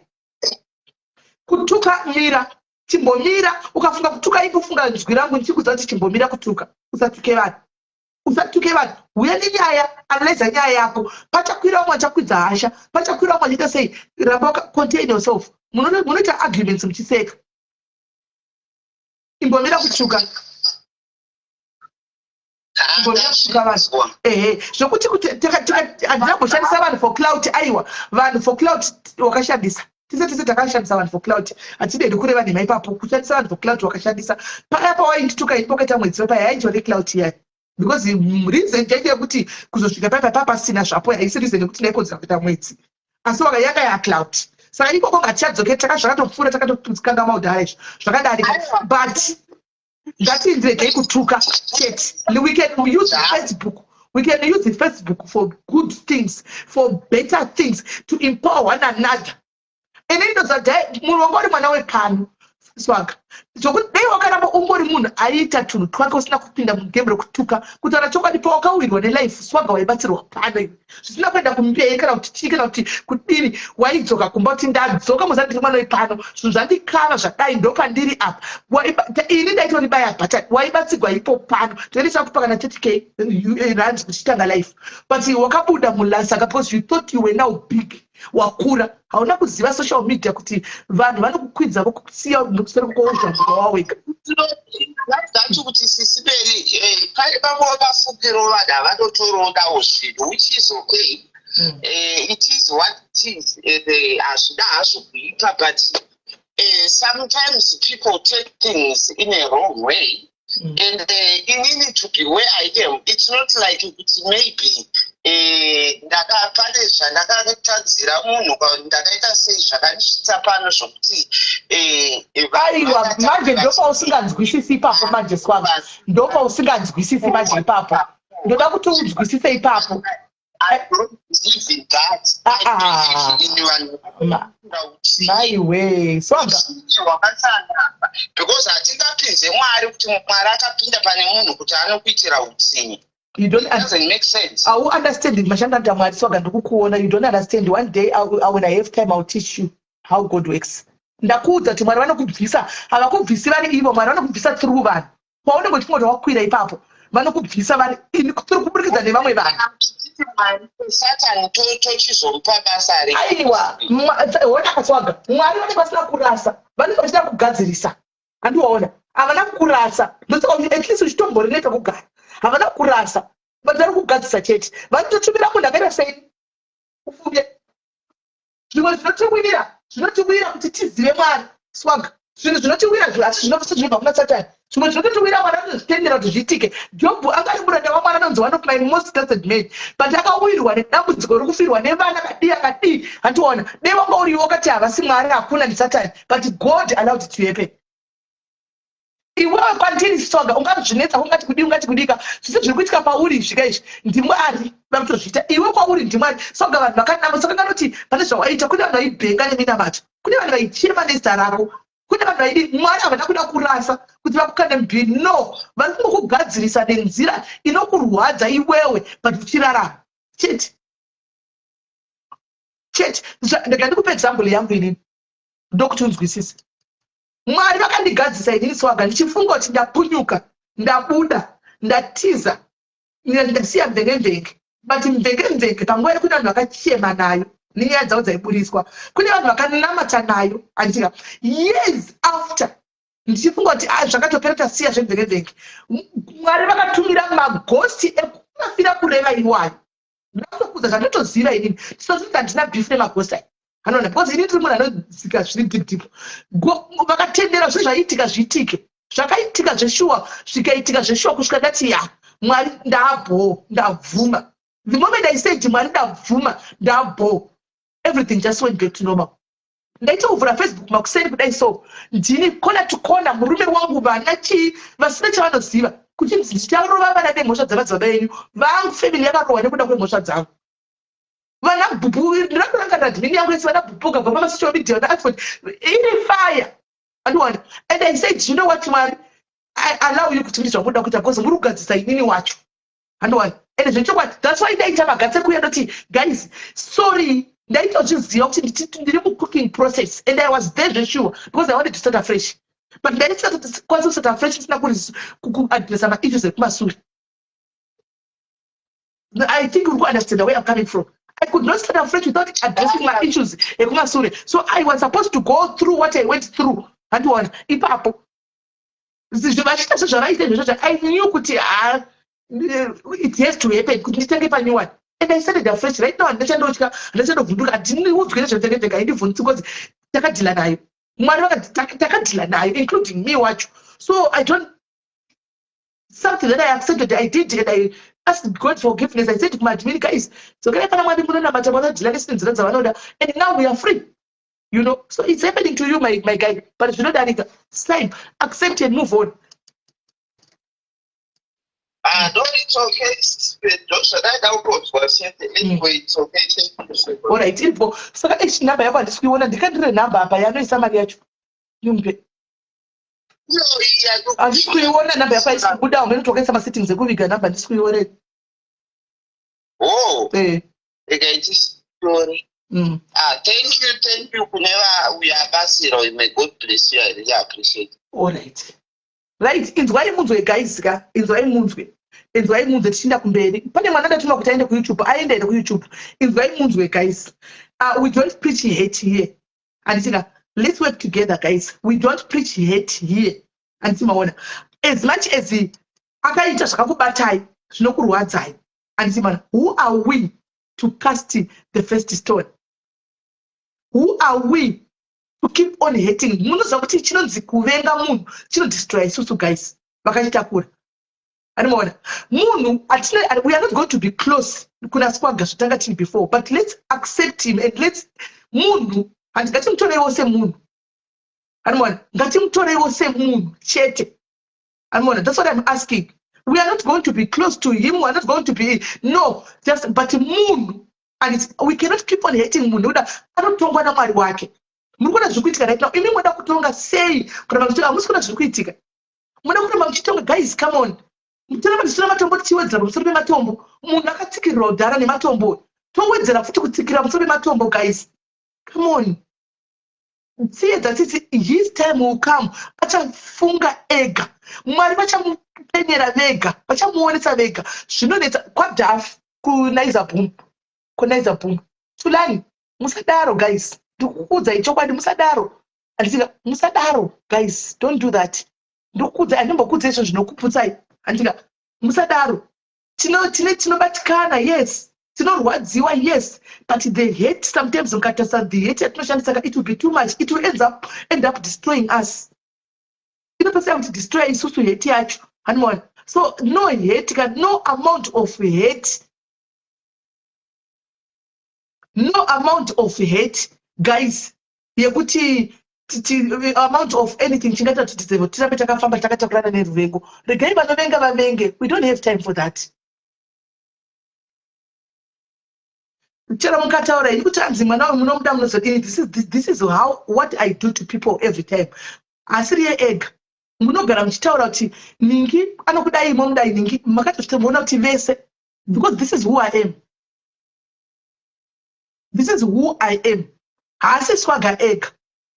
But you maybe say the same makati hey guys, this is for my own peace. And this is for my own sanity and my own peace. And then I'm going to chikumbu. Makadaro futi. And kumasure futi makambondidaro uko kunyaya America iya. Hanimose. Ndakaenda futi. Mukandidaro futi. Vanozongotidaro zvavo vanava. But ndingenda toita peace yekurevesa. Hanimona. Ineni chitorevesa. Vanozongotanga. But because zinenge akuita content, but this is who I am and I cannot change who I am. Ewa manje azvina basa izvozvo and si Satan. And if you want to hate, you can hate alone. And it's good to but I'm just telling you guys, as my family, my people, sometimes hate is not pakuwadza. Not kuna swaga only. Kunevan vese. So guys, if you feel like muda kufamba mti muvenga swaga muvengei andika muvengei zvirikwa muvengei kana nguva uya dzokwana kuti muchaona kuti asi worth your time kuti murambe muchivenga muchazoona omeka andika inini I accept akandituka zvinorwadza mwana zvinorwadza zvokuti ndakandasvika papoint diki kuti ndadada kumukawata kutaura chokwadi padiki pekuti ndakabvadzana manje munhu wawakamboda munhu anoda padiki bvunzai baba vekwangwa ndichivadzora ndakuzopapinde kuti right ndakuda kutuka but ndaingowaka bvunzai kana titema sivanda mutitema ndogwadziwa moyo wangu ndorwadziwa nemunhu because ndoziva life yake andimoona akandituka zvinorwadza but kana ndichigona kumira ndichitaura kuti guys it's not worth it, let's move on. But handisi kukuudzai zvekuita imimi kana muchida henyu muvengei. Quite sometimes I think it's best to I do lecture. This is why I'm here, because pandatotaura pane vakaoma musoro but pane vatondinzwa. Pane vakatooma musoro pane vatondinzwa vatonyora conversation kuti ini namudatidza something kwamuri. So that's one person here yakatodiwa kuti adzore mwoyo wake naMwari. So I will keep on being me. You want 50 rands? 150 rands. That day 150 rands mpo. 150 rands. Kwanza tenga usavi 150 rands. So I know makabatikana, but we move, guys. We move. We don't dwell into a place. We move. We move. Right. And I'm rushing. I'm not asking. I'm not forgiving. I'm not forcing them to forgive. Ndatiwanda indangotaura zvandataura ivo zviriko avari kukontinya kumuita kana kusamuita. Indangotaura zvandotaura samai sasisi vavo samai vavo ndindangotaurawo hangu kuti by the way asi ivo they are allowed kuti vakontinye kana kuti vaite sei. Kwanzini I have learned a forgiveness. Mwoyo wangu idombo sisi. Right. Anzi mude imoga napokele Queen of Soccer. Guys, okay. So guys, yawe ere number guys, let's move on. Yawe ere number. Yawe ere number guys, yawe ere number. Number yawe ere. Number yawe ere guys. Zvino muchapedza kuvenga Facebook yese zvatinotukwa every day. Chapedza kutukwa Facebook zvamuchavenga Facebook yese. Muchikuti uyazokutuka zvinokwadza muchavenga Facebook yese. Kune mwana usiri worth it guys. Tasa kuside way ignore. Ungosiyana nazvo, we move. Right, vai yauya here guys, tikuda ningirikiri vadzasati vauya tikwa vaenda kuningere. Tiri kuda aiwa ina ndosaka ndati mimi itai yamunoita. Inini ndo itai ndambokuratidza ina nyimbokuudza kuti don't do that guys because but mimi muri allowed to do what you want. All right guys, number yauya here guys, ngatitenzve number guys. Yauya here number guys. Number yeku yauya here. Yaku YouTube tifonere vanhu vemabhero guys, tida kuconclude takupedza tingadi kuramba takamira paprogram. Atoisigwa mari yacho, aisigwa 150 atoiswa ne-e-wallet ichi. Munditiro witness ichi. 150 atoiswa ne-e-wallet ichi. Atoisigwa 150 ne-e-wallet. Atoisigwa 150 acho ne-e-wallet. Thank you mwanangu, thank you very much. God bless you. Anotenga usavi, thank you. Right. And so will you forgive Ketina too? Unoziva kuti waitomboziva rufaro kuti munhu anditombomuvenga ndakangogamuchira kuti ingozi handina basa naye handitomuvengi handitombomuvengi kana in my heart kuti ndingatoti ndakamuvenga ndikubudisa mashoko wayo that would be a lie because ndinongofunga kuti ndinongoverenga list yevanhu pasocial media pakuti pasina kutukwa ndiani aizojamba ine list yoga inongokuita kuti ungozorora ungotaura kuti zviriko andiona ungoignore. Antoine, list yoga, ndikada kutitake list tsaro tikataura list izvozvi. Unowoga unokupisa kuti asitenge ndimwe right. Hati we move. Let's move. Let's live here. Aita kuti akakuti atukuita kuno. Kune vanhu kuti unotongoona kuti guys, it is what it is. Unotongoona. Andimaona. So ndinani nditikuti ndinenge dzaenda kudenga munhu akatuka hafu 3/4 of Facebook. Ndototadza kuenda kudenga. Come on guys. Kona munhu anenge akabhlokwa nemasocialite hope ona pane problem. Masocialite chacho achibloka then ozoti simeni azviti zvitomboita ndakana basa ndingatoputsa wendo kuti ndomuvenga no handimuvengi. Na imagine mobs zake kuzoti inini hangu ayo handimuvengi handimuvengi kana tangogamuchira tebedzi redu pano pasocial media isu tangozvigamuchira isu kuti tinake tsvina bedzi redu apano pasocial media rongouya ndichituka takazvigamuchira izvozvo totozviziva hatitori comfortable nazvo. Makambona ndachamboita stress nokuti kwaenda tukwana ketsvina ndeupi wamakaona anoita stress yekuti kwaenda tukwana ketsvina ndeupi imbodudza yoga wadini anoita stress vanatodhisa uchidarika because it is of no relevant anymore. Mona hatisina relevance yacho. Akasatuka oitei oita konde ndipi akasakuya chituka beni zimhino rake oita konde ndipi hapana amenoti ari pasitikeni mazanoti ina kana nditomuoni kana kumuona nditomuoni muzibom saka mboya akapinda muconversation ndibva ndabhuloka ndamona chikuti meri ndobva ndatobhulokera kure handitomuoni saka anozvigamuchira kuti ndimazano ndini ndiri pasitikeni anoona ridezi redu richidzana nechikuri yakavavo kuna munhu achagwadziwa nokutukwa neketsvina kuzana chokana hakuna ukona uchigwadziwa naeka usati wasimba usati wajaira Facebook chimbomira guys musadaro aimika musadaro guys tokunga kutova vanhu kuseka zvakaoma kutuka vanhu vakaburuka mubhazi rekutuka vandina basa nezvituko vanhu vakaburuka kunongoenda 2 minutes kunongoenda 2 minutes vanhu vanongoenda kunoona kuti vanenge vari vangana mhena ikoko vongoona zvapera zvatopera aiwa aisedati amene vanitobatikana naye handakadashungudai kana kubatikana nawo ndotoita ndiri kutoita achitoita ari kuita ichitoita ndokutendesa nombozvoonika futi kuti ndiri kutukwa ende hapana anondiudza futi mboza makuzati handidi kuzviziva ndi saka anondiudza hapana ndipei ndingekiri guys ndipei nhamba kana mazuwana guys ndipei nhamba guys guys kechi igonoti kwaendera stress tukaenda tokwenda kechina kechi chaiye guys kana dzatongovewo nharo dzake dzatoipa patakapera zvake kudhara umbumbire upelile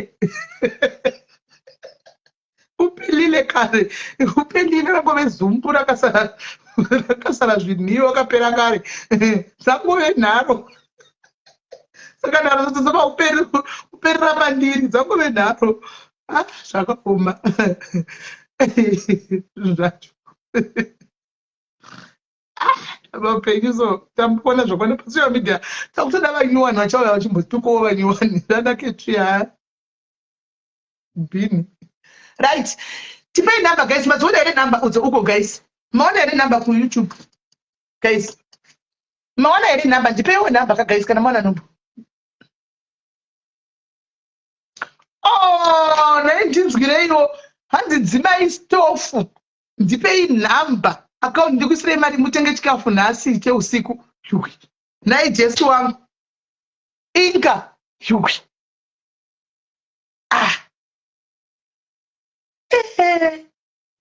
handisepei pawo yacho hanzi zvanhu zvekuti musasimuka ipapo musasimuke ipapo zvokubika izvo chimbosiyanai nazvo ndigai nditenge chikafu ichocho nhasi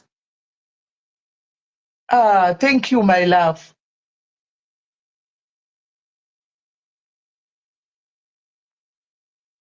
thank you my love thank you my love guys nditenderewo timu rangu iri guys rikuno kutimu redu rekuglobal itimu rekuglobal namba yauya yemabhero ndeyani namba iyi edlin yauya nayo inamba yani edlin yauya nayo thank you caller thank you my sister thank you very much andichabiki mamwe aripo anenge aripo apa mamwe anenge dongo akapfeka mhino kwai anenge ane mhino yeplastic nakundai akapfeka mhino yeplastic akafanira kusika ndida kutotsvagawo yangu mhazha paindaneti dziripo dzandakaona dzotengeswa mhazha ndoyandika chinongoti hazvo kuita mukamanidzana hazvizokubudi zvakanaka so regai angofara ikoko kuti mangwana ndinde ndiri pastikeni aikuona kana kuti nhasi after this life ngai ndiri pastikeni hanzi mundisiro takeaway chokwadi achadobikire ga nditovaudza timiri kuti mii no kubika ende achadobikira kutogarira pano handichatobiki right ine wadziona ipi namba idzi edlin kundaikwira sha kanibotanda dzisevha ndonoti hatsi kukwatsapp here usati wakwira mira tione ndione ndowaitako waitako mwana wangu anoteerera amhanya +263 712 758 770 right ndo quality mabhero ndo inonzi quality bills anti quality bills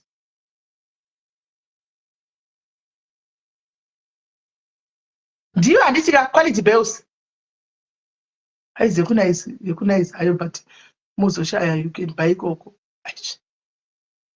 ndinetida panhu patinoziva tichida panhu patinoziva dhiya kuita mangwana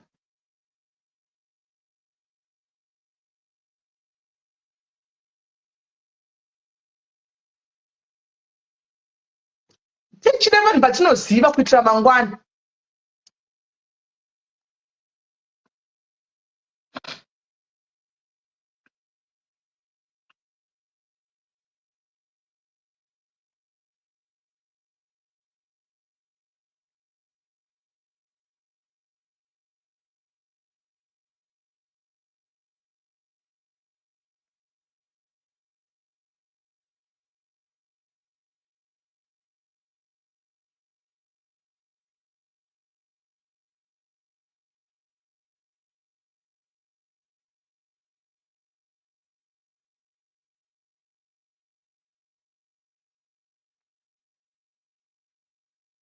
Right. Once that's one up a Google. All right. Mind. Right. Even dear no. Great one. Huh.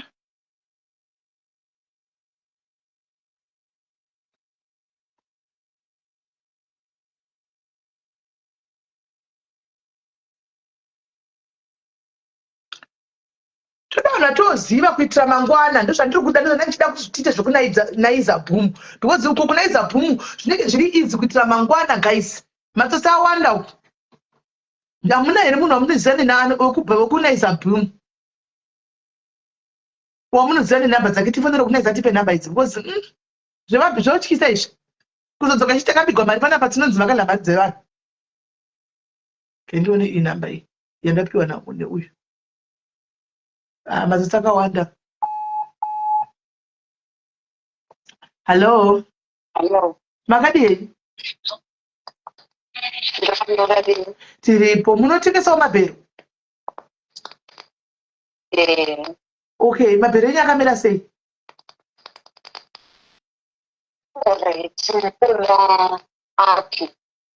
Pane api tsanangurai kuti pane api neapi neapi akamira sei?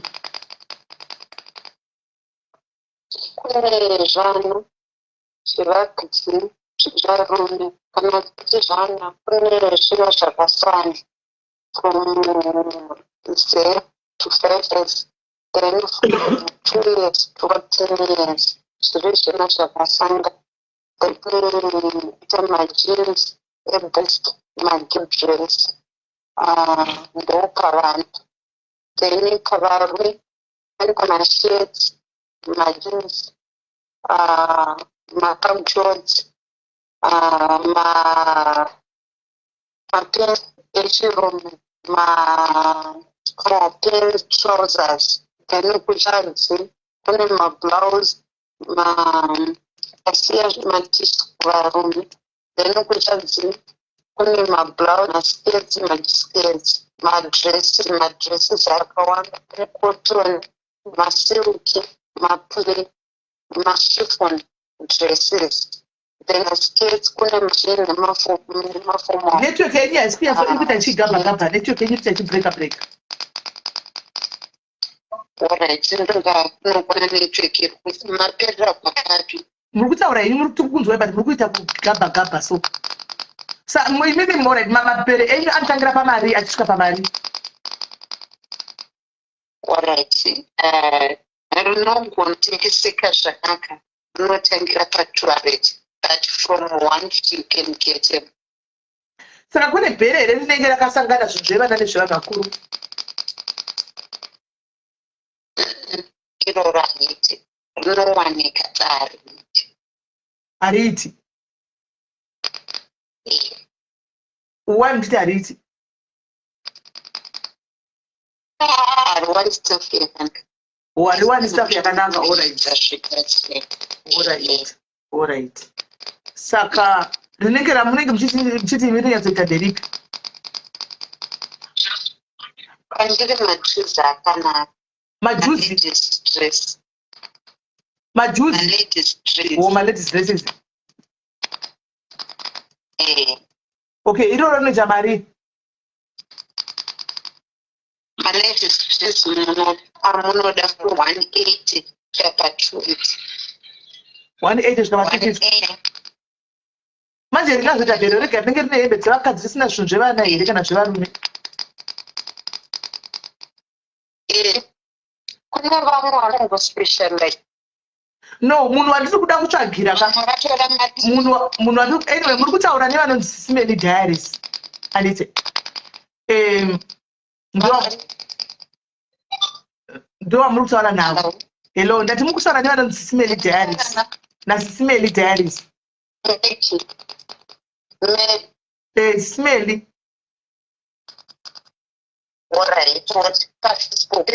vepafacebook ivavo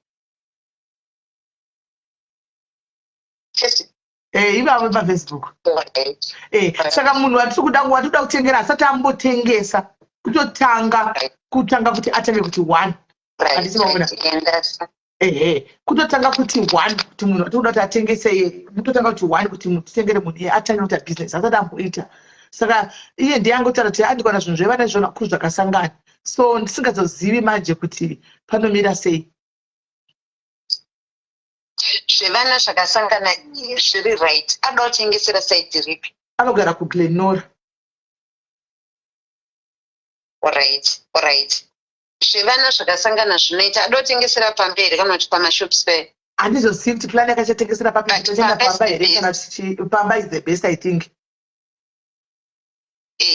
pamba is the best and ndogona kumupa tip yekuti asati atora bhero rachona anofana advertise even masocks chete anofamba because masocks anosangana evana vechikoro echirume evakadzi avanoshandisa mumatails ayaya anoenda kuti kune munhu asati ambotengesa bhero zvine iroro rinoita kuti zvoni asanyore nekuti rine nhamba okay saka revana anganyore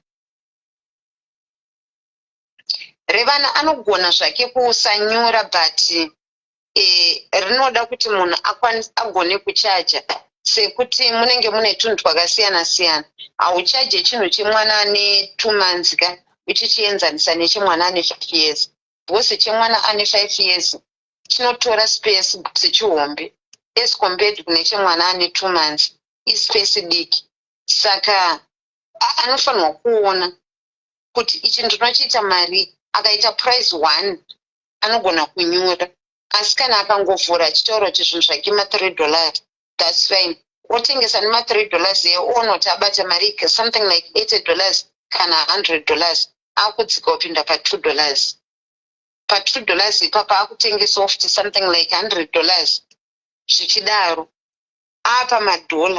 pamadhola ipapa anofanirwa kutarisa kuti zvona anofanirwa kutengesa mari yakati as compared kune masocks tinoti ese anongoita $4 kusvika wakapedza bhero apanenge akawanda anodhura emadhora anodhura ndeye vakomana vebhora vanoitwa $2 sekuti anenge ari heavy but habuda akawanda mubhero kana kuti zvevakadzi zvekutsikisa mumateksi zvezvi zvinenge hazvibude futi zvakawanda panogona kubuda 2 or 3 okay asi mamwe masoksi ese ekusvika wakapedza bhero $4 alright ende mapieces ako it's 800 kusvika pa1000 pieces okay saka zvine profit saka bhero masocks kune munhu achangotanga riri right because hauna pauri kufanirwa kuchinja price ingoti $4 saka toita mari bhero remasocks bhero remasocks rinoita 230 rakanaka racho kana riri rimwe rakangodaro from 180 rinogona kuita okay alright thank you very much information chine nditaure naye then I'll come back to you okay thank you sir alright guys tiri kuita shop around and taindudza vavo kuti chikafu isitapiwa mari zvekuti tenge chikafu panapa naindoramba nangobatirira vanhu ngavatengesawo chikafu vachidya handiti mari yakutapiwe Shakira my sister vaisaka mari £50 vachitenga chikafu vachislam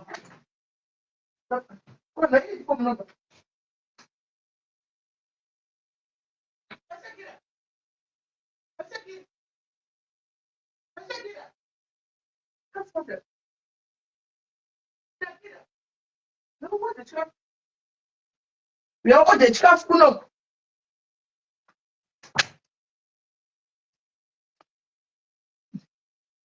uyaode chikafu chine problem yemunhu wanda nokuti kuda sadza chirungu akuti atike vamwe kuda sadza zvakira ngao yakamoneka sadza yakagwena handisusunga pano I thank you my sister so guys tipe imwe number ndeipi right let's shop around and let's see mabata maprices ataurwa kwakuya kwanditi handei ukutiona asi vatsanangura kavatotipa information pamabhero apa ndagumata zvinhu zvemabhero kudhara guys handichambotoziva handina ana knowledge zvinhu zvemabhero izvi handichina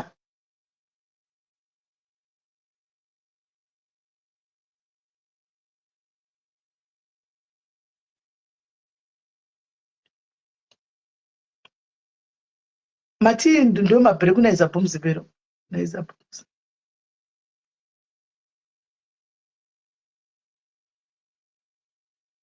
Right.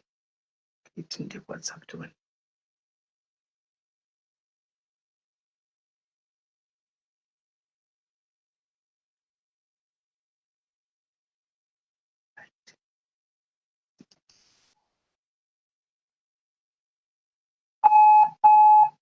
Aiwa mune madora mune madora rimo.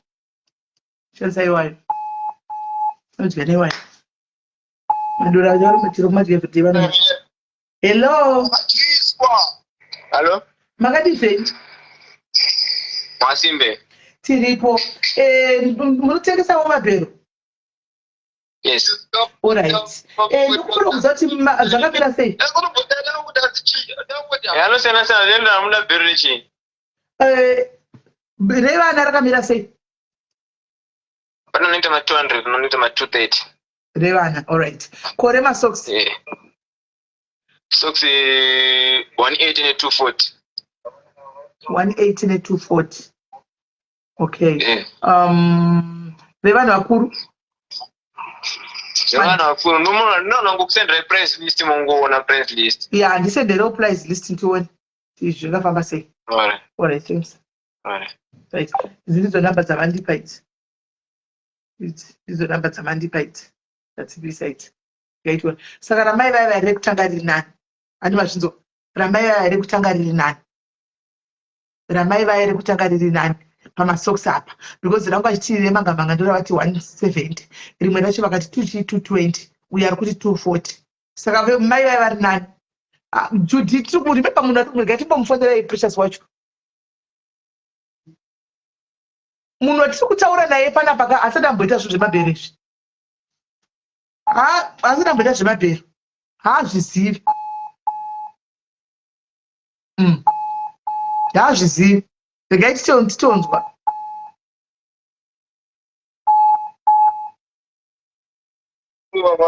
Hello.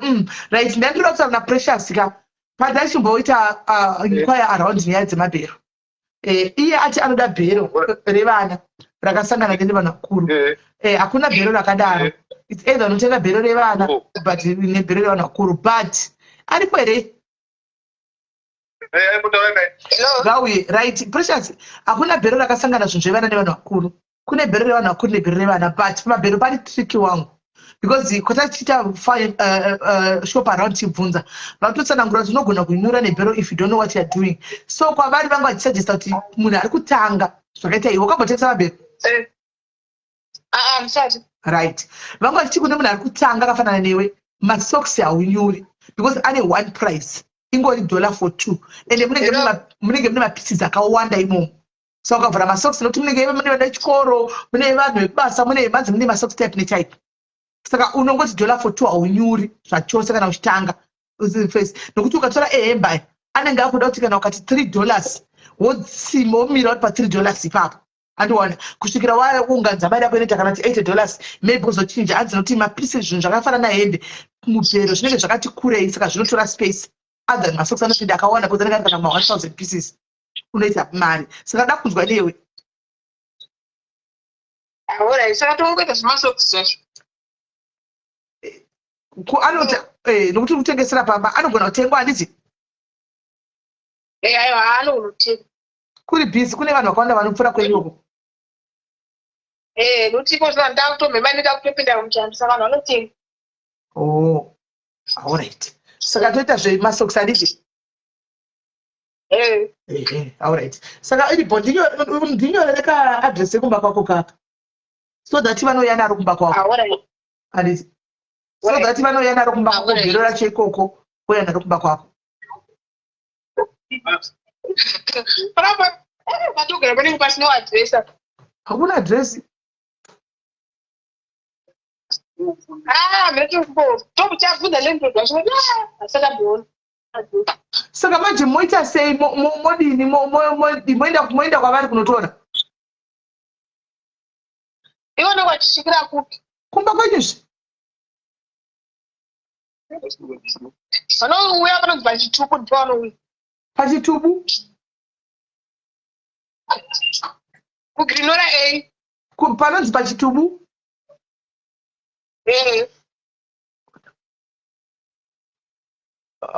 Okay.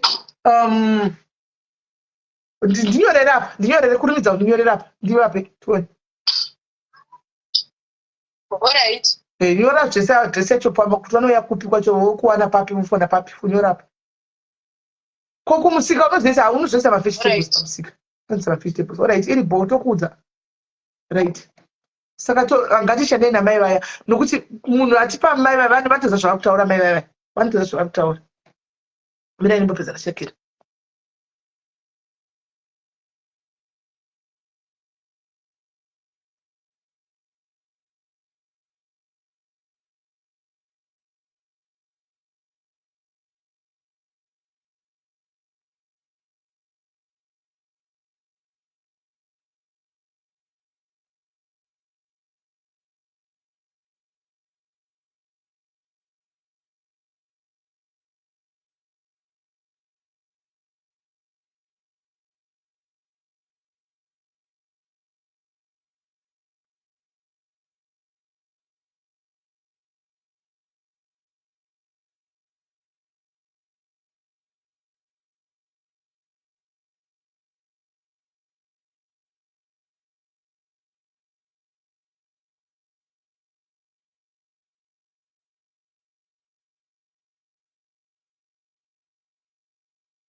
Right. Right, tadzoka guys, saka todila namai vaya handiti. Todila namai vaya handika. Todila namai vaya handiti. Guys, tikuenda naye todila namai vaya handika. Murodi chaimo simeni pachitubino from Alright. So guys, tibate mai vaya. I think let's work namai vaya. Let's make work namai vaya. Tingopedza. Nai duru. Ungoda kuwa zvatikutaura zvekuba. Right, mother.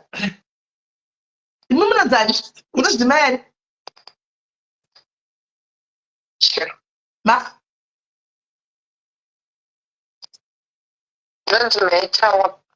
Mimboenda ipe kutanga pamambomira panda inoti yakubreka kuti mambe makunzika zvakanaka pamanga mamira pamambomira pekutanga paya. Alright. Makudwa. Zvanani. Saka maitawa takuta matimodzi maitawa tine munhu ati recommend anonifollowa ndiye munhu atipa nhamba ati recommend. So ipi manti munodhirivhara mabero. Saka munogona kunodhirivhara rii? Kuglendora kwai pachidubu here munoenda pachidubu iya me tokupai phone number kana masvika pachidubu pachona iye momufonera obva auya ipapo.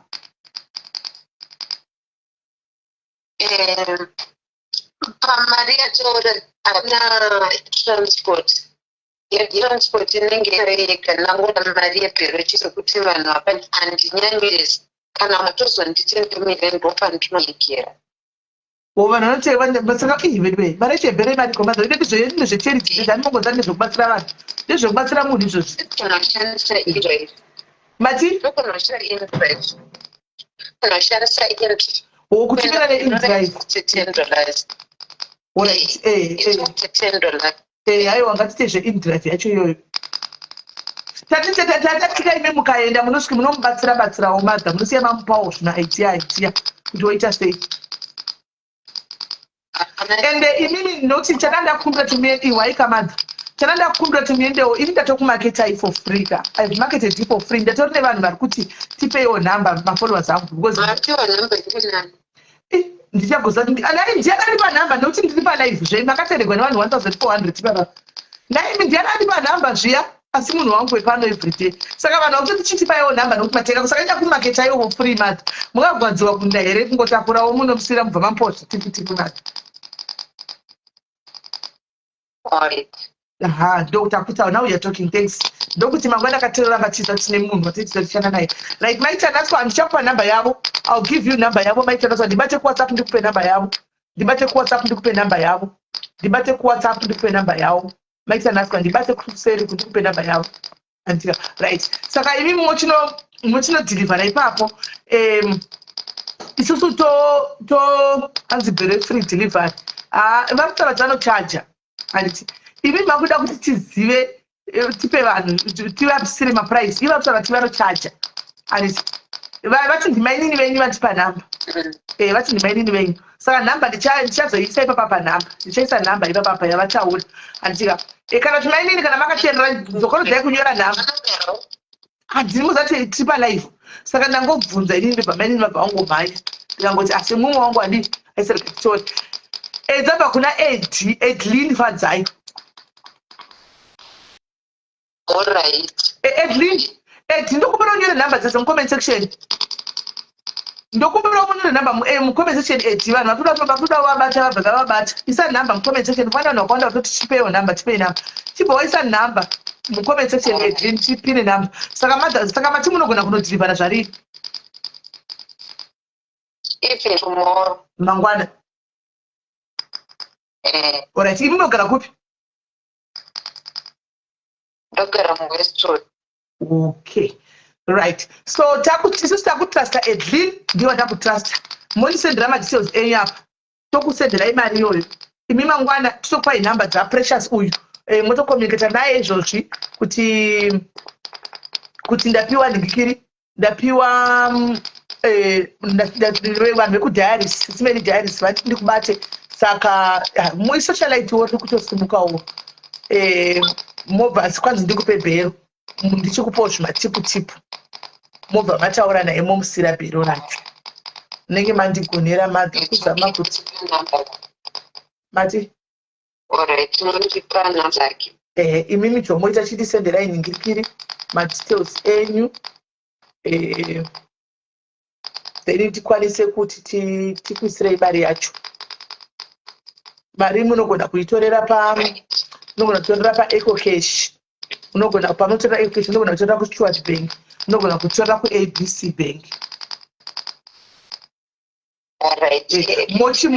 mochimupawo bhero remasokisi akanaka mati 230 handiti mochimupawo bhero remasokisi akanaka isusu tasapota women empowerment tapuwa nhamba dzakawanda but tangoti go with this one because edlin mumwe wedu saka mochimupawo bhero rakanaka tozonzwa nemi mangwana kuti aiwa bhero ndasvitsa alright monisendera matitozi enyu izvozvi titova tatakupai mari alright maita basa alright zvaita apa zvaita ndatomirira madetails avo ndamirira madetails avo kuti mangwana aende nhamba dzavo ndeidzi ende mwana uyu kana kutenda kuti maita enyu haagoni precious asi ngatimbomusiyai tione hallo saka onai bhero taakubhadhara kunoku isusu mangwana vachavapa nhamba dzenyu idzodzidzi vachakufonera vasvika pachitubu pachona monogamuchira bhero renyu saka tativatengerero remasokisi anodhura acho akanaka acho kuti akwanisa kuzvitengeseka alright pakanaka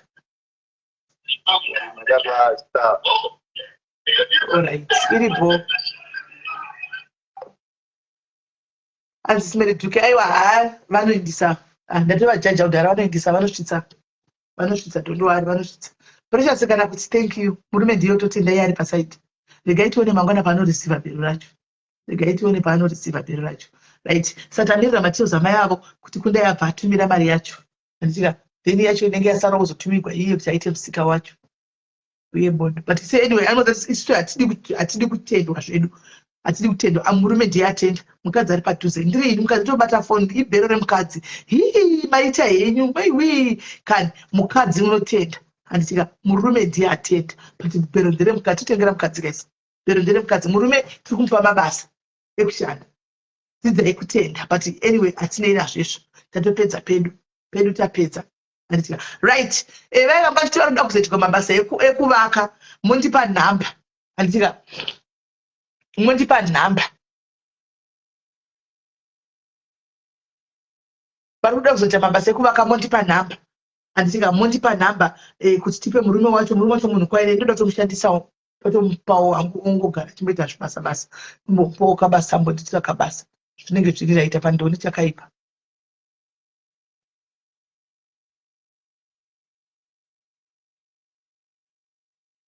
Animona. Hapana chakashata, right? Saka itapedza kai. Kiita chaisai. Hansi say thank you ake. Kupi vivona ndamunzwa ii. Oh. Andambotaura naye kapa tasitaura nyaya yekuti tatenga bhero. Andambotaura naye. But tatopedza anyway isini yayo atinei nazvo izvozvo. Atinei nazvo. Right? Saka tapedza pane nyaya iyi. Takupinda mune nyaya yani, takuinda nyaya dzevamwe. Tikupinda mune yani. Tikupinda mune nyaya ipi guys, mwe tikupinda. Tikupinda mtachitaura imwe ndiyani. Inyaya guys, mwe ndada kupinda mai. Mai vasati vauya here, gatiwe mai vaya gatimbocheka mai vaya. Ava kana atenda tinosvikudza, ndida kusvinzo wangu. Tinosvikudza.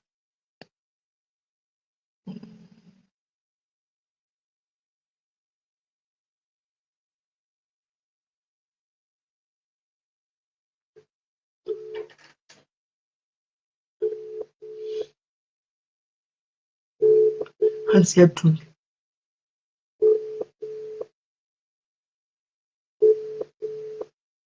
Kwaifonera ex yakiki. Benzi uya. Anopenga ya. Ndinanga achiti anoda kuita live kudii.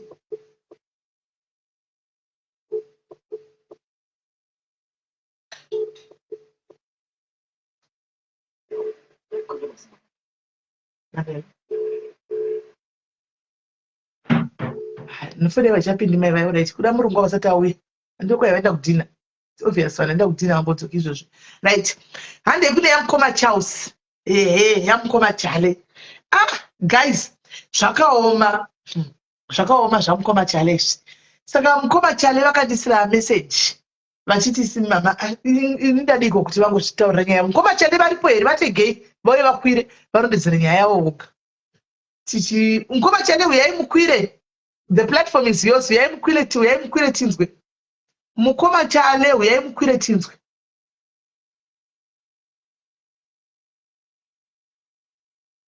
Wait, vakutaipa. Tichataura yamujaya topedza tichataura iyoyo. Ngatimbotaura iya mukoma Chale. Varipo here mukoma Chale. Mukoma Chale stand aí request mukwire tione. Pamwe asi ndambovangona mukoma section.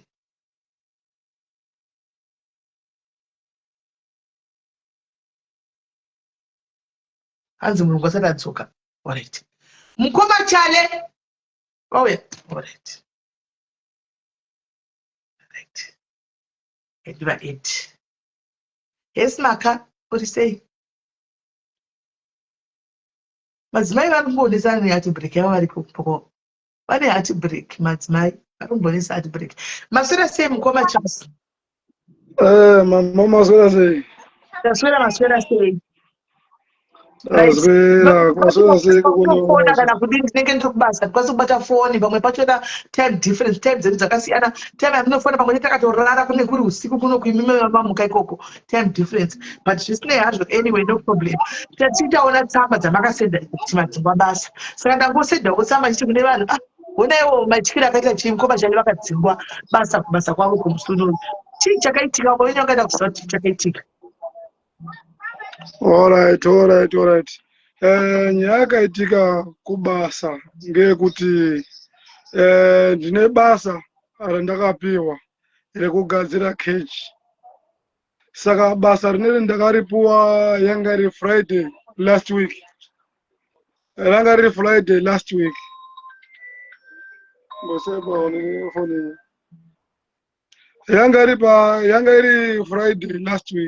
Yekuti ndigadzire keji. Panga pane imwe keji. Saka kwanga kuri extender keji. Keji inenge mafire extinguisher. Ngekufila mafire extinguisher. Saka zvakaitika zvekuti Friday yacho ndakandotenga midziyo. Iyo ndafana kundidini? Ndafana kundishandisa. Iyo ndafana kundidini? Ndafana kundishandisa. Metro ndafana ndishandisa. Saka ndakandotenga metro. Ndafana kundishandisa. Saka ndakazonoka kutange basa. Kuita keji yacho iyoyo. Saka ndingati ndakaita po ndanga ndichikwanisa napo sezvo ndakanonoka kuunganidza metro. Then yanga iri Friday, Monday ndikandodzokerera kutanga kuti ndikandodzokera pabasa pangu ndikandotanga kuti kubuilda cage yaiya ndakutondoda kopedza saka ndanga ndisina kupuwa cage vanga vasina kunditengera cage mesh wire nganiti mesh wire yekukava cage kuitira kuti kana munhu ari mukati kana kuti fire extinguisher ikatubuka anditi haikwanisi kubuda kunze. Saka vakazondipa umwe munhu wakandiperekedza ndikandotenga mesh wire iya yanga ichidiwa. Ndauya nemesh wire ndakudakisa kukazwa mesh wire yawatenga haidini haiti panodiwa hombe yakasimba. Ndikati ini ndanga singazvizivi because ndakanga ndangotora mameasurement same mesh wire same cage same mesh wire yakadai iripo ndingesende ndinoshandisa mesh wire iyoyo. Vakati haiti murungu akatanga kundishauta akatanga kutuka zvaida akatanga kunditukira baba wangu inini wakafa kudhara akanditukira mai akatuka dzinza rese akapedza akati usanditarisa handiziri mai wako. Ndikati is fine. Ndikaita keroni nebasa rangu. Ndaita keroni nebasa rangu yanga iri mande iyoyo handisi kukwanisa kudini kupedza cage iya. Ndakazoipedza yaTuesday handiti yaTuesday madzimbo bude kudze nemwana sachemo. Then yaTuesday Naimi guys, kundai ari kwere comment section. Kundai ari kwere comment section. Kundai tarisa WhatsApp yako. Wavhara manova fona kwa asikupinda tisikwanisa kufonera. Kundai. Mafona kwa tisikwanisa kufonera kundai ari kwere comment. Check your WhatsApp please. Kundai check your WhatsApp. Check your WhatsApp. Ari kwere comment section guys. Upload guys manje mukavhara mafoni tisafone tofona sei. Kufona direct haijapindi kufona kwa WhatsApp avhara tisafone tofona sei. Ndikunda pa madetails abayo tuise mari izvozvo before waenda kubasa. Kundai aripo era kuita kuisa madetails kuisire mari izvozvo. Alright, wausukuma wavhara wabloga mawhatsapp ako kwachakwanisa kufona. Tasa WhatsApp yako raichendera imberi. Then Tuesday ndaenderera mberi nebasa rangu. Ndofunga ndakazondopedza kumaraundi 12 o'clock. Ndandopedza kumaraundi 12 o'clock. Saka padepartment rotinoshanda naro isusu pakabva patorwa 3 vakomana vochobva vazi ngavapende cage yaya. Vochobva vadini vapedza kupenda cage yaya. Vapedza kupenda cage. Saka pane mushini uripo unofila mafire extinguisher iwoyo. Wanga wabva kundotengwa. Kochobva vazwa saka imi mapedza kudini mapedza kupenda installa mushini kumadziro. Uchobva watora mushini waya wochotanga kudini kudhirira.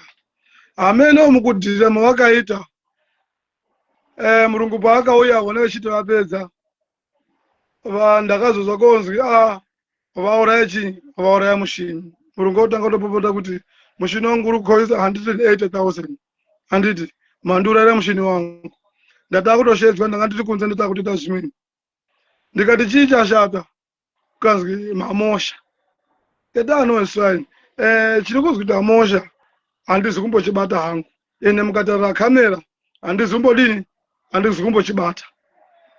Kanzwa munhu wese wanga aripo owning ndanga tiri 4 chobva taropuwa maleta otakapuwa kavichienda ekumba mouya musi weThursday. Ndikati is fine. Touya Thursday yacho. Ndiri munzira ndichobva ndamubata murungu. Ndikati murungu iwe uri kundipomera mhosva yekuti ndauraya chinhu. Ini ndisina kumboshandira ipapo basa ndanga ndichiti ndanga ndichiwelda cage iyo wakati ndiweld handiti akati akapindura ndo pane maaudio ondakamusendera nemessage yakanyora akati tanga umubatanidza because manga muri mese handiti. Ndikati is fine. Ndochonyarara. Thursday yasvika ochobva asenda message kuti uyai Friday. Friday yanichovha radini taenda. Ndasvika Friday wakapinda mukomana wekutanga akashedzwa akapinda akabuda nichoona uchobva aenda kodini uchobva aenda koshanda. Number 2 uchobva kazwi Charles ngadini ngauye nichobva ndopinda. Ndapinda shoko ravakandiudza ngerekuti iwewe hatizi tikukupomera mhosva yekuita sei yekure pampu mushinu. Mhosva yako iyo ngekuti kambani iri kulana loss ngepamusoro pako. 1 takakutuma kuti uite basa ratakakutuma kuitira rafana kupera 1 day. Yo cheta 2 days.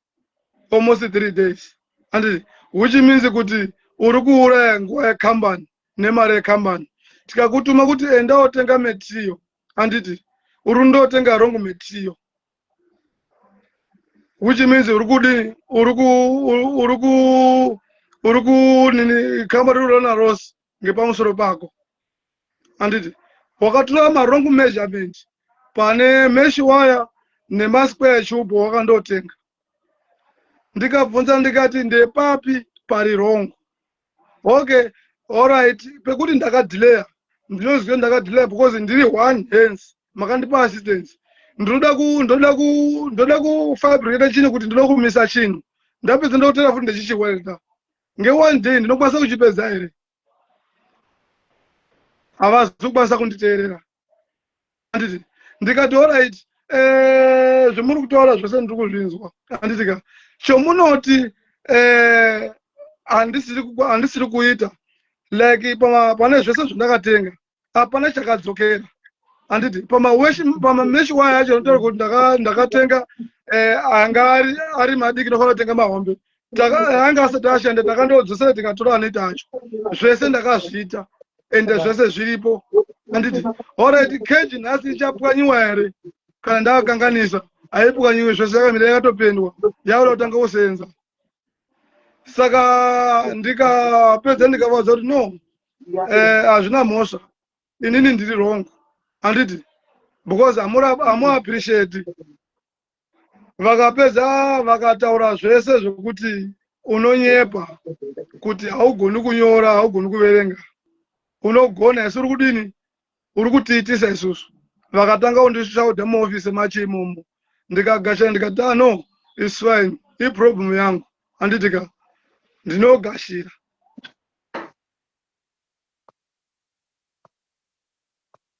Enderai mberi.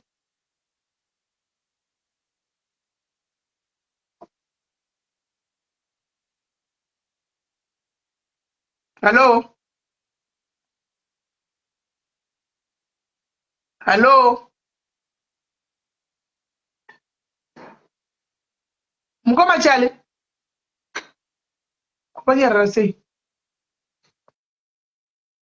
Padonha network. Nyaya yacho vadonha network. Regai vadzoke. Dzokai tione.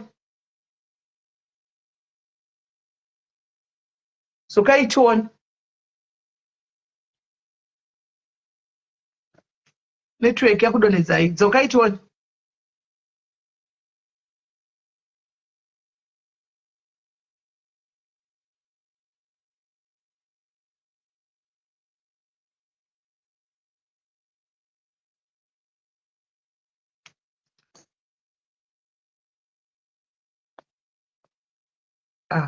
Mukoma chale budai mudzoke network. Timbobudai palive mugodzoka. Budai palive mugodzoka. Budai palive mugodzoka. Muna mwere. Mafiri jutisa mafiri jobo. Budai mudzoke mukoma chale.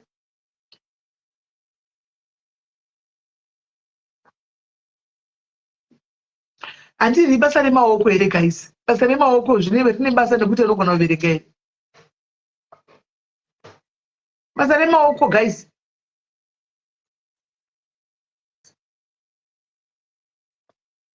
Amene mozovabvunza iri kuramba. Ndivafonere.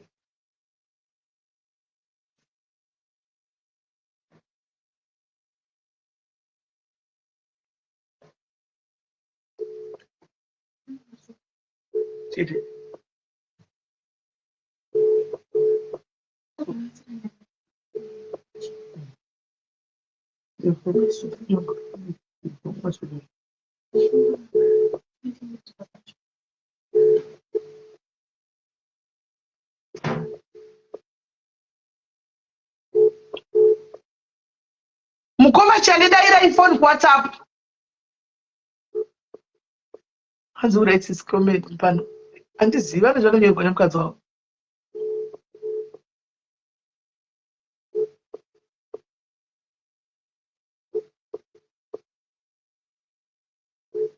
Vari pandakaona ndikiri yavo. Request yavo.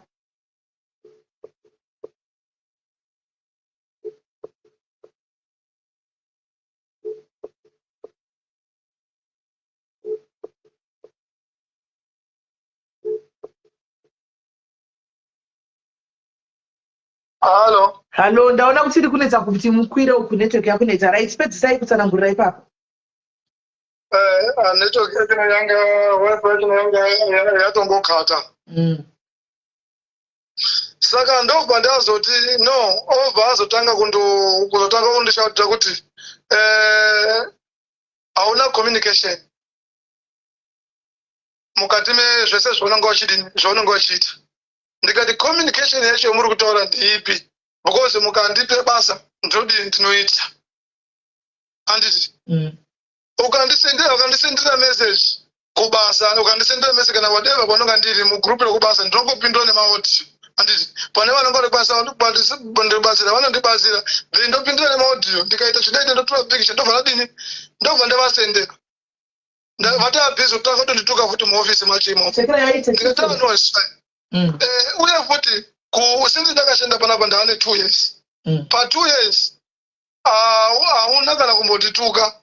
Handiti kwese kunoenda kumasaiti handiti ndinoita basa ndichipedza. Iri basa iro wazondipa nhasi. Handiti ndiri kutotanga kutoriita chii panapa pakambani pako panapa. Handiti asi ndamboriita. Handiti saka ndinotogainawo experience mari iyi. Saka handina zvekundituka zvauri kuita zvinobvepi. Handiti oshobva handina alright it's fine buda ndozokusheedza after 10 minutes. Ndichobva ndabuda after 10 minutes ndichobva dzakwana ndichobva ndadzokera akabva ndipa mapepa handisaitisa mapepa ndakamuratidzira aya akati basa panapa rako hapadini hapasina. Ndikati why azikamba ndirona losi ndiwe. Ndikati ngepamusoro pei pane chomakati ndite ndikatadza kuita kanzwi pane basa takakutoita wazvekupedza in time uri kupedza nguva yekambani uri mari yekambani iri kulana rosi few up and down. Saka zvakakodzera kuti uinde ndokundipa kwakaita chii ndokundipa kwakaita chii mapepa over no kana vakabva vati kana usina kugutsikana pamutongo wako unondoita appeal wotanga futi kudini kundoapiwa nyaya yako. Ndokutaura kwavakadini ndokutaura kwavakaita. Vakapedza vakati musi wa5 tiri kudawo chii maovhorosi edu nemasafety boots. Ndikati no it's fine. Ndo nyaya iripo. Kuba mapepa enyu vanotaura kuti pakanyorwa zvokunzi makatanga kushanda po 2019. Pabasa ipapo ndaane 2 years. Ndaane 2 years ndiri pabasa ipapo. Kuzve 2019 zvavakanyora zvakabvepi? Handizivi kuti nenda kushamira kuti 2019 zvakabva kupi. Ndaane 2 years ndishanda pabasa ipapo.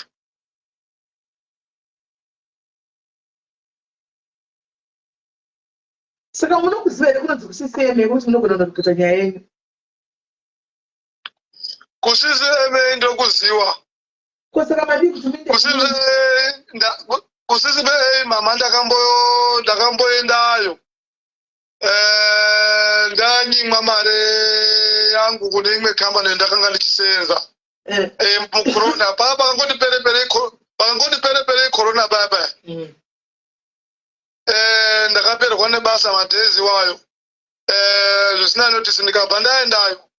Asi end of the day ndakanga ndakutoti ndada kutokwereta futi mari dzekuti ndirambe ndichita ndikazotsvaga futi lawyer kuti andibatsire. Hapana kana chakabuda. Murungu muri muchena munhu muchena here kana kuti munhu mutema? Muchena chaiye muchena.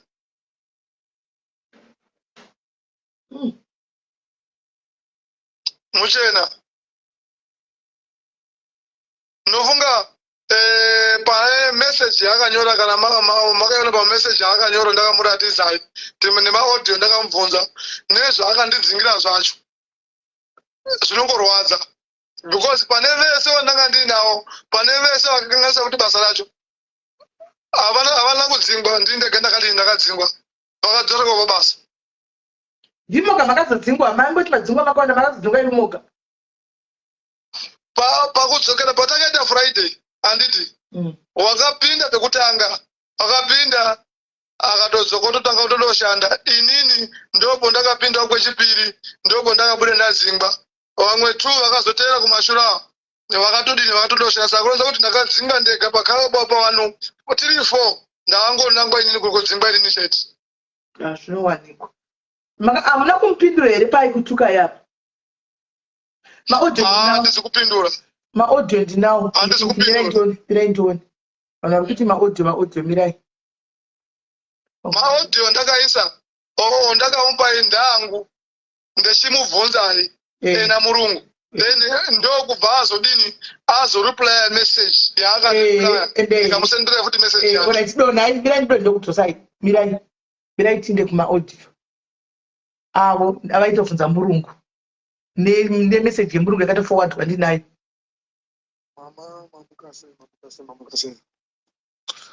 But I never did that thing. I never touched that machine. Mirai tichangire paaudio. Hi, Mr. Hamish. Good afternoon. Mr. Hamish, to that pump, you can blame me my side. You can say I'm part of them. But I never hold that pump. That pump, I never touched that pump. If you can ask Richard or Zulu or everyone in the workshop, I never touched that pump. Can you ask everyone? He can tell you, Charles never touched that pump. You can blame me, Mr. Hamish. But that pump, me, I never touched that pump. Because I was busy on my side to clean up and touch up paint. You understand? If you can ask everyone or ask Richie, I never touch. You can blame me. Also, you can say I'm part of them, but I never did that thing. I never touched that machine. Thank you. Murungu apa vaitodza murungu apa ukatomisira imwe. My side, I apologize. My big boss, I apologize. But for that machine, if you can ask everyone, I never touched that machine. I was busy to my side. The matter to do or to touch to do whatever, include that machine. I never touch anything. I apologize to my side, my big boss. Thank you. Adi muri kuzvinzwa ka ndochokwadi chaimurungu akabva atosenda message ishi yakanzi I understand Charles, I'm not blaming you. You are part of the team. That's why the team is suspended. Everyone will have their chance on Thursday. So no on Thursday pavakazoenda andika babaji. Okay, boss. Thank you very much. I understand. Thank you very much. Very much, my big boss. I apologize. I'm very sorry. I'm very sorry, my big boss. All right, thank you. Nova Murungu ati your disciplinary is moved to Friday. And okay, boss. I know my audio. I'm going to story. Samutane Murungu waita ne Murungu zecho nyaya ndechokwadi zvake. Nyaya ndechokwadi honestly. Vakatotaura nemurungu zvokutodaro. Ndimona. Vakatotaura nemurungu.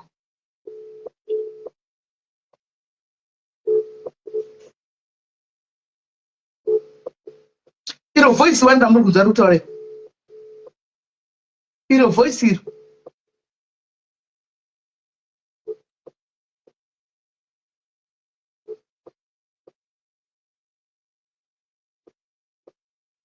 mukoma chari pameshini pange vakabata meshini pane zvakaitika pameshini mati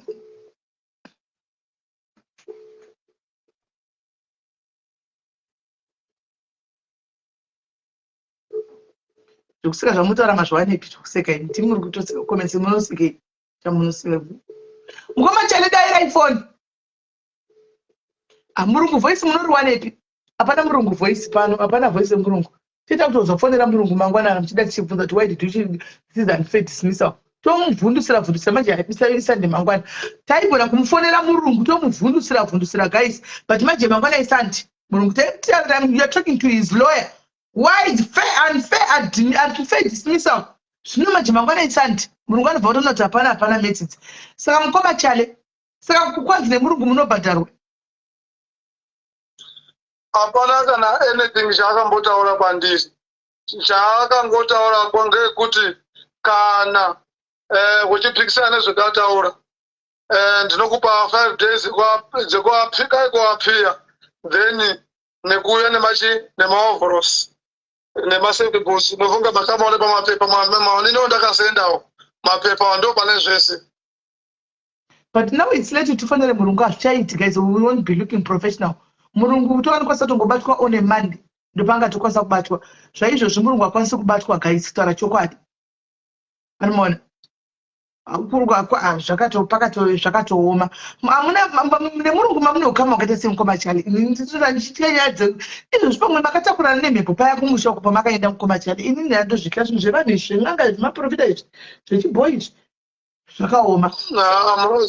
Murungu tanga tichitaurana zvakudaro panga pasina problem akamboshata kumadikwisa apili ngekuti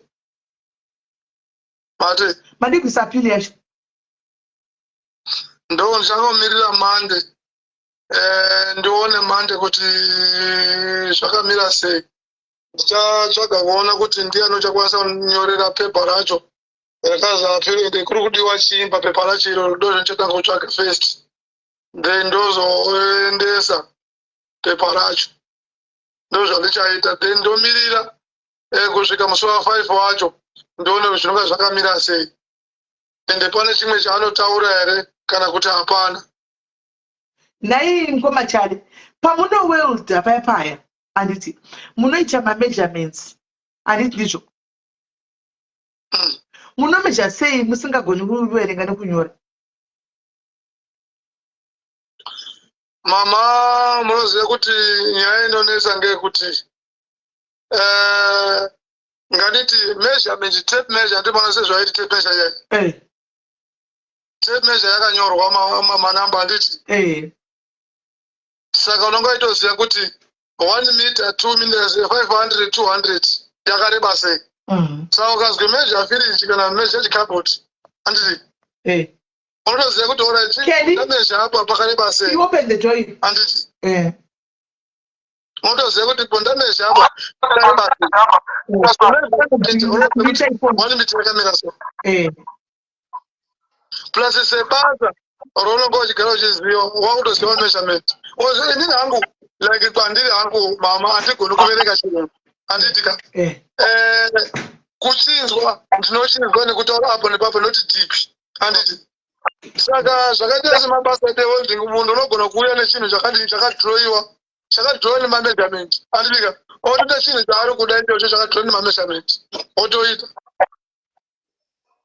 Okay.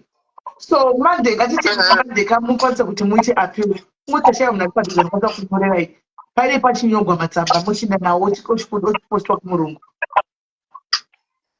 Ndichaita sekudaro ndozvatakangomirira ndichaita sekudaro then ndomirira kubva pabandeti kusvika panext weekend pa 5 days acho tione kuti zvakamira sei then kana pasina chaanonga ataura chaita then ndochitanga kuona kuti tofambira sei nyaya dzacho. Alright. For now ndongomba 1 week iyoyo tione kuti zvakamira sei. Alright. Hey, sorry. Apa muchibva kumushandisa magadzirwa nyaya yekuti mudhlekuta usiku musvikotangana nebasa chidzingwa chokwadi. Nyaya inonga ichiitika kune vanhu vanofanira kuti urambe uchichema muupenyu. Ndizvozvo chaizvo. Pane vanofanira kuti urambe uchichema vatikuona uchidini uchifara. Saka ndinongozvigashira hangu ndokuziva kuti Mwari ariko rimwe remazuva zvichaitawo zvakanaka. Ndizvozvo. Alright.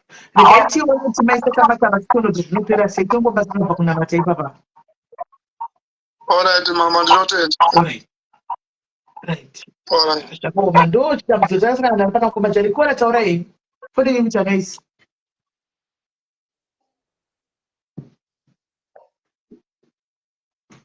Kola.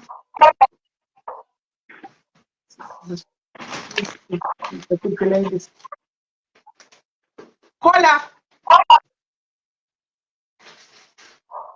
Kenny urudetso kuno. Kola. Nai munango yakuzokwira kuti ango yakuzotadza kuti amene zakutadza ichi kana kuti ichi. Handisi.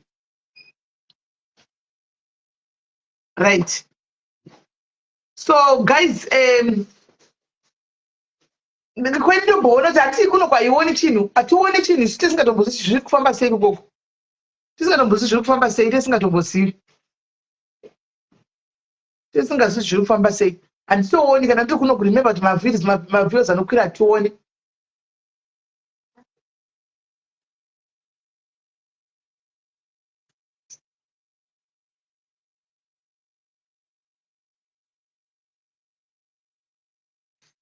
Hello? Hello? Hello, Sis Mary. Yes, Kola. Nyaya yemukoma Jale ndinoinzwisisa yekusaenda kuchikoro. Muri kundinzwa handiti? Tirikunzwa. Pane mumwe munhu akamboshanda pane imwe nzvimbo andikwanise kumishena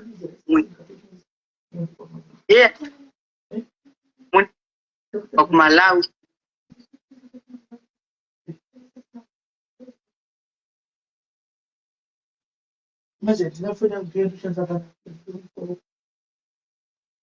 Hello?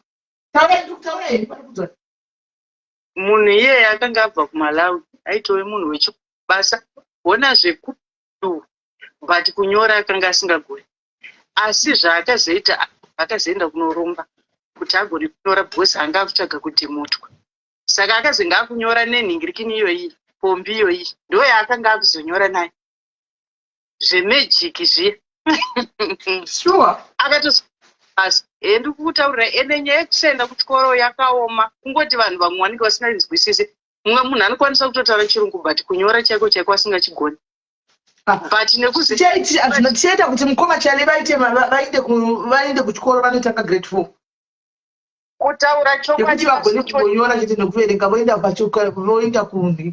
vonyora zvavo vachidzidza kungonyora nekuverenga grade 4 mumwe anga asingagone kushandisa remote aitoti kana ose wabatidzirwa TV nevana kana magetsi asina kuenda inongoramba ichingoonawo kana vana vadzoka ndovozochinja machanel yekusaenda kuchikoro ndinotoinzwa saka vanogona kunge vakaita patience naye kubva kudhara varungwana panguva yatanga kusvika mubati but ABCD anogona but pakati nepakati tine malosses atiri kuzoita according nematsananguriro avari kuita ndeke ndiri kutamba kuvanzwisisa avo.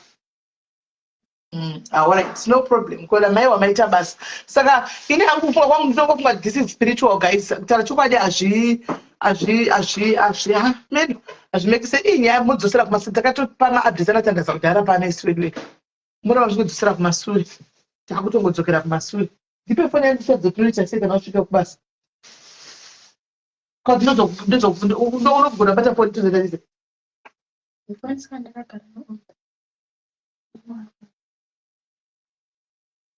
Maybe I just didn't pick it up. Something's wrong. Did you quit it?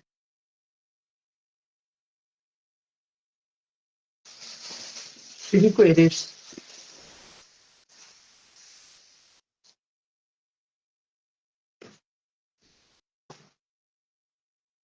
You put it fresh memory.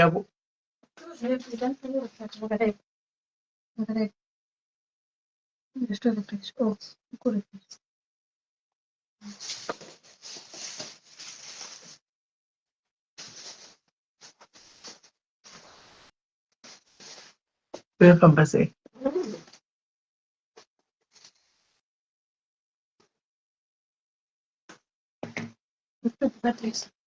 Alright. Right, guys, munoiona wose nyaya yakadai so guys, munoiona wose nyaya yavo iyi.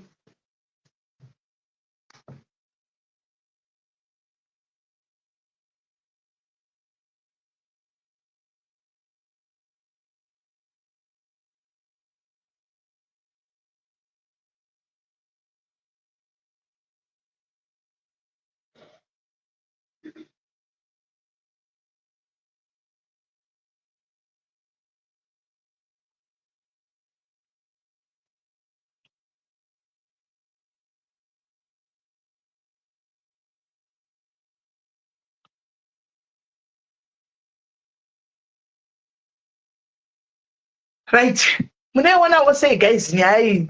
Ini ndinoona kuti zvinhu zviri spiritual izvi manje vanoita sei vedu we ivo vakabva kuti ndabva kunogadzisa zvinhu guys vodzoka zvinhu zvotanga kudai so hanimuona vakabva kunogadzirisa futi zvezvinhu zvotanga tinongomirira mande kuti tifonere murungu hama ndinoda kufonera murungu wachona pano palife. Hello kola. Hello Sisimeli. Yes. Muri kundinzwa? Tiri kunzwai. Alright. Inini zvangu maonero andiri kuita. Nyaya yamukoma Chale, like what you are saying, is very spiritual. Because munozwa kuti tinorwa nezvinhu zvine nharo handiti. Apa mweya uyu wakutorwisa kuti izvo wakaturi kuda unozvigadzirisa handiti. Saka wakuti toda kuona kuti mukuru ndiani. Saka vakuti tonge vari kurwisana nemhepo. Nekuti kana makazvitarisa kuti vanga vari 4. But ivo ndo vega vakaburitswa chi kusi vamwe vakasiwa. Zvakaoma. Muri kupanzwisisa? Zvakaoma. Saka inini ndiri kungofunga kuti zvinhu zvese zvaakuitika kwavari izvi zvaakurwisana navo kuti vaonekwe kunzi ivo vakashinga kusvika papi. Because mweya uyu wakutovati alright apa wakakunda handiti. Saka izvi neizvi atova makwikwi zvekuda kuona kuti tichaona kuti anobudirira ndiani. Saka ivo vasanyanyobatikana nezvavo because even zvamamutaura kuti mufonere murungu, I think kuti it could worsen the situation. Because munozva kuti kana zvinhu zviri spiritual ka maonerwa unenge uchiitwa haasiriwo. Because pane chakatopfeka kwauri iwewe. Muri kupanzwisisa? Ndiri kupanzwa. Saka murungu inango no matter what zvavachataura word rava harimbodi. Because pane mhepo inenge yakatovapfeka iri kuita kuti vasaonekwe sezvavari. Zvakaoma. Saka inini I believe kuti for now you have to let the dust settle. Wongozviudza mumwoyo mavo kuti it is well because ihondo yavakarwa iyi havasi vese vaifarira kuti vakunde hondo iyi. Muri kundinzwa? Kumusha kwawewo kwakanga kutoriwo nehondo nengwendere dzanga dziripo dzanga dzichitorwisana navo as much as vaitaura zvekuti madzimai asi sometimes you attract the same energy that you carry. You smell of the same company. Nekuti chinokuita kuti usangane nevanhu vakadaro. Muri kunzwisisa? Life is very spiritual. Saka iwe kana uine energy iri clean ka unosanganawo nevanhu vakachena handiti. But kana paine something chiri mauri ndo chinono attracta the same energy yevanhu vanokushungurudza. Saka apa vakurwa nezvine nharo apa. Pazvakangooma hazvo mufunge. I understand mamwe but zvakunobata kubasa kuti unyatsorwadziwa. Because vakasarwadziwa mweya uyu haufareka. Kunzi watoenda zvako. Wakazviti. Saka ivo he has to learn to soldier on and be prepared and be a man. Because it is yavari kuendeswa through kunzi so atida kuona kuti uchaita sei. So what? And zvinonobata zvinhu zvazvinoziva kuti zvinoaffecta life yako handiti. Saka wakabatirwa basa, what do you say? Ando pane livelihood yako yekuti kwa vana vangu hausisina pfuma. What else can you do? Saka zvinonobata those things that matter the most, because if you look at it, apa zvanga zvichiaffecta sexual life yavo, which is part of marriage, handiti. Saka zvaona kuti kumarriage uku tsore yacho yaramba, zvikati alright, regai tinobata kubasa. Kuti ungoramba uri munhu wekuchema chete. Yeah, pakaipa vedu wetu. Saka what I encourage now, instead of us kuti tiva judge, inini I'll give example. Do you know kuti nyaya mamutaura yekusagona kuverenga? At one point I wanted to send mukoma chale 2000 rands vari kwa Prophetess Magdalena. But because havagone kuverenga message, mabanzwa, I couldn't send him. Vataura nyaya yevana moyo wangu ukabatikana. But ndakatovatumira message pamwe vakatadza kuverenga. Mwari ngavavaitire zvakanaka. Ndikati ndoda kukutumirai 2000 rands. But maybe vakatotadza kuverenga message yani. Nenyaya yekutadza kuverenga. So maybe it's good as well kuti kana vachikwanisa kuenda night school, kungoti maybe vangoziva the basics, vakwanise kuverenga nekunyora. I think that would help a lot mu life mavo as well. Yes, izvo rachitaura izvozvizvi. Tinoda kuenda kuchikoro. Because ukatadza kuverenga, ukatadza kunyora, of course English yavo ndaona kuti vari kutokwanisa kucommunicate. Vanogona mulungu angachitozviwawo. But vari kufanwa kuti vagone kunyora, because ipapo ndakarwadziwa.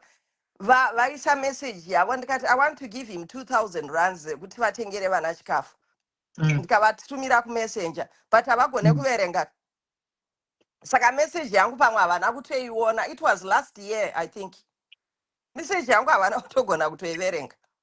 Mwoyo wangu ukatorwadza ndikati how can I reach out to him? But ndakazofara hangu pavakazobatsirwa.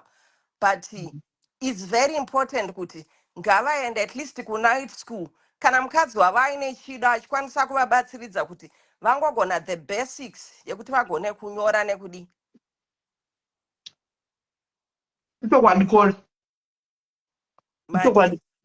Ichokwadi. And the other thing, Sismeli chandakaona nditi. Chandanchikumbira hangu if it's possible. There are a lot of people who are suffering in silence. Kana kuri kunzi, it was a revelation. Mukavhura like, you know, a support group anditi. Because kune vamwe vanhu like pakauya nyaya yaamai vaiva yava, amai vemuprofita. Kune vanhu vakawanda vanosafa, even vakadzi vevafundisi vevaprofita. They can't say it sometimes in public. But it's one of those people, a group revanhu vevekuti, because they want to maintain the status quo. Even if you can say it, imami I have public figure. But vanhu vaiva kuri kunzi dzikawaridzwa apapa. You'll be shocked muchiona vanhu vachaita come out. Saka maybe mukaita another support group. Dekuti vanhu vaiva vakakuvadzwa moyo. Vangombowana kwekunovhenta vachidi. Vachikwanisa kutaura. Because vamwe vacho they can't come. Havana confidence yekuya papublic chi. But vakasangana the same people who are in the same shoes. Because izvozvo zvakafana zvamukoma chale izvo handiti. Havasi vega vasingagone kuverenga mamoyo. Vakatowanda vanhu.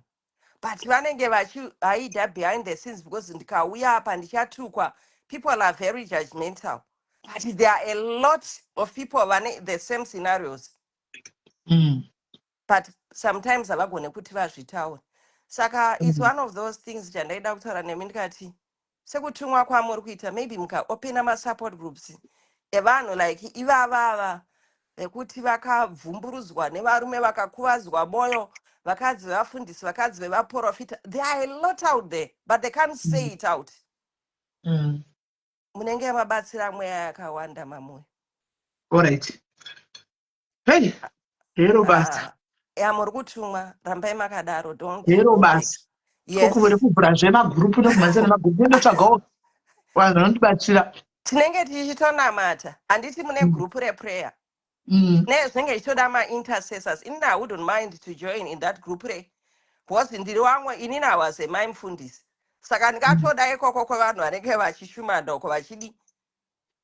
Tine nyaya dzekutaura, but we can't say it in public.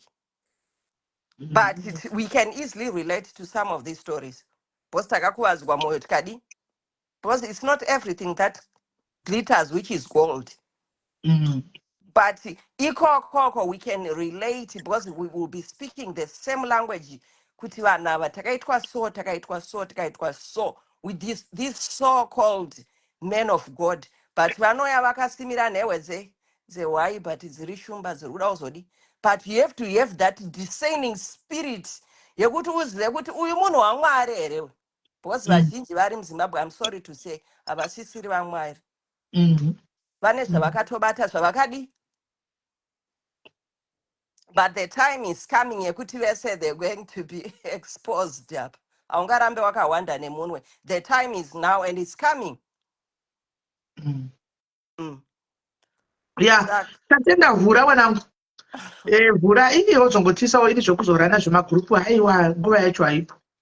Tivhura grupu wozoduza kuti wavhura like a group mamoyo, but it's like a support rekuti vai vanenge vachida kuya kuzovhenta vachidi. But izvozvo tinozviita wani vanouya wani vari mumagrupu havasi mugrupu vanongoya kwatiri kuzovhenda. Alright, but vamwe vacho havana the confidence yekuya paplatform. Aiwa avo vasamesana yapaplatform kona havasi vanhu vese titori nenyaya hobho dzisingauyi paplatform apa. Dzinokoya kunzoedza sisimeri vochemegwa ikoko zvoperera ikoko. If there is that group, I would love to join. Nere prayer, I would love to join those groups. Handisi group, vatongofona. Ndida kuzventa. Wototaura vochemera ikoko. Alright. Tinozviita izvi. No, that's good. Saka that was my contribution panyaya yamukoma Chale, but tongoramba tichivana matira kuti Mwari avaitire zvakanaka, but I think the best way is, this is a spiritual battle. Yeah. Zvavakanodenda izvezvo vakanodenda mangwiro, saka vakuda kuedzwa masimba kuti toda kunyatsona kuti uri chamakuvangweri. Yes. Haungawine zvese ka, muri kunzwisisa? Saka vakuda kunyatsotestwa spiritually kuti wao wakati alright wakuvharisa uko. Okay, izvi zvichinaka apa wombochema apa. Saka inini I believe ndo hondo yavo pavari, but it is all vasakonfronteni. Uyu murungu haisi mhosva yake. Boss uyu haana mhosva. Chiri pavari ndo chakukonzeresa nyaka iki. Yes, because it's a spiritual battle. Saka uyu murungu uyu ari kutongoshandiswawo zvake, but haisi mhosva yake. Chiri pavari ndo chiri kudaidzira kuti zvese izvi zviitike, kuti vambosafa because vakawina that battle iyi. Kana moto wakuitika mbamava handiti. Saka pane chimwe chinofanirwa kutombodi chifeile. Saka ivo vasanete, yes, to soldier on, voramba vachingonamata kuti Mwari it is well. Ndimakazvitanga ndimi muchazvipedza. Yeah. All right. Thank you very much, Kola. Thank right. You, Mama. Thank you. Bye-bye. All right, welcome. Hello, Masferase. Ndongotaurawo my few 2 cents. Chekutanga, handisi kuda kutaura kuti mukoma Charles vari kutaura shuwa here kana kuti havasi, because vanoziva izvozvo chete ndiMwari. Asi ndongotaura a bit about nyaya yekusagona kuverenga, because I feel like musociety medu hatizvinzwisisi zvemunhu anenge asingagoni kuverenga. I'll give an example yehanzvadzi yangu. Hanzvadzi yangu tichikura aitoenda kuchikoro, very good schools, achidzidziswa achiita sei, but aitadza kana kunyora zita rake even asvika kumagrade 2, grade 3, of which zita rake is just 3 letters. But aitadza kana kuti anyore zita rake. Achimborohwa, maticha achimushungurudza achinzi asi serious, aitadza kudzidza sei, vanotadza kuverenga sei, vanhu vachimuseka even muraini chaimo.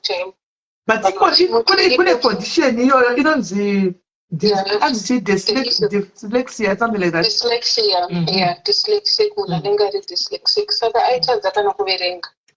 Achisvika kana kumagrade 7 vanhu vachimuseka, vehama, vanhu muraini, vanhu vechikoro vachimuti zidofo, munhu asingagoni kuverenga, vanhu vogoseka vagotaura zvakawanda. And it was very sad for me.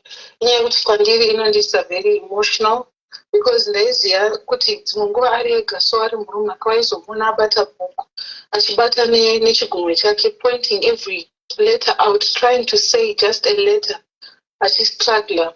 And waitoona kuti munhu ari kuita shungu zvepfuwa but pasina kwazviri kuenda. Akambonzi kutadza kuita serious ochinjwa chikoro oitwa sei, but zvinhu zvanga zvisingabatsiri. Akasvika pakuenda kuform 4 asina chaari kuziva. Kunonyora vanhu vakangobhadhara kuti anga angoenda anonyora, but vachiziva kuti hapana chaachanonyora chacho because hapana chaanonzwisisa. Pakazoita zvemafoni izvi, kwakuzoitawo zvekurekodha mavoice notes, aingoita zvekurekodha mavoice notes. And achitsvaga basa, yanga riri dambudziko remwoyo wangu kugara ndichifunga kuti Mwari hanzvadzi yangu achazove muupenyu, because bhora chairo aigona kutamba, but asvika pastage yekuti anga akunzi ari kutorwa kuti anotamba kuinzi ndo Premier Soccer League I think. Ndopa akangoerekana ari kutraining, ndobva atyoka gumbo. Kubvira ipapo anozokwanisa kutamba bhora riya. Ndokubva zvanzi oraiti ngatiitai kuti aite kana driving yacho kuti utore license unofanira kuchigona kuverenga. Anga asingachakwanisi kuzviita zvose izvozvo. Ndichigara ndichiti Mwari, saka muda kuti mwana wamai vangu azoita sei? All of a sudden manje kundopa ndakatotanga kuziva kuti akutogonawo kuita sei kunyora zvinhu. Nekutaipa ukamunyora message otaipa kuti yes, kana kuti akaita chinhu okwanisa kutsanangura chinhu achitopindura okataura nechirungu achinzwisisa. Tanga kutoti Mwari maita zvenyu. So I'm just pointing that out to say I don't know kuti hanzvadzi yangu was it spiritual or was it just a condition yakazvarwa nayo, but vanhu vanotomuona I'm sure even kumabasa kwainotsvaga vanga vasinganzwisisi kuti sei asingagoni kuverenga, sei asingagoni kunyora. So there are people like that. We just need to conscientize ourselves, and just understand kuti vanhu takazvarwa nezvinhu zvakasiyana-siyana zvinotinetsa. And then the other issue, pana vangu vachinyora mucomment section kuti munhu anogara angori nemaproblems anenge ari kunakirwa nemari dzepadairies. Guys, kunze uku kune vanhu vane maproblems, tiri kutambura tichifamba tichita kunge zvinhu zvese zviri okay with us. Pana vanhu vari kutambura silently. Inini I'm one of those people. Sincerely, you know all of my stories. Inini ndinoti ndikabva pane imwe problem pandenge ndakufara kuti nezvinezvo I think right, panouya imwe attack. Sometimes the attacks are not spiritual, sometimes are not physical. Munhu kuti kurwara chaiko half the time when I'm not fonera I'll say ndikurwara, I'm not feeling well. Munhu agotadza kuzvinzwisa kuti unogoti hausi kunzwa zvakanaka sei. Kubasa chaiko tisu vaya vakauya nama-COS. I'm supposed to work sponsorship yangu ine madays aine ma-hours andinofanira kuti ndidzadzikise every week. But per week chaiko ndogona kuita 2 of those days ndichirwara. Not zvekunzi zvefake kana kuti zvekutadza kana kufamba. And when you explain it to people are like, kabva warwara every day, kubasa chaiko. People don't understand anymore because nongoshtonge munhu kufeka wokunyepera wokuita sei. So muupenyu vanhu takatakura zvinorema, but we just try to carry on somehow. But upenyu unenge uchitoti ukabva pane dambudziko iri wakufara kuti ezvine zvinaraitobva wanzi mwoyo wako watanga. Andienda kufara kuti mwoyo wangu wanani, ndobva ndatanga problem yemusana. Andikufara kuti ezvino zvindakumiswa morphine, handigari kana 1 week, ndamiswa ndongoe kana ndadzorwa futi pamorphine because handichatokwanisa kuita anything. Pandikuti alright, izvi zvamira ndakuita something else, parikutanga imwe problem. Unogara wakangobuda mari, unogara ungori munhu wekuti kune vanhu I'm not well, chakati. Unopedzisira usatodzikana vanhu maproblems ako because there are people that will end up laughing at you and saying uyu anoda kungogara achingorwara. So let's just try and be kind out there. Let's just try and be each other's peace because the world is so tough and it's so difficult. Spiritual world iriko. Kuna vanhu kuti kurara chaiko haurari. Sincerely, you know this. Ndakuenda for days ndisina kurara. And when I tell people vanhu vanotaka kunyepa kuna munhu anoita 3-4 days asina kurara. Then ndakasvinura imi morara momuka indakamuka mobva marara futi indakamuka mobva zvichingodaro. Reason yakutadzira kurara hauizivi. Reason depression chaiyo that gets to me handitozivi kuti inobva kupi. Sometimes mari ndinayo I'm okay zvese zviright. I just get so depressed zvekuti handisikuda kutaura nemunhu, handisikuda kuita anything. I just want to be in my own space. Ndonyarara, I shut down. Pandeta shut down ndakutanga pfungwa dzisingaiti dai ndafa. Let me try and do chakati. Gendizame kuzviuraya, gendizame kuita chakati. Thank you, Lily. Kutoziva kuti zvirikubva kupi hautozivi because it's spiritual attack. So tichanganoona kuudza vanhu zvinotonetsa, they will never understand. Kana vasingazivi isusu tinodhila newe tisinazozviunderstand zvakutaura. Vanhu vasingadhili newe vanotonetsa kuti vaunderstand vanogona tofunga tiri kuzviitisa, but isusu zvinyanza zvati hauzviitisi because kubasa chako you are supposed to be kubasa, but utadza kana kubuka ende hakuna munhu anoda kupuwa drug inonzi morphine yare but uri kurarama naro, saka vanhu havangambozviunderstand. Kakunze kuti izvezvi handiti kubasa so far ndashandisa ma-sick days angu ese. Ndashandisa ese ma-sick days angu. I keep having to call in. Ndakola in kubasa. Pane umwe utozati management yakati vanondinzwisisa. But ukaita like izvezvi this week ndakandiri right but musi weThursday ndakangokolapsa kubasa.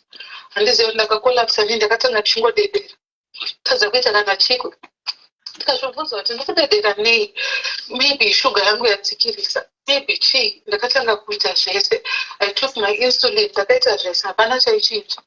Kusvika ndatanga kuthrow up, ndichirutsa kudaro ndairutsa zvinhu zvegreen, magodo andisingazivi kuti chii, akazara nemafuta ane chii.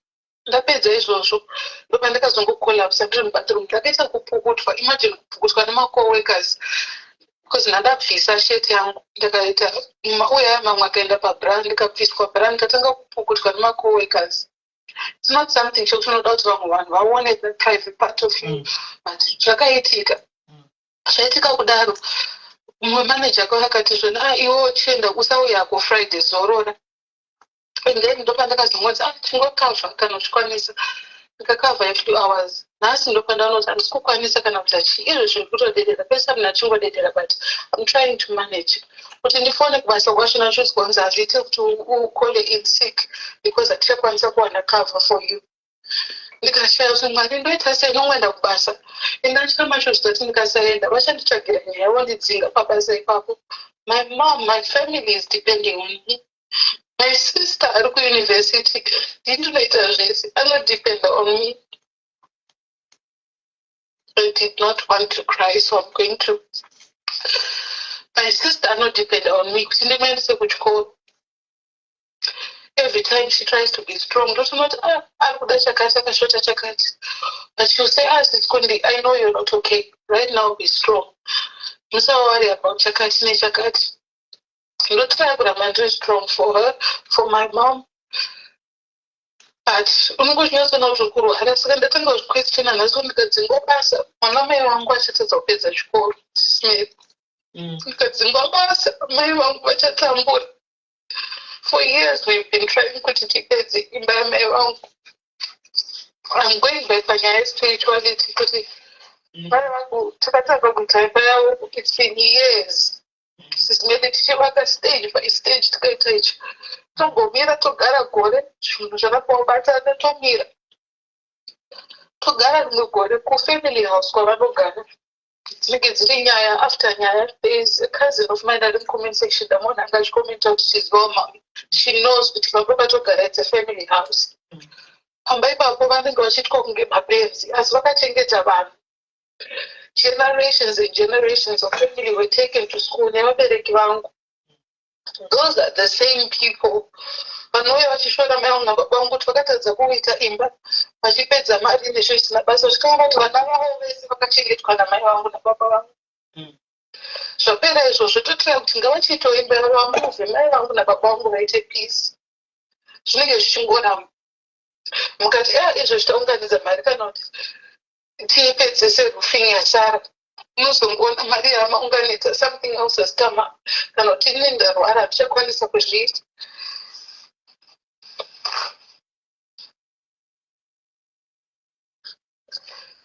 I did not want this to be said now. No, it's fine. Good night.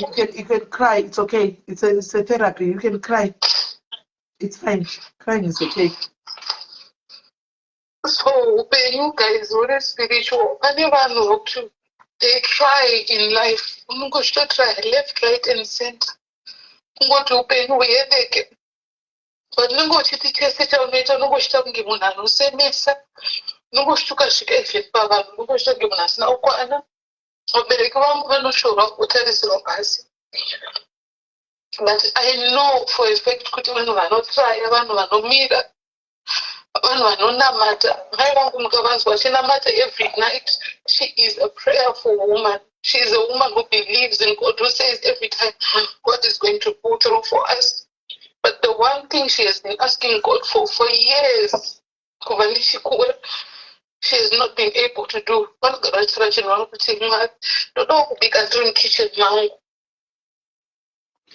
that one thing that she has not been able to do. Upenyu wakaoma guys. Kune munhu kuti achipedza ichi kune imwe problem, achipedza ichi kune imwe problem. So let's just try and be kind. Thank you, sister. Thank you, Thank you very much. I know kune vanenge vasingazivi zvavo, but tunesu tinorarama naye mwana uyu kuseri uko totomuziva. Ndakatomisa padhuze neni kuti ndipote ndichitarisa because she goes through a lot man. Zvokuti unotarisa saizi yake unodzoti ndai Mwari. Chigwe ichochi ichi. Why does she deserve kuti asangane zvese izvi? Because mazera ake madiki ari kutoenjoya life kunzoko. Vari kudya life munyika rutivi kunzoko vachinjoya. But iye anogara ari either akarara ari muurwere ari kuchema. Is one thing after the other. Ziya danho ranenge asingazivi. Pamotozomona akuya zvake panapa achirasa muswa achidini. Vanhu vanenge vasingato understand what is going on mukati muupenyu hwake. But isusu tiri padhuze naye tinotoziva. Takaita girls trip papai. The girls trip. She was supposed to be with us. Mufunge. Zvakanaka ende mari yacho we paid her money. Siti tikutofanga kuti tinosangana ikoko tese. Anditimaona titoti iye anofanirwa kutorwa nomumwe munhu patrain ouya naye. Akarwara. Muzanonzi kurwara. Zvokurwara zvoke zvokuti takambozama kuti angauye hatise tiri mumba here. Takaziva kuti hazviiti. Anomaona. Akarwara. Saka alright, mandimozati panapa zvinolidha nemweya. This is where we are going now. I'm just going to open the course only for those vari kurwadziwa. Pane makore maasi mwana asi munhu mukuru, mwana wangu, mwana mudiki uyu. Andika toda kumboita day nhasi rekuti panapa ndikuda kuti vanhu vese muburudurure. Andimaona kuti avhura ataura that's a story she's telling you. That's a story she's telling you right now. Andimaona that's a story she's telling you right now. Ndikuda vanhu vane nyaya dzakadaro. Anditika vafone maprayer warriors angatozara kuseri hanzi toda kuna we will start praying with her. But kudai manje nenyaya spirit zvatukutaura izvi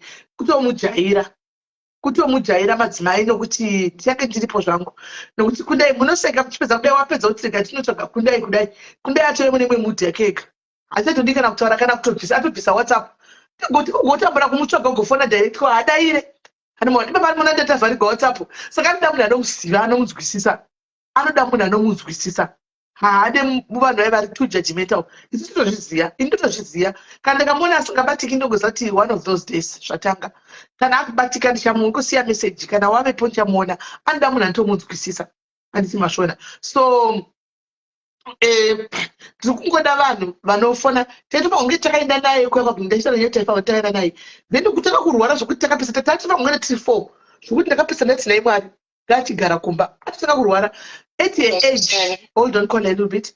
At your age anorarama nemorphine. Guys, to those who know morphine drug area, it is the last drug ground to pure mono and don't anorarama naro inoro morphine area. Saka you can understand it's antoda rudo saka inde ndichikomba zvangu rudo ndinaye tirakati kuti inde ndichingosvisedzera ndinaye because ndakutuyezenda ndikuina chimu understand. No, just saying asiri. No, she's not. This one is here in the UK. So pakati ipapo but ndo zviripo. I'm understand saka chero kuti udzei zvinotonetsa pamupa chidoko ndine vakatowanda vakadaro vari kuseruka but ndinda kuvahwisisa ndechitoziva kuti okay nhasi zvakadai pamwe unongofonegwa nemwe ndine mumwe ari kuno kuUK anogona kungofona ka umwe musi otenga kuchema apedza kuchema ndakutongobata foni ndoteerera apedza kuchema otuka zvake Anymore. Or took or drop a phone. Not right. Not after an hour. Not are you okay now? Because she not one body took a shikaya was so much. To tell the sake. I took Angana to travel in a different mood. Deny Akadaro Spano, Arkuno Kuka, no Makora. Deny. So, so to understand that the good delay cheap and up.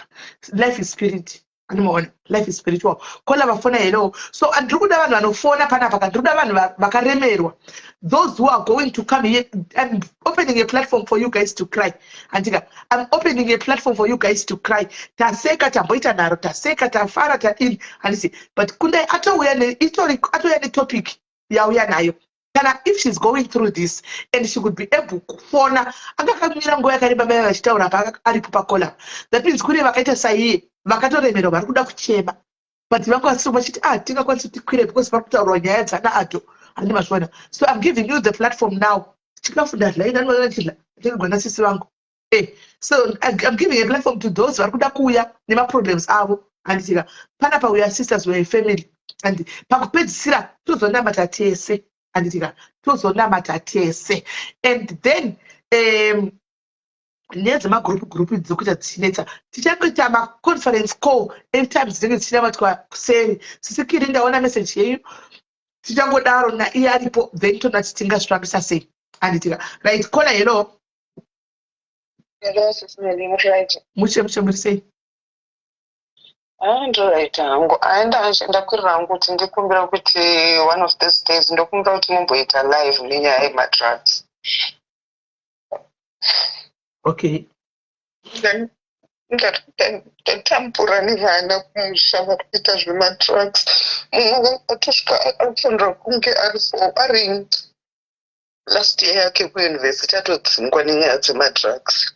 Ndokumbira topic I need kuti ndimbonzwa maadvice kune vanhu vakasiyana because ini kuno South Africa ndozvishandira hangu chimadhumbe changu kuno South Africa but I have helpful siblings vakandidetsera nevana mumwe akatopedza kuyunivhesiti but my two boys ndaneta ndikushaya kuti nditange pacho because ndiri kuona kuti my siblings are ready to give up because vana vandinetsa nekuba mumba apa vanogara mumba kwedu. So ndokumbira one day mumboita topic iyo yemadrugs ndinzwe from vamwe maparents we have kids that are going through that too.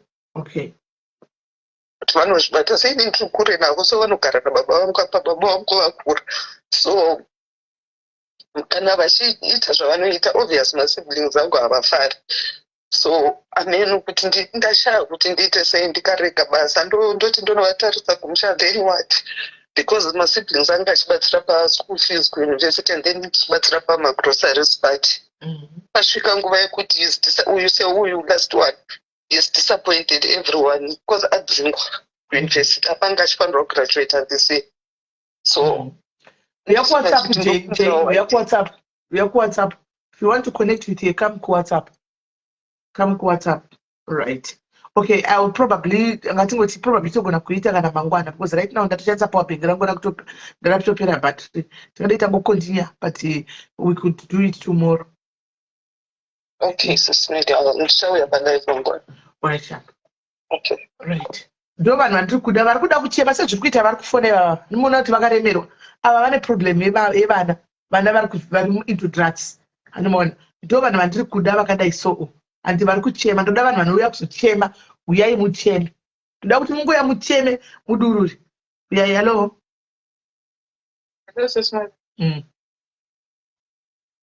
inini hangu kuchema handisi kuda kuchema but I think ndinetsori kana nditi spiritually kana nditi chii I think pese pandinoedza kuunganidza mari dzangu ndichiti ndoda kuita something like most vanhu toda kuvaka handiti kuda something kana kuti panzi parwara ndibaba wangu aibva munin'ina wangu aita iye zvine zvaiti ndakakudzai nezvambuya wangu kuti akawanzwa nebundushi musamu so takumboivaitisa matest chichi so obvious mari dzese dzese akangotasira kuda kwandita hakuna munhu anenge achibvisaka nasembe pese pandatry kuita chimwe chinhu saka mozva ndotombosha ndiri ndega ndinge ndakati dosa muchizondona sometimes spend most of the time ndiro kubasa ndinyatsotry kuti pamwe ndikagara ndikasevha ndikakuziva ndobatira ndotsarawo ndine something but hazvisi kubatana. Ndingoshanda mari yacho ichingopfuura ndinoshanda kutobata mari inotongopfuura. Yaita hapana chandinacho hapana. It's spiritual. Mari, it is spiritual. Life, it is spiritual. Now you have attacks that are coming from different areas. I think attacker. Now they know kuti you are family man. They know kuti you are the better one. Uri munhu akagadziwa pasuka simuka. Looking at your background, you wakandoudza kwawakabva nepawawe. You were not supposed to be ipapa, but wakasvika. So now what can they do? The only thing is uri kushandira mahara. You do something. I know that you things like that. And the so you were not remember when I went to you were not supposed to tweet our park up and one. Those are Kavakunima if Vakumurume Vakumbereko. And was one. So now you are now going to Marwako. But not I was later. Name Maria was in the Vankubata, Fangu Chakat, but one was Shingira Wakawaka and two corner. So it's a spiritual war. Like guys, you don't even understand it much in one. We fight the battles sometimes that sing our own. I want you to understand that most of the times we are fighting battles that we don't know, battles that we don't see. This is why we pray sometimes till that sing our own, because there are so many spiritual warfares, spiritual wars that fight with you. This is the reason why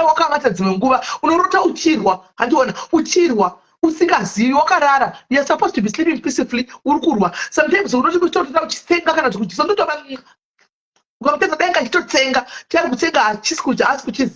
because you are fighting things that you don't know. They've waited for you to sleep. Then they say there are things to attack you. Remember, you don't know. They attack you. They said there are things that could disturb. But just because the andika votaka kufaita hondo dzako idzodzo dzimwe nguva nepaunozoona uchirwa uchikunda uchitsikirira vanhu vaya pasi. So kune hondo dziriko dzekuti right now dzinguva ikoko I think it's about 26 past 8, that is 26 past 10 kwenyu. Kune hondo dzekuti idzodzo dzekuti kune hondo dzemari dzekuti dzechida kuti uite rombe paupenyu hwako. Anditimaona kungoti zvinhu zvemazano tingori busy nenyaya dzavanhu. Tinofanira kudzokera sometimes kuma-teachings edu akadaya aikubatsira istereki, aibatsira vanhu vakawanda stereki. Kune hondo dzemari dzekuti kungobata kudai inoita kunge kungobata kudai so kuti kunge iri kufuridzwa inenge yatopera kuti chiro chawaita hapana. Andika ihondo guys, tara chokwadi ihondo. Hands my student want to phone my hubby inguva ikoko now. It's past 8 now. It's past 8. So I don't know. So don't forget.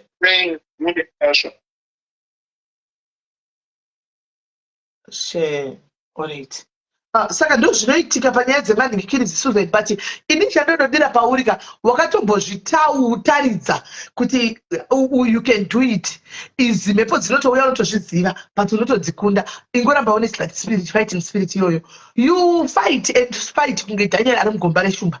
Unozongowina nekuti Mwari avazokusivavo. Hondo dzemari dziriko guys, tinoudza vanhu kuti muri rombe iwe rombe zvechokwadi. Munhu uchiedza kumuona kuti munhu uyu akadzi akadai zvikazodai ko mweya weurombe uri pari, ko mari yese iri mweya weurombe.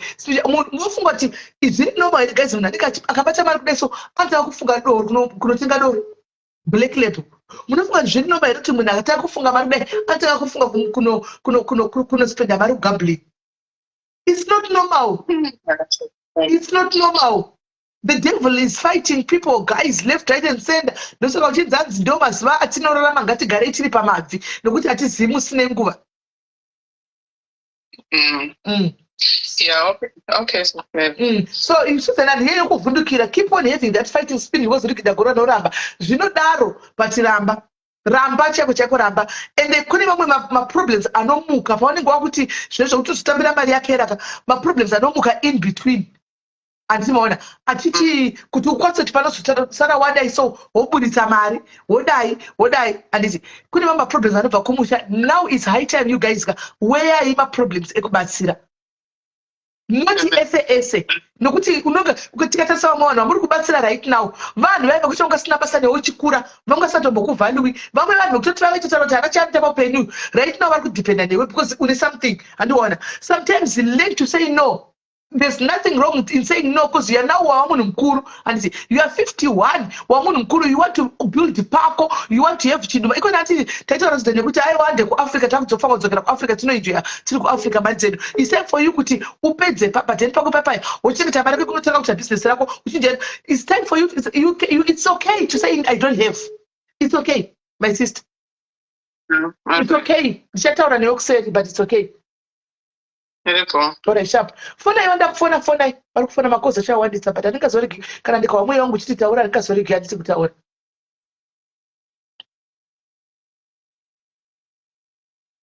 Handingazoregi hangu kutaura. Vada kufona fonai.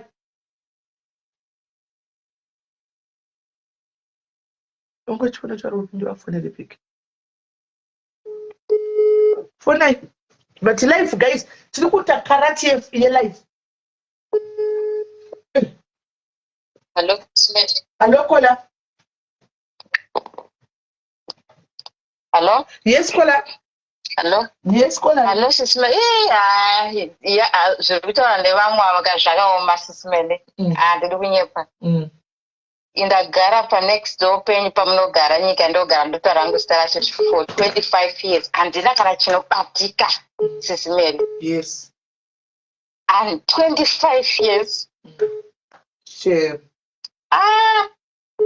Ndakambeya platform kwendi kama navataura napastor vanzani Jose hapana izvi zvipandiri kugara basi nyaya dzakawandisa zvokuti mari chaendoramba kubatika maoko. Ndakatumira mai vangu nezuro mari yekuti ndibhadhare rent ine 2 months kaso kakabhadhara rent mari inongonzi haichabuda kunotora mari yacho question ine mukadzi pawetin akanitaura kuti mari kubva kuzima panzi nhamba dzaunadzo dziri wrong.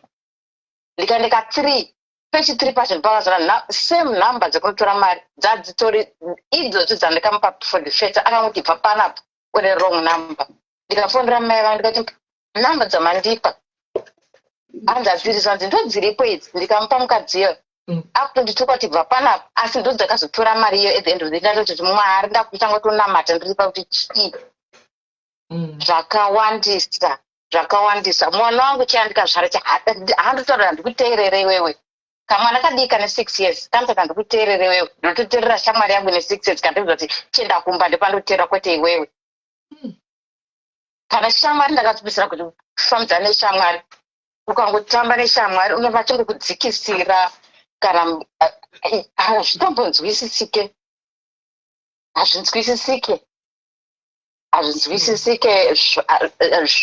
zvakatowandisa.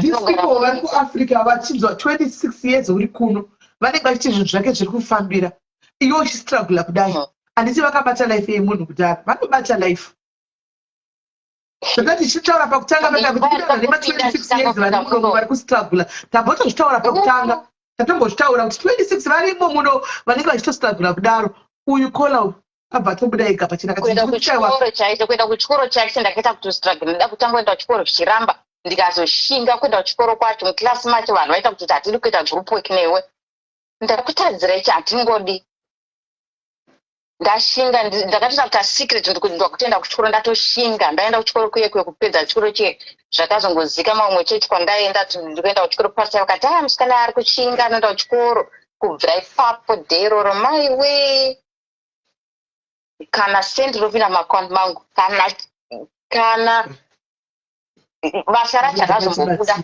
ende vanhu vari kutsvagwa kwese chandikaita iyoyo basa rinotowanikwa vanhu sanotowanikwa direct after watopedza kana basa racho kana anokatoti will call you back kutobva mari inobva kuAfrica munhu apagara 25 years muno mari yacho kutadza kana kuta kubuda mai vangu vafunga kuti network yacho futi vanotumire nhamba dzacho iri kuramba 1 hour vakamira muwestern union network ichiramba kuti tore mari iyoyo ha zvakaoma vanhu vane utsinye vanhu vane utsinye akandoenda kuchechi every day ndoenda ndinotsanya handidye the whole day nini mupenyu wangu ndodya kana ka 1 per day na 6 ya ngatimboitai zvokunamata kaisi ngatimboitai prayer session every day certain time ka atitomisi kana ukamisa ako uri munhu ana asipo asi vamwe vanotongo vari panotoenderera mberi. I think with 2026 we need to up our gears guys. Takataura zvimwe 2026 unoyo we need to up our gears because the devil is at war. Hani muri kunzwa zvitogwa nomwedu kuti ari mudiaspora kusvika pakutadza kubhadhara rent. ndatoorati mari basa racho harisi kubuda rega ndidzokere ndiende nditsvange mukosi ndendochiva nokupa normal unobhadhara mari within 2 days izvi kubvira musa 20 December kusvika nhatu vangoti hamene zvakakanganisa kunyora nyora again hamene zvakakanganisa kunyora nyora again apa ndikatopinda mune imwe yacho yanga yaitika before that mwana wangu akamboenda kuchikora akatanga kuti nigiki akarwa nemwe musikana zvadaudza mai ako vangotaura ngoti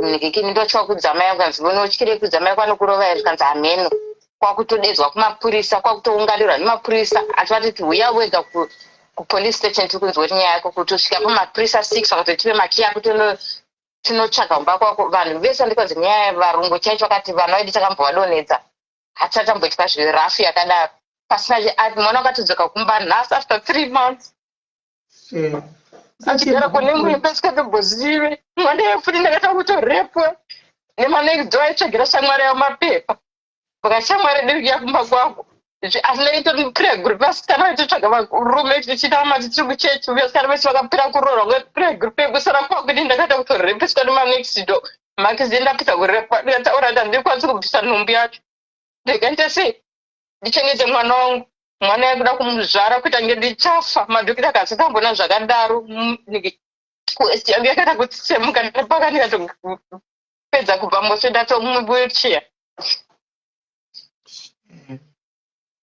mwana wachinje utanondipandukira kadiki diki akatomboteerere adzoka nhasi kunokumba akutotanga kutondichallenja ndikini stove oven wai ndisikona light ndikati but light movhi rakabvanzi ndinofanira kundiexpert kufa zvinorevechi oshandisa hamara kakagaro kadiki akatomboteerere asi vamwe vana saizi yake vakamutsura anototeerera anototi handikuteerere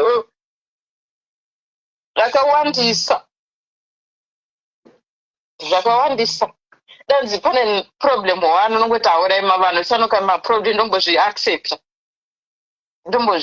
alright maproblems anowanikwa Europe 25 years pakai vanhu vakwana mashure mangu vamwe vanogara ma2 years mamwe ma3 years mamwe ma10 chavanotoenda kuchikoro wacho ndakachinga ndikaenda pano basa racho harisi kubuda asi handitombozivi ndinotsanya ndakateka kutoonda sebonditi ndikaregedza manje untina uchitorwiswa kuhope wakarara aiwa kola no I hear you ngatimboitai zvokunamata tese every day tione kuti toita time deliverance yakasimba I know you can pull through. I know you can pull through. Let's do it. Let's do it. Let's see. ndiri munhu anoti ndandiunamatira nemundo zvinamatira ndega but memutori yacho yakanyanya aiwa tinotonamata tega tega tichisimbisana tombotora ti ndashanda ndashinga ndawana mari zveshuwa ndabhadhara mari ndinodonza kana foni ka2 within a week mari yacho bvaenda kunoripia foni tokuti mari yacho yapinda orati maakaundi naitoshinga kana pabasa pacho anotanga kungu kuvenga pasina kana kungoti zvawatadza unogona kutovengerwa dzadzi uri kubika kofi kwete nendura mumwe ndatombomwe kofi kundu ungobikirawo makollegs anzwanzwa wabikire chi wageza maoko here waita sei for no reason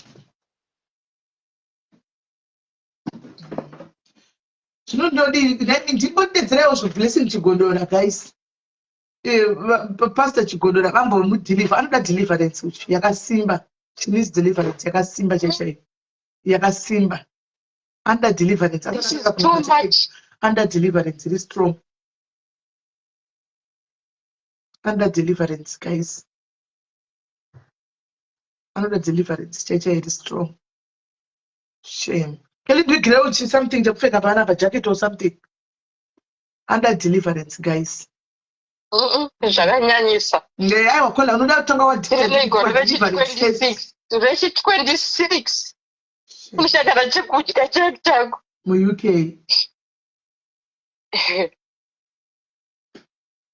Aya, unoita kugara pasi unoita kuzora kuti but Mwari why zvichidaro kuvana venyu, why God?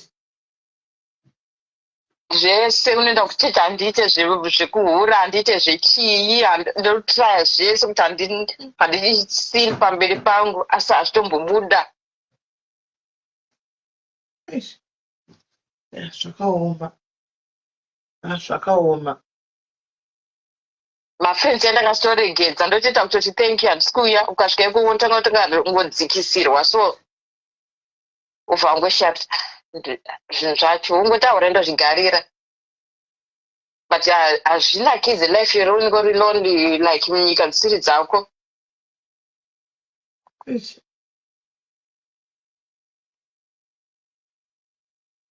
Zvakaoma. Zvakaoma.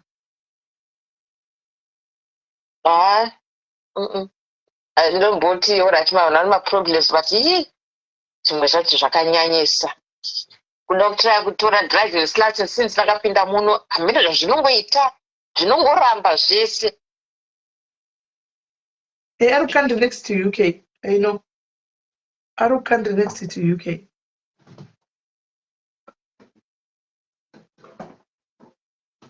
Zvakaoma. Zvakaoma. Vanhu vese pane vamashure mangu votoenda kuchikoro votodzidza votopedza votoona ameno handizivi. Chikamba pandikagara since ndichingopinda muno ndio papo. Hapana upgrade, hapana anything, nothing.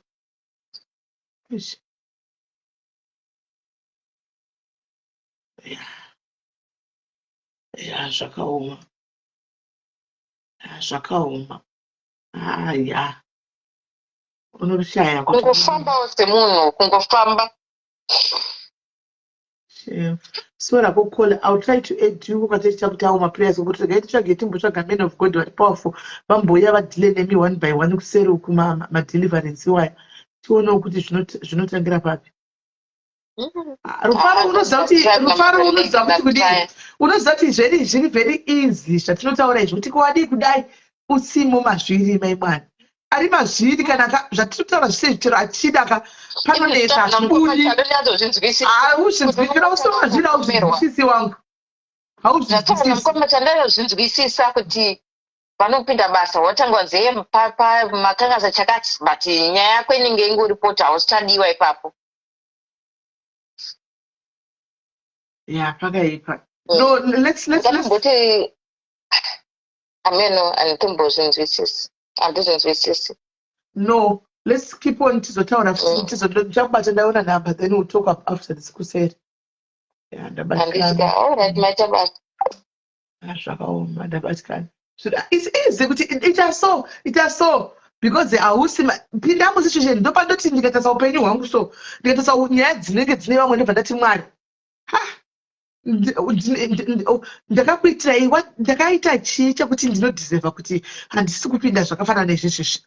Unotenda Mwari ugomupfuga magombo namata ugomudza Mwari ndoda kuti ndine zvandinazvo zvandochema zvinhu zvimamaina ndochema mamaina kunze kune vanhu vakatakura kurema guys, kune vanhu vakatakura kurema 26 years idzi achidza kuti baba ndakapinda ndichigara muno ndichipinda muno 26 aguse zako ndopandiri kugara no upgrade nothing handachandokwanisa kuita handachandokwanisa kubata. Pane mumwe mukadzi akambondiudza tichitaura kuseri achindudza nyaya yekuti akanyora akaita nursing college 3 times pasitiviza shaiko panograduate vamwe iye zita rake aripo 3 times.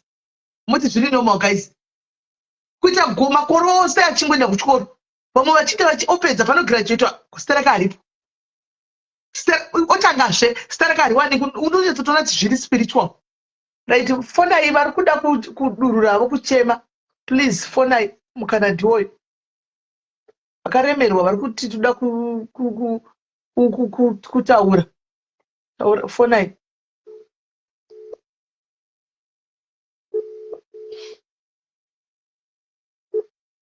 Hello, caller. Yes, caller. Hello. Hello. Right. Mushe kanjani? Say. Mushe. Right. Aini sisimeli ndakabatikana. Ndingangoti ndakafirwa nemwana wangu muna December. Ndakabatikana apo ndaive ndawa nekungorambwa kwese kwandaingove ndichingorambwa. Kwakuroorwawo, kwakubvisirwa, kwakusungirwa, kwakuenda kunozvara, kwakudzoka shuwa kumba kwevanhu ndisina kana chandakabata. Sa uri kuti wakaroorwa zvakanaka, waimboroorwa uchirambwa. Ndobva wazowana pawakaroorwa zvakanaka. Ndairoorwa ndichingotambura hapana kana hama yaimbonditarisirawo kuti izive kuti ndiri kurarama sei ndichingochinja pekugara. Kusvika ndazowanawo munhu wangu ndokuti obatawo nhumbu. Ndobva ndaenda ndikanoroorwa, ndaenda kunoroorwa kuya. Zvinhu zvakaoma sisimeri kuti ndigare chaiko pamba. Ndiregedze kuita basa. Ndaitongotukwa zviya zvokunzi nhumbu nesuwo takadziitawo nhumbu idzi. Nhumbu haisi mumaoko kuti nditaure kuti ndiri kurwara vedowe. Ndaitadza sisimeri kutaura kuti ndiri kurwara. Kusvika mwana azongo asingachatambi nhumbu. Ndobva kuti ndivaudze ndaitya kuti ndinotukwa.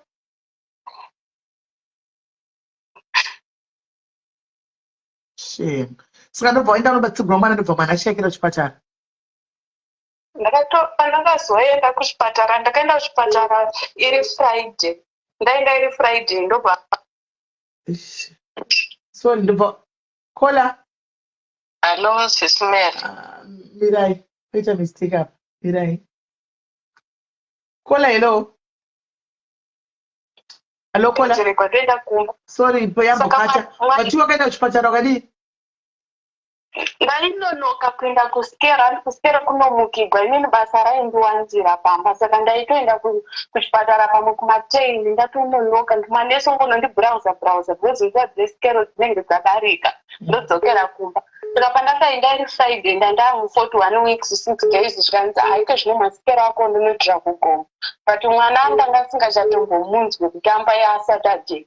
Kuti nditaure ndiudze kuti inini mama mwana handisi kumunzwa kutamba ndaitya kutukwa. Kuti zvinonzi nhumbu takambodziitawo idzi. Saka ndakangonyarara kusvika Monday yandaenda kugoma ndobva ndakasvika zvakunzi mwana akatofira mudumbu kudhara. Saka apa pandobva wadzoka kumba usina mwana and then what happened? Ndadzoka kumba ndisina mwana ndaive nemasichi angu anga ari aya asingadonhi ega aya ekuti ukagarira mvura anodonha ega. Masichi ayaive masichi aida kutozochekwa. Saka inini hapana imbonditarisira kuti ndigare ndine masichi manyoro iwayo. Ndaitonzi masichi anotoda kuti munhu uexercise apo papane mamwe anga arembera aindimara masichi iwayo. Saka kuti nditaure kuti vedowe masichi aya ari kundimara ndaive ndisina kana wekuudza. Kusvika ndazonetsa murume ndikati handidi nditorese passport ndidzoke because handisina passport. Ndobva atumira mari ndobva ndaenda kumasichi ndandaenda kupassport masichi ari manyoro. Ndobva ndanotora passport pakabuda passport ndokuuya. Pandakauya kunoku murume wangu nditruck drive. Ndinenge ndingori ndega nguva zhinji handichatokwanisi kana kurara mausiku. Ndinenge ndakangosvinura usiku hwese. Kuti ndiwane munhu wokuti ndinokwanisawo kusheya naye ndichimuudza kuti akwanise kundikamfotawo. Vanhu vese vanongondijaja. Saka ndinongogara ndakangonyarara nguva zhinji ndinenge ndingori ndega. Ike zvino ndakatozviisolata muvanhu. Handisisiri kana paWhatsApp. Kuti nditotaura nemi ndatoenda ndikanodownloada WhatsApp mune imwe foni yangu sari yandakaisa Facebook kuti ndikwanise kungosheyawo problem yangu. No, but how is your relationship iwe nemurume wako? Handina hangu problem asi nyaya yekuti anenge asiri around. Anoita 4 weeks ari kumatrack, 1 week ndo yanouya kumba. Saka nguva zhinji anenge ari kubasa ndinenge ndingori ndega panapa. So how is the operation now yapora? amaticha haasati apora because pandakaenda kuadhokta kunoona private doctor vakatoshamisika vakati maticha handikwanisi kutokucheka nhasi saka vakandibaya mainjections 4 musi wandakaenda vakandipa mapirits saka vakati ndofanira kudzokerako next week. Yeah. Sorry dear. But whenever you feel like talking to people, problem akabvisa ku WhatsApp. And whenever you feel like talking to people, it's unouya kwatiri tinotaura. And we don't judge, we listen, we don't judge. But it will get better though with time. And the treatment that you went through ku Zimbabwe, stuff like that. But now you are back kumba. Unongoya opana uchitendera na umwe pa Facebook baba. And what which while up time. But ungo feel kuti waremerwa tibate kana tiri busy tokupa munhu kuti unotaura naye asinga kujaji. Wotaura nemunhu uchiterera kudaro. It will get better with the time. Then maybe kana wapora ako you can try to have another child kuti uzoona munhu anenge achikuvaraidza pamba. Anga asiri wako wakabata uyu wako chaya chauya wako chaya haatsvedzi haana kwanoita wako cheche hapana kwanoenda uyu anga asiri wako handiti wako chatomuona chiro zvakadini unongoramba unaye handitika so just soldier on mira uya utambe nevamwe papa pamapeji papa uchitamba navo uchidai uchingori pane vamwe papa kana waone tako na tv yako unombosekawo zvaunenge uchida navo uchidini kuona kuda munhu kutaura naye come tokupa munhu kutaura naye. And then motaura umuseka muchitaura nyaya dzemusekawo zvichida mazeisa kune zvitori kupindana kwemasuva. Yeah. Yeah, all right, iri bhoko ratataura kuseri. All right, makabasa.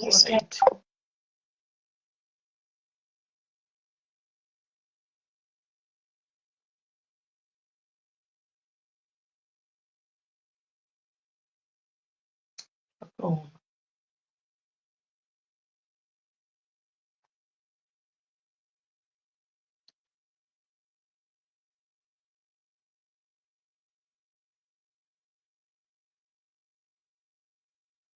Zvakaoma.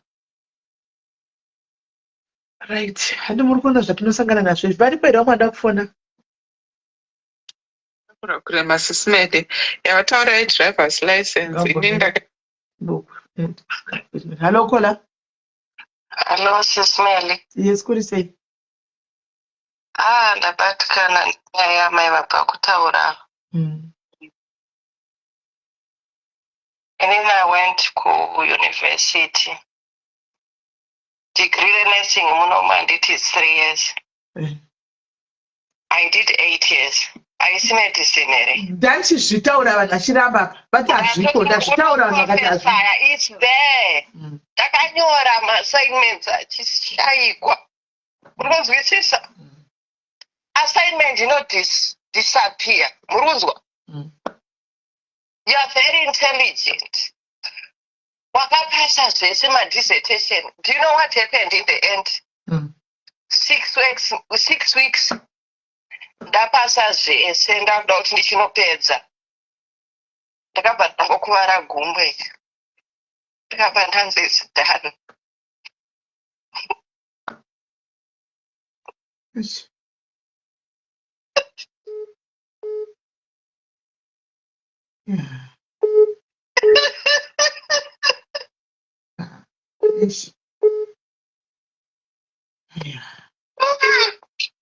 Saka vari kuseka asike because they are not in our shoes. Kungai kuti wachingira 8 years. Uri kupasa zvese. But kunenge paine chakakumirira kuti toda kukuona apa paunodi 6 weeks. Ndatsvarwa ne6 weeks. Ndakabva ndangokuvara gumbo. Ndakapasa zvese ma-assignments ma-dissertation. Zvikanzi it's done. You can't qualify. Because hauna kuita ma-hours. Mwoyo wangu wakabvaruka. Muri kundizwa? Zvanga zvitaurwa zvose kunzi unotsvaga basa. I've got British citizenship. I've been here for more than 20 years. Ndine British passport. Asi ndikaaplya basa ndine degree. Even ndadaro ndakapiwa BS honors in health studies. but it's not what I went to university for. I wanted to be a nurse, but ndakafanirwa.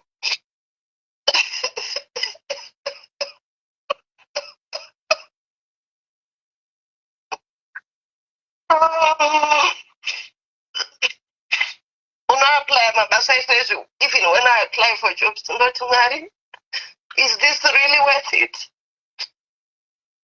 But pane mweya unenge uchikurwisa kuti apa ufanirwe kuti usvike apa. Makatotara mugano wakaita sei? You pray, you fast, but hapana chinoita sei? Ende kune vamwe vanhu vanokusotesa sisimela atinoziziva. Vanhu vekuti havazive zvekutaura. You have to know vasina mafilters mukanwa mavo. Vekuti ukasvika pane vanhu, so you just say anything. You don't know you are hating some other people. Unotaura zvinhu zvekuti Mwari vari kupindura munamati. And you look at yourself kuti ndine time yandakasvika kugera kuda, muri kuzwa? It's not easy kusheva bvudzi rako because the glory yemunhu wemukadzi is in the hair. Uti Mwari kana mandipindura ndopandisharekedza bvudzi rangu. Kuenda vanhu vanenge vachikusotesa. Muri kunamata here? Muri kunyatsonamata? Muri kuzwa mweya here? There are people like that. Vanenge vachicrasha spirit yako. That's because they are not in your shoes. They don't understand. Saka kune vanhu vakakuvadzwa. Takakuvadzwa mwoyo but we are here. Tinotiwo tikazwa dzimwe nyaya dzevamwe vanhu dzinombokusimudza mweya wako kuti zvirikowo kuti kune vamwe vanhu vari in the same situation with me, but vasiri mazviri ndovanenge namatai, musati manamata.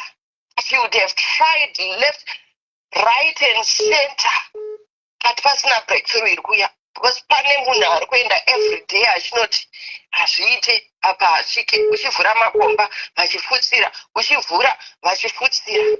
Unozosvika time yekuti unozorora wangoti Mwari ndangomirira whatever.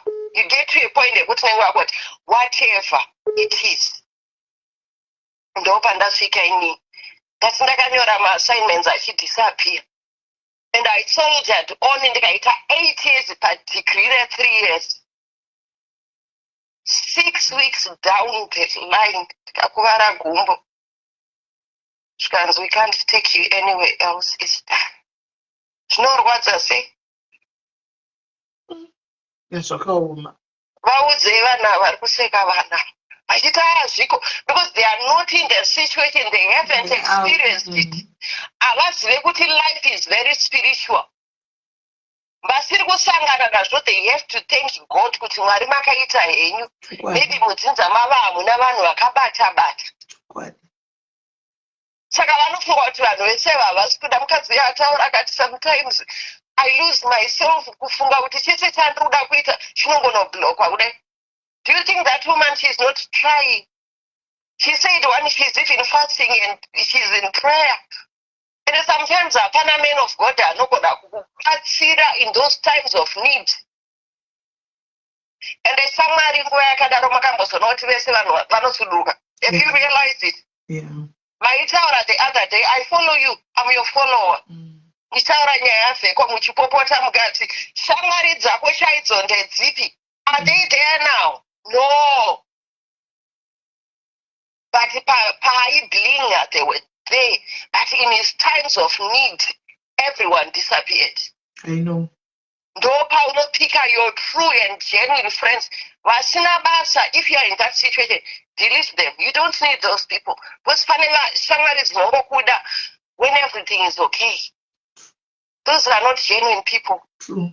Tinavo vanhu vakadaro in our lives. Yes. Because when you are thriving, vanenge vachikuokera vachibva vatouya. Yes. It's panosvika needs. Pane kutira kuti let's go together, let's go in prayer. Hauna vaunoona. They say they disappear. Mweya chaiwo. Saka wakamira uri wanarega ari serious. Hauvaone but ukazombopenya futi they come back. Saka ndiri kurwadziwa. Let these women vent because we are in the same situations. But sometimes we don't have friends. We are living like loners. Even family, do you know they judge you? Yeah. With everything that she touches, funny spirit, maybe you are the kids break out the family. Fight I know. Even look at yourself the way there's something inside you so strong. That's what I Yes. maybe I'm the Joseph of the family. Even I know I'm the Joseph of my family. But kuti uzoratiza kuti uri Joseph. Unenge wakangwa. Handizvozvo. Hanzi nzira yaMwari is never easy. Ndosaka chinzi nzira yakamanikana. Jesu akaitwa sei? Pakazoya Simon wekure inuyo kuti vadzidzisi ana Peter vakambocheka nzeve vanga vadzokera kumashure kukazoya Simon wekure ino akambatsira kutakura chi even when he was in the wilderness. Ichichema misodzi yekunzi aita unge misodzi yake aita unge ziya achiita unge madonhwe eropa but vadzidzi they distanced themselves. Ukaziva izvozvo unobatsirikana kuti the devil haarwise vanhu vari ordinary. Kwaona uchirwiswa sezvatinoitwa izvi, there's something inside you so strong.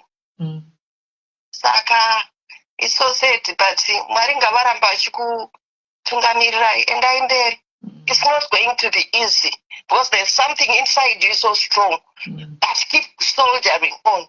Muchibatsirawo vanhu vakaita sesu vekuti tinongochema behind the scenes, so tinyazoona kuti apa munhu wandiremera.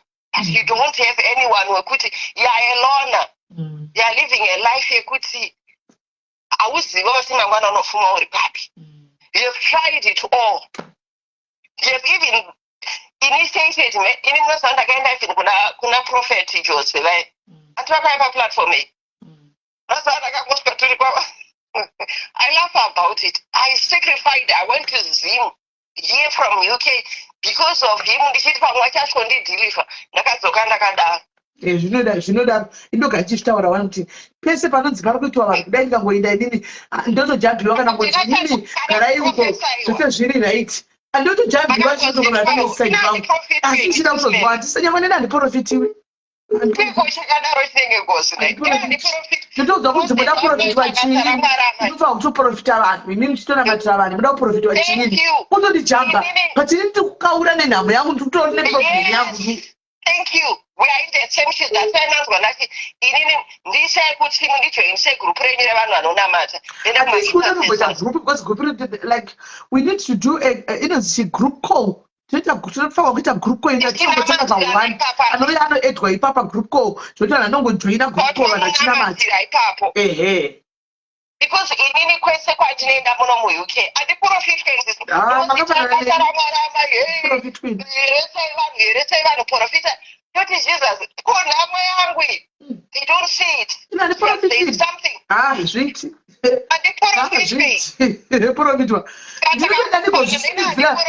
ndingozvitunidzira kuti vandione ndigoenda kumberi konichini asi ndinotondongwa handina kuprofitwa kana wari imbodzo zvaprophet Jose vakauya pari kusvika vadzokera ndichingovanetsa kuseri kuti prophet chimbondionewe kuti kana zvisingerikere imi muna kuti kusvika vainde shuwa ndakafira ndege ndaisaiwa nemi mukati he's a man of God mai ndakadzoka musoro wamire I wasn't prophesied.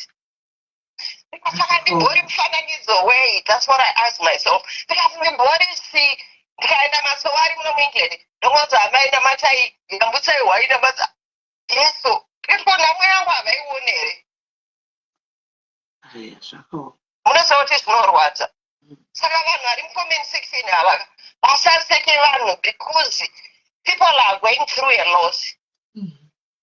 Kana utsiri in their shoes munoziva kuti it's very easy to judge. Ine ndikapa bhutsu dzangu munhu asi kuti mbozipfeka idzi shamwari havadzipfeki because I don't sleep. Wakarara you've got spiritual attacks. Uri kuya nevanhu vari kuda kukubaya nemabakashwa. Uri kurwa nevanhu uchidhaurana nevanhu usiku. Imi makarara. We are always in prayer. But because there's something inside you so strong, chivari kurwisana nayo. Right. Saka, thank you very much. Thank you, my sister. Thank you very much. Thank you. Somebody suggested to try Zoom. So that it wants to teach you. Itai mamoyo, please. Murimai wangu indakaberekwa nemwera moyo. No problem. I will. Go ahead. So that takatanga kuita Zoom tokoza kupa link. Munhu wese akwasa kujoina because it's high time gore inoichwa vanhu vapinde panyanga. Honestly speaking. Because right. Hello, Kola. Yes, welcome. Yes, dear. Marisa. Muchiranjani. Ndafona ukuthi ndingoita off and out. Handisombowanzo zvangu kufona but andandokungoteerera vamwe vachitaura. I felt maybe 5 and out.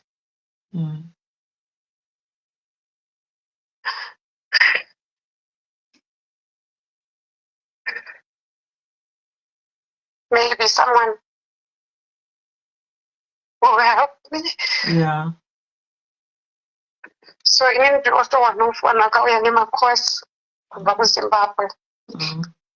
So kutotanga kubva kuzimbabwe chaiko diva rangu rakanetsa kubuda vakoma. Diva rakatora 2 months kuti ribude. Pandaitonyatsa kufila kuti vamwe vanongoti vaka-apply mapisa anobva atobuda.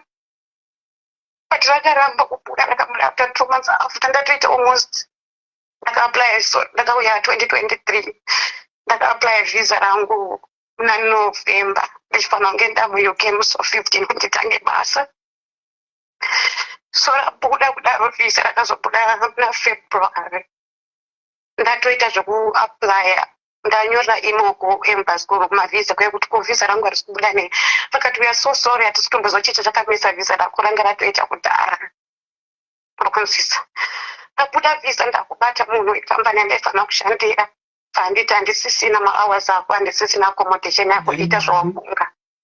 Apa ndandabhadhara mari. Mari iyi ndandaita kutoitsvagiridza, mai vangu vakatondibatsira.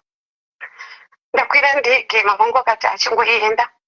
Imwe friend yakati mwana ngauye, we'll see what we can do. Pandakasvika ndichisvikira vakoma. Ndakarara pasi. Ndakangosvika ndichitongotanga kutongovengwa nevamwe vasikana vangu vari. I had to sleep mukitchen kuchiita snow muna February. And then this was kuKamberley kudhuze nemuLondon. Then ndakabva ndazomuvha nemuridzi wekambani kuuya muLondon musare. And then ndasvika ikoko ndakashandira kambani yanga iri muSimba. I worked only 3 months ndikanetsa nenyaya yekuti anga asina kubhadhara. Ndandamukumbira kuti andisire mota yangu pacompany insurance kuti ndasara ndachinja license yangu. So insurance mota yangu yaidhura. Yaitoda kuti ndibhadhara pa 300 something pounds apa ndasara ndatombotanga kushanda apa paidiwa mota. So I only worked for this guy only for 3 months ndandasiya. Then I started applying mabasa. Tobva ndanowana imwe company but yanga iri domiciliary iri yemuIndia. But anga asina license yekusponsor. But just because ndaigona basa and akabva andifara aitoda kuti ndiite senior carer. Akabva apply for license. License you had almost 8 weeks of yabuda kubva andipa sponsorship. I started working nditori senior carer sese tichiita everything about a year and a half. Then towards 2024 muna October. No, around October there. Zvandakangotanga kungochinja vakoma kubasa. Ndikaenda kumaclient, pane client akatondiaccusa kuti anzi asiyapisa mapotatoes pano, which never happened. Imwe client ndikanzi client yanga iri bedbound, vakoma munomaziya mabasa edu kana munhu ari bedbound haatombomuki mumachira. Anototimira kera kuti atanga asvika. Zvikanzi munhu akazviita ega personal care usiku. Ndikati what are you talking about? Handisi kuti zvamutaura hazvimake sense because munhu ari bedbound muri kuti chii. Then I left that company. Nakasiya muna February, muna March last 2025. Then ndibva ndanowana imwe company futi April, edomiciliary futi. Mukomana yanga this company yanga iri British. Ndakangotanga kungoshanda 3 months achinyatsondipa ma-hours zvakanaka. After 3 months idzodzo vakoma hapana kana ma-hours andanga ndakuwana. Unobuda ungonoita kana 3-4 hours utodzoka kumba. Apa ine ndiri muLondon. London kuno kuzasi kunodhura. studio apartment yandinobhadhara 900 Sorry. ende kubasa ikokwana ndiri kuenda kweuyo mukurume uyu aindipa almost 1.5 totokumbira kuti tipewo mahours I need to work aingokudza kuti handie ndisina mahours maclients anocancela this and that ndobva ndatoti rega ndidini ndisiye zvangu ndasiya November but pane company imwe K-Home yandandawana ndatovaudza kuti handitachi sponsorship then ndobva ndavaudza nyaya yangu kuti aonai ndasiya uku because of my hours and stuff and mari yandikuwana ndikungobudira mahara ndikufamba fiwo ndikakudza kuti 1.5 ndaikubhadhara rent nekuisa fiwo that's it chikafu cheche ndandisitomborina unotoita zvekukumbira vanhu kuti ndokumbirawo but inena panditori nditi mafriends anotida follow mafriends anenge achingura like that company yemindi ndakaintroduce one friend yangu muzimba ndikatomubatsa kuti awane sponsorship but pandakadzingwa basa apa they never even came to check up on me vakanga vapeta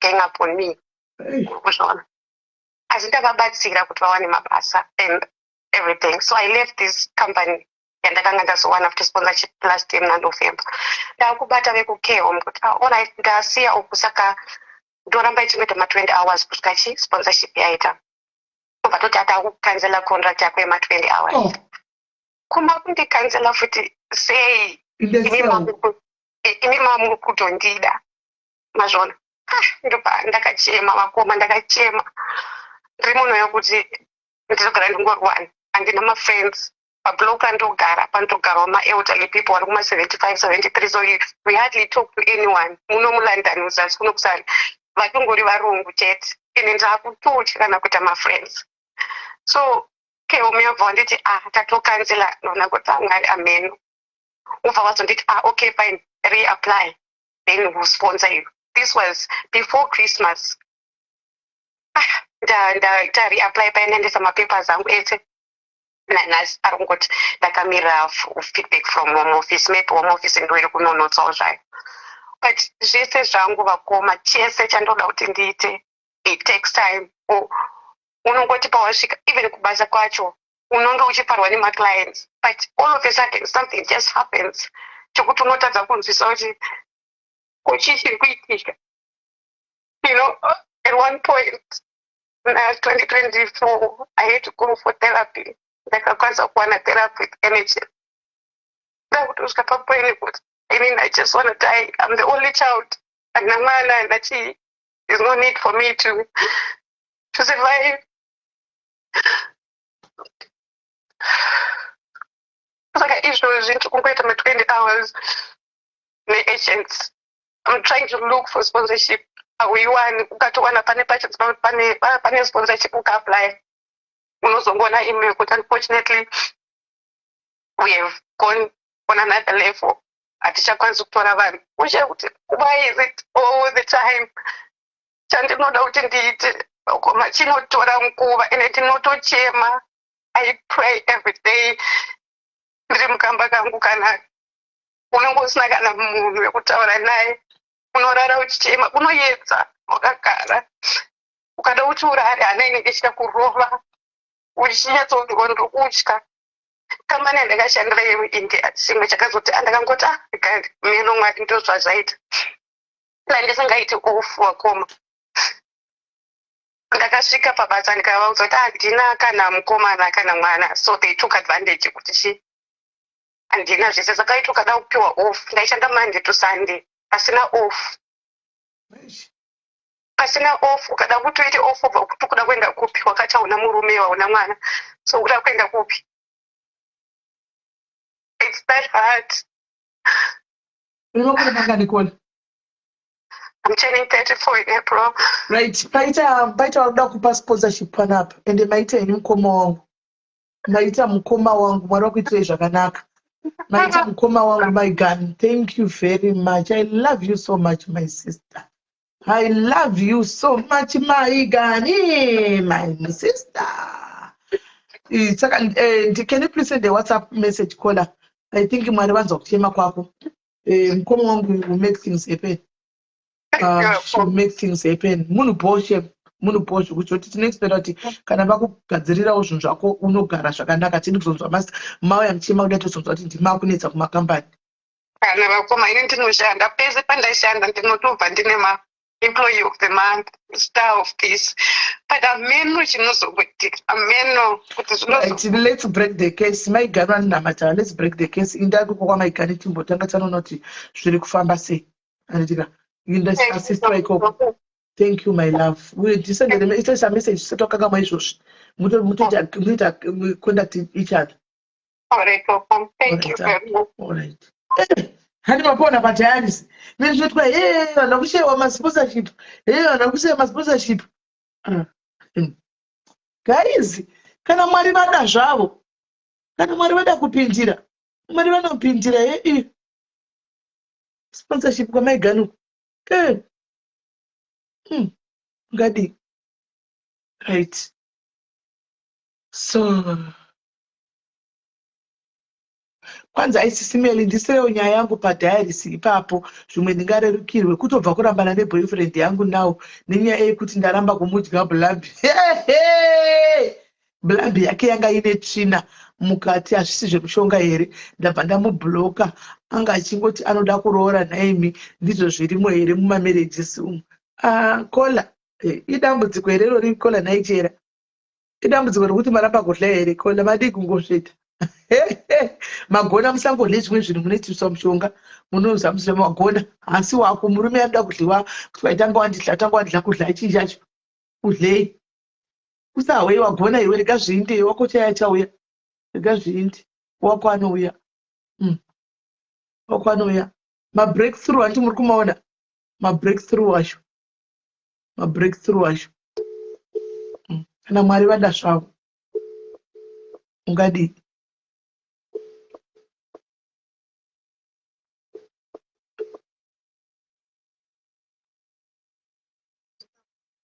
Hi Kola. Mushe muri sei? Ndizvaiti ndangoti ndimbofonawo ndaitawo zvinhu zviri kunditya pfungwa dzangu. Ingati ndakaroorwa ndine murume wangu wandandinaye. Ndine murume uyu akazobva aita tsaona achibva kubasa. Ndobva tangozofonerwa kumatenzi usiku ane motorbike kuti apindana nemota achibva kubasa. Kwakushokumanya kupatara kutevera kwanga aenda kuya kwakusvika kwana avhunika maoko ese. Avhunika gumbo. Saka ngari August last year musi wa10. Ndobva taenda naye kuchipatara. Saka tiri kuchipatara movha inonoka nenyaya yekuti yange iri holiday kusvika mabrothers akati ngaatsvagirwa ngane mota driver aende kuchipatara umesina. Ndobva taenda naye kuchipatara kuye kuindini neimwe brother yake nevamwe vahombe vacho nani ndobva taenda kuchipatara kuye. Saka taenda kuye takasvikawo zvinhu zvakaoma vasiri kurapa maforeigners. Ndobva tadzoka back ndobva taenda kusivhera kusvika munhu anorapiwa operatwa aiswa simbi nekuita sei. Saka tazodzokera nekugara kumba. Munhu wekuti anga asingafamba anga asingaiti sei waitoitira zvese kubva pakumugadzirira pekuti aendere kutoileti zvese kumushandurudza pakurara zvese ranga riri basa rangu. Kuti tinomanya kutarisa kubasa pane zvataitawo kumabasa. Saka ndaimanya nekunotarisawo. Zvose ndichizwa ndaifamba nemabhazi eusiku kubva kwataigara ndomika sure kuti makuseni ndadzokera bhosi ndaizoti ndine murwere kupi. Ndine murwere kumba. Saka zvadaro munhu akazosvika pakuti aita nani ndobva December, November ndaita pamuviri. Ndaita pamuviri paya ndokubva pabva. Munhu anga kutokwanisa kufamba anga kukwanisa kufamba necrash. But ashikamira zvekutambura nekudrive anga kukwanisawo zvekungomanikidzira. Ndabva ndaendeswa kuchipatara. Ndaenda kuchipatara chachiri padhuze. Ndakanoadmitwa. Saka ndingangoti kubva pamba pandaigara hapana kana munhu waikwanisa kunditeera kuchipatara kuona kuti ndadya here kana kuti ndaita sei. Ndichitodzoka kuchipatara kuye mashoko akatanga kungowanda, hanzvadzi dzemurume dzichituka, wakaora chibereko. Kusvika even mai vacho vakapedzisira vakutondituka kubva nezvinyatsi. Ndobva iye ataura akati dai wambobva panapa murume waenda kusamwe wambonorefresha. Ndobva ndipa mari akati achienda kumba kwehanzvadzi yako umbonogara, hanzvadzi yangu iri kuSouth Africa. Ndakwira bhazi ndobva ndauya taitotaura zvakanaka pafoni pesa patitaura zvakanaka. Ndakatomusiyawo pacondition yekuti aitofamba nedondora kukwanisa kuenda kutoilet kana kugeza ega. saka ndakazoti nekugara ndamuSouth Africa ndofunga akangotanga kungochinja even kubva pakutaura kanobva kuita sei zvava kungoshupa communication chaiyo kusvika azoisa message akutaura kuti hazvichaitiwo wakandisiya kuno kundichirwara asi nini wacho ndaitiwa munhu toti ndakatodzoka kuchipatara ndasingagoni kana kudii ndaitiwa munhu aitotambura ngurungu mhiri osvika ndauya kuSouth Africa ndobva ndagara kumba kwehanzvadzi yangu ndobva ndazvitambira kuti maigani ndisirewo kamessage maigani ndisirewo message kuWhatsApp foni yangu mafoni enyu anozviita here kuti anodhilita mazita ndatambura nefoni yangu iyi after some time inongodhilita mazita yega maimwana yongodhilita mazita yega utozoona nhamba kuti ndinhingi yadhilita izvo yakadhilita vhiki rapera ipapapa maigani ndisirewo message nditotrai kutopenja nhamba yepisareni harichabudi iyo zvese akadhilita enderera kumberi kona.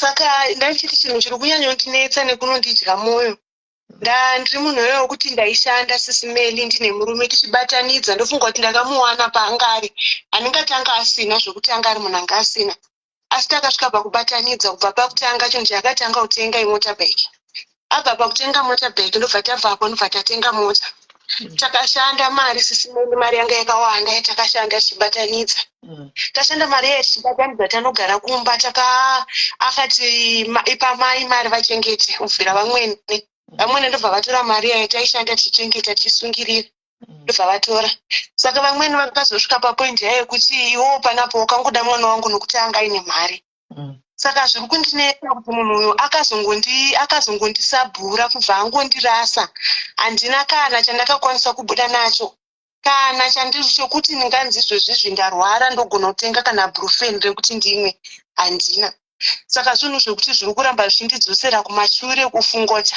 saka izvozvi nhasi zvimunhu wekuti akadai zvosai papapa anga akuti takupotaura anogona ngomuka atokubhuloka saka zvinhu zvinondinetsa kuti saka shione mamiriro andakaita nemunhu mashandiro andakaita thanks yandakawanawo pakupepa munhu uchibatawo tsvina yemunhu mukuru saka ndo yangova dhange yangu here ko pandakashanda pese apa hapanawo kana akakwanisa kupaona vakangosarudza kuti vangondisabhura zvakaoma kudaro manga vakarogwa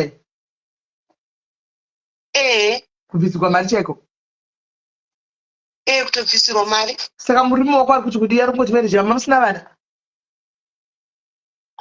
mwana ndandisati ndanaye saka uye murume ari kutongoti marriage hazvina nebasa rese zvotongopera just like that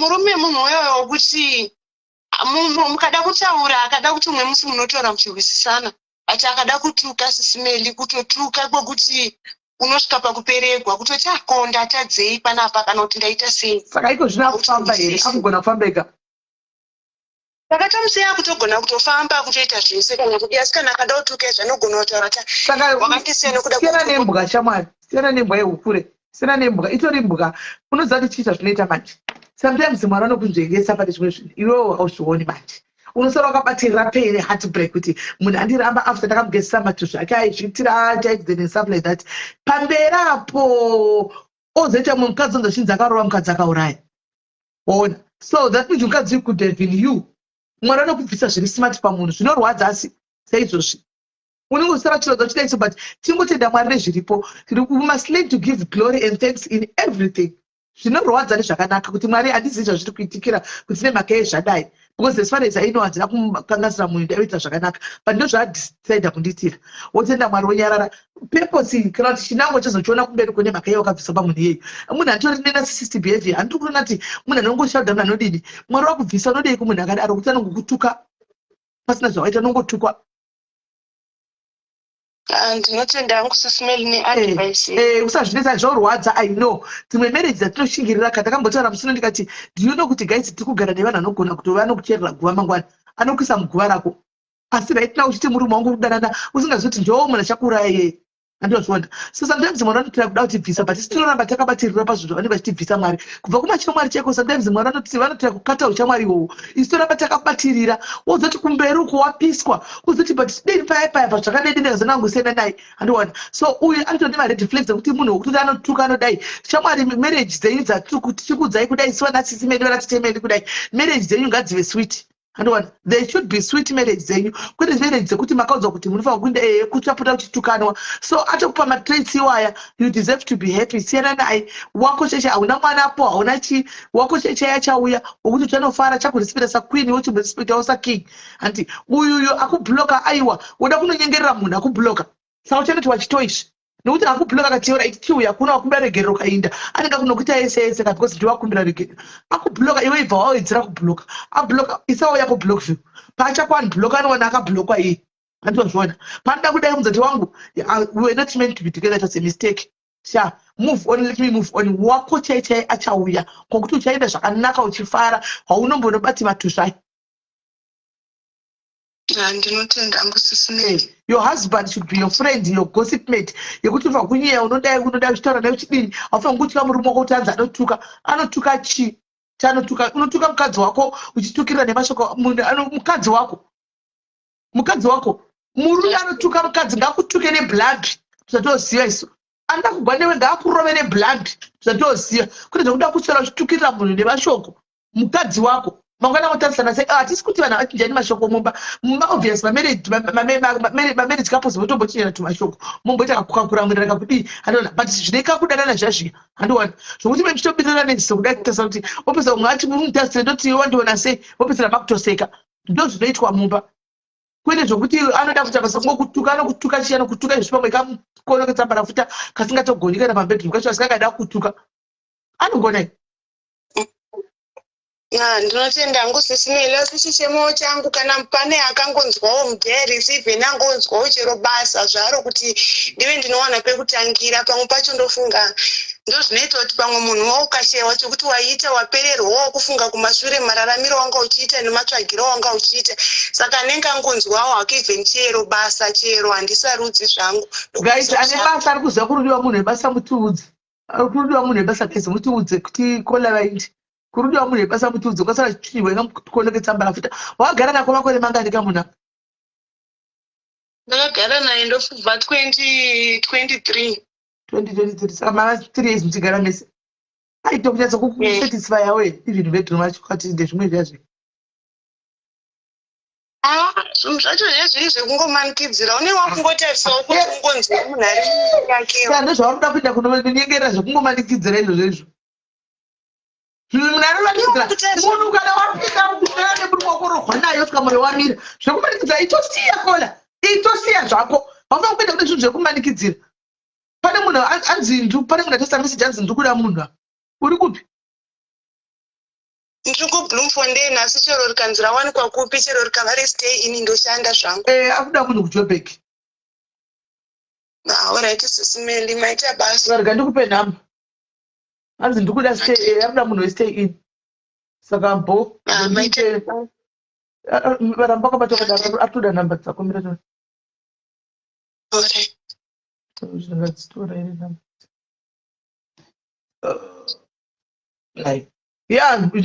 kuJoburg ndiko chako munhu ari kuda kumutora kwokuti hachiuyi chimukono chisambara futa izvo checho iyo nhamba iyo ari kukubata manje manje ari kubata anditika ari kubata anokufonera manje manje kuti chisasvike muJoburg chimukono chisambara futa ichi ngatisare Bloemfontein ikoko tora munhu Joburg tora munhu kuJoburg guys muti munhu akaitoziva kuti kumubanidzira kuita kumubanidzira maumba kana ndiwo kuita yekubanidzira uri kuita yekutiza kutaura chokwadi guys uri kuita yekutiza handimaona kuita yekumubanidzira unokuita yekutiza kuti soberei musandibati kuita yekumubanidzira siya cho ndicho zvinakana basa siya ndinozvona at least tenda Mwari basa wacho otogwa woenda kubasa totenda Mwari kuti zvaita wotenda kubasa zvitori nani right vari pana mwana kufona nhai mukadzi mubatiza kutoti rega ndinonoke kuwata ndisvike zvavati animaona kwete nje nikikiri zvekare nekuti nochitonyengerera usiku uroko right ari pari mwana kuchema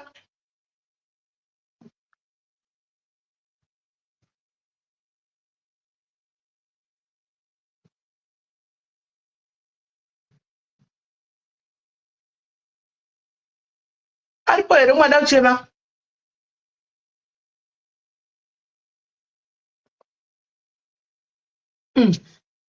kwamuti notiza idictaria notiza yareka kutiza kudani notiza idi vanogona vasakatikofu ndiri pafoti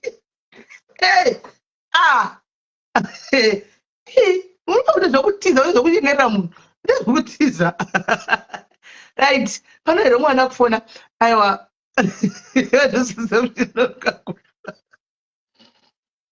iwe shamwari zvekuti kwa every time tikazvigona handidini every day kana aiwa zvangu ndisiye tiza papa akanaka kapa pangu ari pafasting mwedzi wese pangu ari pafasting zvino fasting iya yapera nhasi fasting iya pangu ari pafasting mwedzi wese freelance tizoti fasting bo mwedzi wose unga pafreelance yapera nhasi fasting zvinotira kuzviwani uko zviwani uko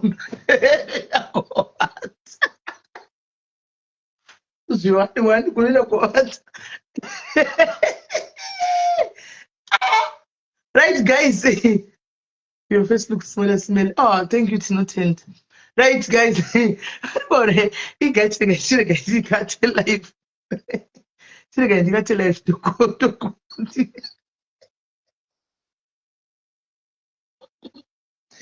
continue, mangwana.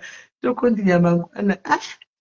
Chirega munotina sizvo zvinandiripo idhere kuti isiva kuti munhu wange makagara muchitaura nyaya uso kuti ndasvika kubasa ndabva kusenika vanga vakatovata ndikasvika ndikapinda machira mai ndikajoina kuvata semunhu akabva kubasa ndikasvika ndikageza ndikavata ndazomuka kava pamanje manje hatina kumbotaura unyaya kana kumbogara pasi kuti titaure nyaya tiseke hatina saka ndinongonogara pafoni pangu tichira nyaya imomo ndakagara kusvika vavata ndakavamirira kuti vavate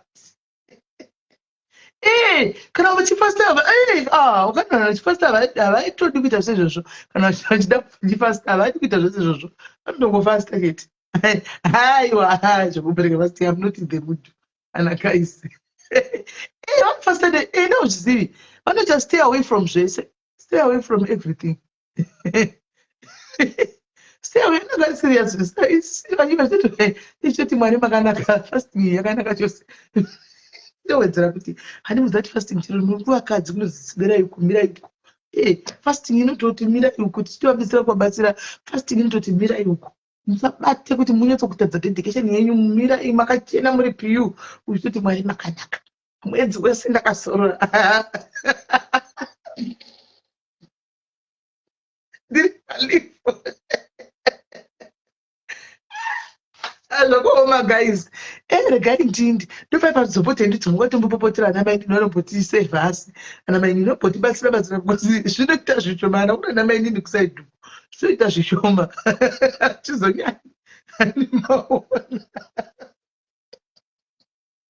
So, guys, again, no matter when I don't go sick guys. I don't go sick as I don't go sick as I guys. Don't go sick as I to Mufari and my mom put him apart. Udati mufari saka guys isatainda ndaenda ngada kukwira timboita prayer guys timboita prayer ndingokusekesa iwo zvangu guys ndimuzeke ndotodza moda andoza moda ndodza moda right kwaiverekai vakorite aiwa vakorite aiveremwino jambiwa ipapo unoba kuzvinyima zvose vabudze unozvinyima zvose pafasting right guys varipere vanda kumbokwira makakasira vanhu vati tagara pano kubva nguva itiri pano tisi 7 hours kwai live 6 hours 6 hours tiri pano moti kutamba tatandara chinobvira toikontinua ivo isame topic mangwana takafamba naye kana kuti tichiita nei madrugs yanga ichitaurwa yai vari peri vanda kukwira vatina material guys tinde kunovataura pane paiswa request alisi chiri kufamba sei pana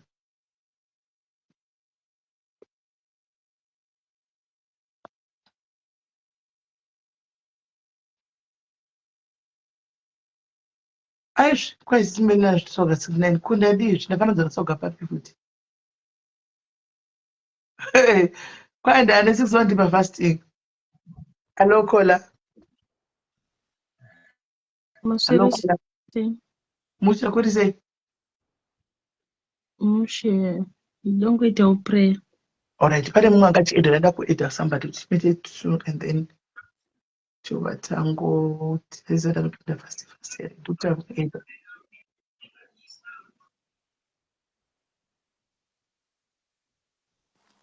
Right. And then the last one.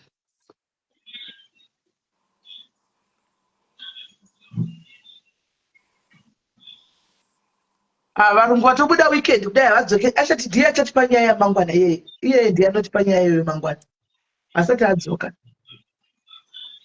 Mukoma chale hamuna green button. Hamuna green button. Hamuna green button mukoma chale hamuna green button. Hamuna green button. Arishaka mandara vakashikia. Okay.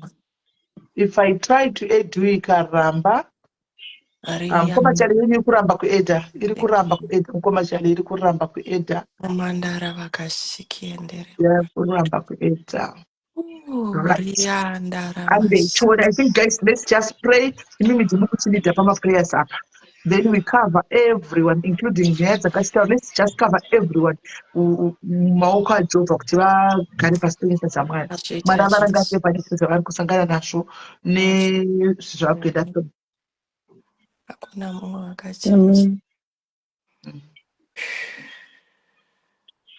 Alright. Again tinamati. Kuna baba vakatendeka, Mwari wenyasha, Mwari asinganyadzisi. Baba tinokutendai panguva naino Jehovha kumusoro kudenga. Mazvita Mwari wenyasha, mazvita Mwari. Manga makazvironga kuti rive zuva rokudurura mweya mutsvene waMwari. Tinokutendai, tinokuremekedzai Mwari wangu wamasimba ose. Vana venyu vakazara nekuremerwa mweya mutsvene waMwari. Baba tinoziva kuti mukavapo pakati pedu upenyu hwedu runoreruka Jehovha. Varangarirei Mwari, varangarirei Jehovha kwese kwavari Baba. Ndanamata kusunungurwa kune vakasungwa Jehovha. Kurangarirwa nemi Baba wangu wamasimba ose. Makatendeka Mwari, makatendeka Jehovha. Mweya mutsvene tirangarirei Baba wokumusoro kudenga. Nyasha dzenyu dzitirwire Baba wangu wamasimba ose. Tiri toga hatingagoni Baba mukasava pakati pedu. Manherano ndanamata Mwari nchitaura nyasha dzedenga. Manherano ndanamata nchitaura kurwirwa. Manherano ndanamata Mwari nchitaura kusungunurwa kwevana venyu. Baba tiri toga Baba wangu wamasimba ose tinoraramira pasina mukasava pakati pedu. Tibatsirei Mwari, tibatsirei Jehovha manherano nhasi. Vana venyu vakazara nekuremerwa Mwari wangu. Vana venyu vakazara nehana dzakaremera Baba. Mwari ndanamata panguva naino Jehovha. Tirangarirei Mwari, tirangarirei Baba. Vari kumabasa ngavapuwe zvakafanira. Vari kushuvira utano ngavapuwe utano. Baba vangu ndiri kunamata manherano Mwari. Nyasha dzavatumwa dzitikomberedze. Taneta Mwari nokushandira pasina. Taneta Mwari nokurarama upenyu hunosiririsa. Taneta Mwari nokurwara zvirwere zvakasiyana. Taneta Mwari wangu nokurarama upenyu hunosiririsa mukasava pakati pedu. Manherano Mwari wangu tirangarirei. Manherano Mwari wangu tirangarirei. Manherano Jehovha ndiri kutaura nyasha. Manherano ndiri kutaura kusunungurwa kwevanasikana. Manherano ndiri kunamata kusunungurwa kwevanakomana. Baba ndiri kutaura nyasha dzedenga. Dzimba dzedu Baba vamwe dzakurereka Mwari. Mukasava madziri Mwari dzinowa. Vana vedu vanoita njere dzinobva kwamuri. Nyika dzatiri kurarama dzechienzi Mwari dzizere dzakasiyana. Tirangarirei Mwari manherano Baba. Tirangarirei Mwari Jehovha. Mukasava pakati pedu ndiani kuangamira nesu. Mweya mutsvene muri Mwari asinganyadzisi. Mweya mutsvene muri Mwari akatendeka. Manherano ndataura nyasha Baba. wega wega ane kundu pamwoyo ngaarangarirwe nemi, wega wega ari kuremerwa Mwari ngaarangariwe nemi. Mweya Mutsvene ndinonamata nemurandakadzi wamakatuma kwatiri. Takawana mubereki Mweya Mutsvene, takawana musununguri Baba wangu wamasimba ose pakuremerwa. Mwari wangu rangarirai Sisimeli nemhuri yavo. Baba vangu vanoda nyasha dzenyu Mwari, vanorwiswa Mwari vachitimiririra isu, vanorwiswa Mwari wangu vachitimiririra Mwari. Baba asi tinotaura nyasha dzenyu, Baba asi tinotaura kurangarirwa nemi Jehovha. Mukasavarangarira Mwari ndiani kwanga varangarira, mukasamira naSisimeli ndiani kwangamira navo Mwari. Vanomiririra nyaya dzakaoma, vanomiririra nyaya dzinorwadza Mwari. Baba manherano ndanamata kurangarirwa kwemurandakadzi. Baba ndanamata panguva naino Mwari, ndichitaura fevha yedenga kumabasa, ndichitaura nyasha dzedenga Mwari. Pamurume wavo murangarirei Mwari, vana avo ngavarangarirwe vachengetwe. Jehovha ndati ruoko rwenyu manherano, Jehovha ndati kurangarira ndimi Mwari. Baba vangu makatendeka Mwari wokumusoro kudenga, mazviita Mweya Mutsvene waMwari pazuva rinonzi nhasi. Takaremerwa Mwari wangu, nyaya dzanga dzichitaurwa pano Mwari, vamwe havachisina tariro nekuvimbwa nemi Mwari. Mwari wangu munoti panoperera pfungwa dzedu ndo pamunotangira. Manherano chitangaiwo nesu Mwari, manherano chitangaiwo nesuwo Jehovha. Tinoshanda Mwari wangu asi mari hadzibatsiki Mwari, tinoshanda Mwari wangu Baba asi mari dzacho hazina zvadzinoita. Mwari wangu tirangarirei Baba, tinoda munana yesu Mweya Mutsvene. Baba vangu tishanyirei mumwe nemumwe Baba, pavanhu 511 vari panzvimbo ino Mwari. Ndaba zviratidzei Jehovha, Mweya Mutsvene zviratidzei Baba vangu, nyasha dzenyu Mwari, mazvita Baba manherano. Ndanamata Mweya Mutsvene waMwari, tinokutendai Mwari, ivai nesu Mwari wangu, nokuti tiri toga hatigoni. Taurei nesu Baba, mumire nesu, nokuti tiri toga hatigoni. Tsoka dzedu padzinotsika Mwari, Baba nemi kumashure Mwari, panobata maoko edu Mwari, nemiwo chanza chedu ngatimire. Baba ndanamata manherano Mwari, our life will never be the same Mwari. Baba mazvita Mweya Mutsvene, Yesu takadzika. Amen. Rakamandara. Yes. Thank you, mighty Jesus. Thank you, ladies. Thank you very much. That was a powerful prayer. Very powerful prayer. Hello, hola. Before my intervention, I just wanted to say something. Okay. I just wanted to really appreciate you, Sisimeli, to say thank you so much. You are not just a mother, you're like a sister to us. You are an auntie, and Murimuno want to know sure that cool I want to be like Sisimeli. I just wanted to say really appreciate you, and we see you, and thank you so much. Thank you, my sister. Thank you very much. I really appreciate your support as well, guys. Your support means a lot. I couldn't have done all this without you guys. And if you can see, last year it has been my prayer. But take a first step, Papa. First, take this movement to where you want ministry, to the direction that you want. And it's actually God is showing it. How many lives have you changed? How many lives have you changed? Not good people here, they've got money lying around, but God is just, God has raised soldiers on this platform that we know kuti kana Mwari vakangopindira hazvirambi and the things are happening. Yes, but one thing for sure that I know, when we say it's now God's time, ministry so I could have done all these guys without you. Did you want to go meet up? But that's why you see that you are so dear to my heart, and we don't take this for granted. And makadai message amuri kudai so ndingokuda andida angu mashoko kana kupai asi ngoti Mwari vanosiva. It's my prayer every day kuti Mwari mumwe nemumwe murangarire muchimuitira zvicho mwoyo wake nokuti kuve presence yake ipo pano. Presence yake yakakosha. You guys could have been doing some other things out there. Kana tungade mune varume venyu mudzimba dzenyu mune chi, but tinoswera takagara panapa, you know, and it has really helped a lot of people mentally. My life sometimes vamwe vanhu vanenge vachifunga kuti tobuda kunosangana nezvimwe zvinhu zvakaipa, but anobva aita glued palife zvinhu zviya zvodarika achingori pano. Mukatarisa kuti right now we don't even need friends. Atichina basa nema-friends because it was that time yekuti tamba unongoya pano. How many hours were here? 6 hours we've been here. Tatotamba kachenda zvimwe zvakadarika pasvika. So yeah, guys, I really thank you guys, and ngatifambei tese, ngatirambei tese mujeni ndezvaMwari. One day vari kuitirwa zvakanaka naMwari matestimony, please uyaimushiyewo nevamwe muencourage vamwe. Chandinoziva inizvo zvaMwari maravanyarari, and paunoitira panoita zvinhu zvakanaka Mwari vanoona and Mwari vanopinda. God rewards.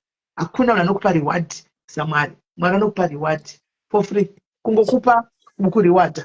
Saka pane zvavanoitirwa naMwari, please come and support, come and share with your stories with us. Ti-inspirewo tione 2026 igore reku-upliftana, igore re-empowerment, igore rekusimudzirana. Tikangoyeperana pano toita nyaya dzevanhu tisinga-empowani, then there's nothing that we are doing. Hapana zvatiri kuita. Tangofanana nekuti tave petiri makuwa. Taita vedu makuwa ide kutaranidza kuda masititi, but tichiitawo impact zvakare mukati muupenyu mumwe nemumwe ipo pano zvinokwanisa kuti zviendeke. So thank you guys, I really appreciate it. Thank you, Sister Mary. Thank you. Thank you guys. Thank you. All right. So guys, thank you very much, Alice. Thank you, Lily. So guys, let's meet up tomorrow and we see to continue kuti zvakamira sei setu vanhu vanoda kukwira vabatanya. What's up? Yeah, vari kuda kuita mabasa 6 hours kana uri kunaita shift 6 hours of listening. Shift inenge yachova painozopera live kuzvi 2-3 uko kune kwatoedza kana uri kunaita shift kune kwatoedza naiti atisiza vabatanya. I'm trying to aid vabatanya munhurume kuti ndinzo kuti vanoda kuti chii. Yes, Babatanya, I'm trying to aid you. I'm trying to aid you, but I don't know what's going on. I'm trying to aid you though. I'm aiding you again. I'm not so sure any time. Those who say the time, we don't market. We take our fruits and vegetables. Market kuya. We don't market. Say. Quanti mazana tripa pa date. Saka ma fruits and vegetables are my friends. So atopera so. Fruits and vegetables are my friends. So ndufa utotsvaga mamwe mangwani. Zvondodi. Zvondodi. Fruits and vegetables are my friends. So atopera mangwani utotsvaga zvinhu.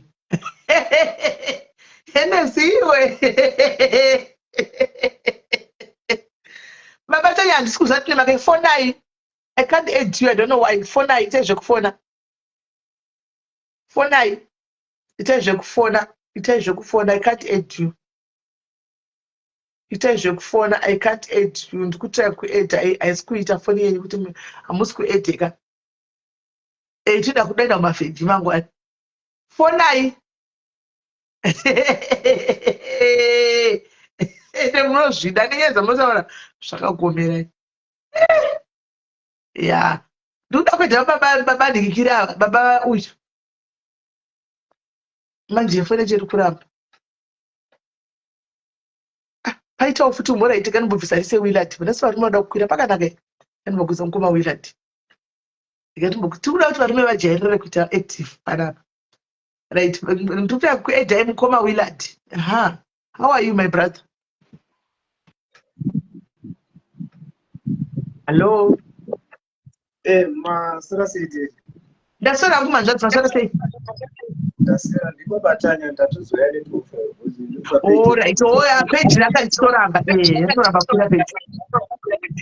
Thank you very much mama kuti tichemedza neosisa unga tina matapa tata kuti kupinda munyasha. echokwadi Data drama to change mangwana. anditi aiwa mangwana isitandi kaita zvakadzi. Yeah, I just want to appreciate also Muguta Pasarakanaka, corner is left, right, and center. Every chasing, so just appreciate. And also, Kundre Diamond, Twitter live in Tanga, live Insta, but one. Diamond was for 2 minutes at the modern game. Just at work and very busy. And this could go if for the experience of the that intervene in live Mangwana and past 8, which can 10 o'clock. Insta party. First time in history. So I'm going to go for 2 minutes. Mungo pura or those at Moka muri busy. Mungo page kwenyu. Rakanzi baba Tanya. Oh, aiwa ati mativhanisheni. Maneru. Past 8 which can 10 o'clock. It's 1 hour 30 minutes scheduled. Oh, imagine past 8 mina ndikokwanisa manje kuchipinda because ndinenge ndave nebasa then night mangwana. I would love to join, but 8 and ndinenge ndave nebasa kudhara.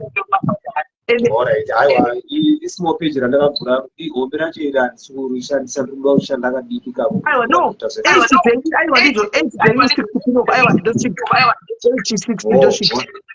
Chero 5 minutes tombodza kuti sisinero wasvikawo papeji rako kapeji kangu kadiki but vanosunga zingaiti ndoka ndodzidzisa vanhu nezvefacebook zvese every masettings vane maissues vane maproblems emafacebook issues. Aiwa tichakura nepamasiku aiwa munhu guys munorangaridza kuti tisvike tisapotewo aiwa 6 ndinongofirawo just kungoti vanhu vauyo. Alright, thank you very much. Alright my brother. Alright. Okay. So guys, Amy, I'm going. I'll see you tomorrow. Anitika, God bless you guys and sweet dreams.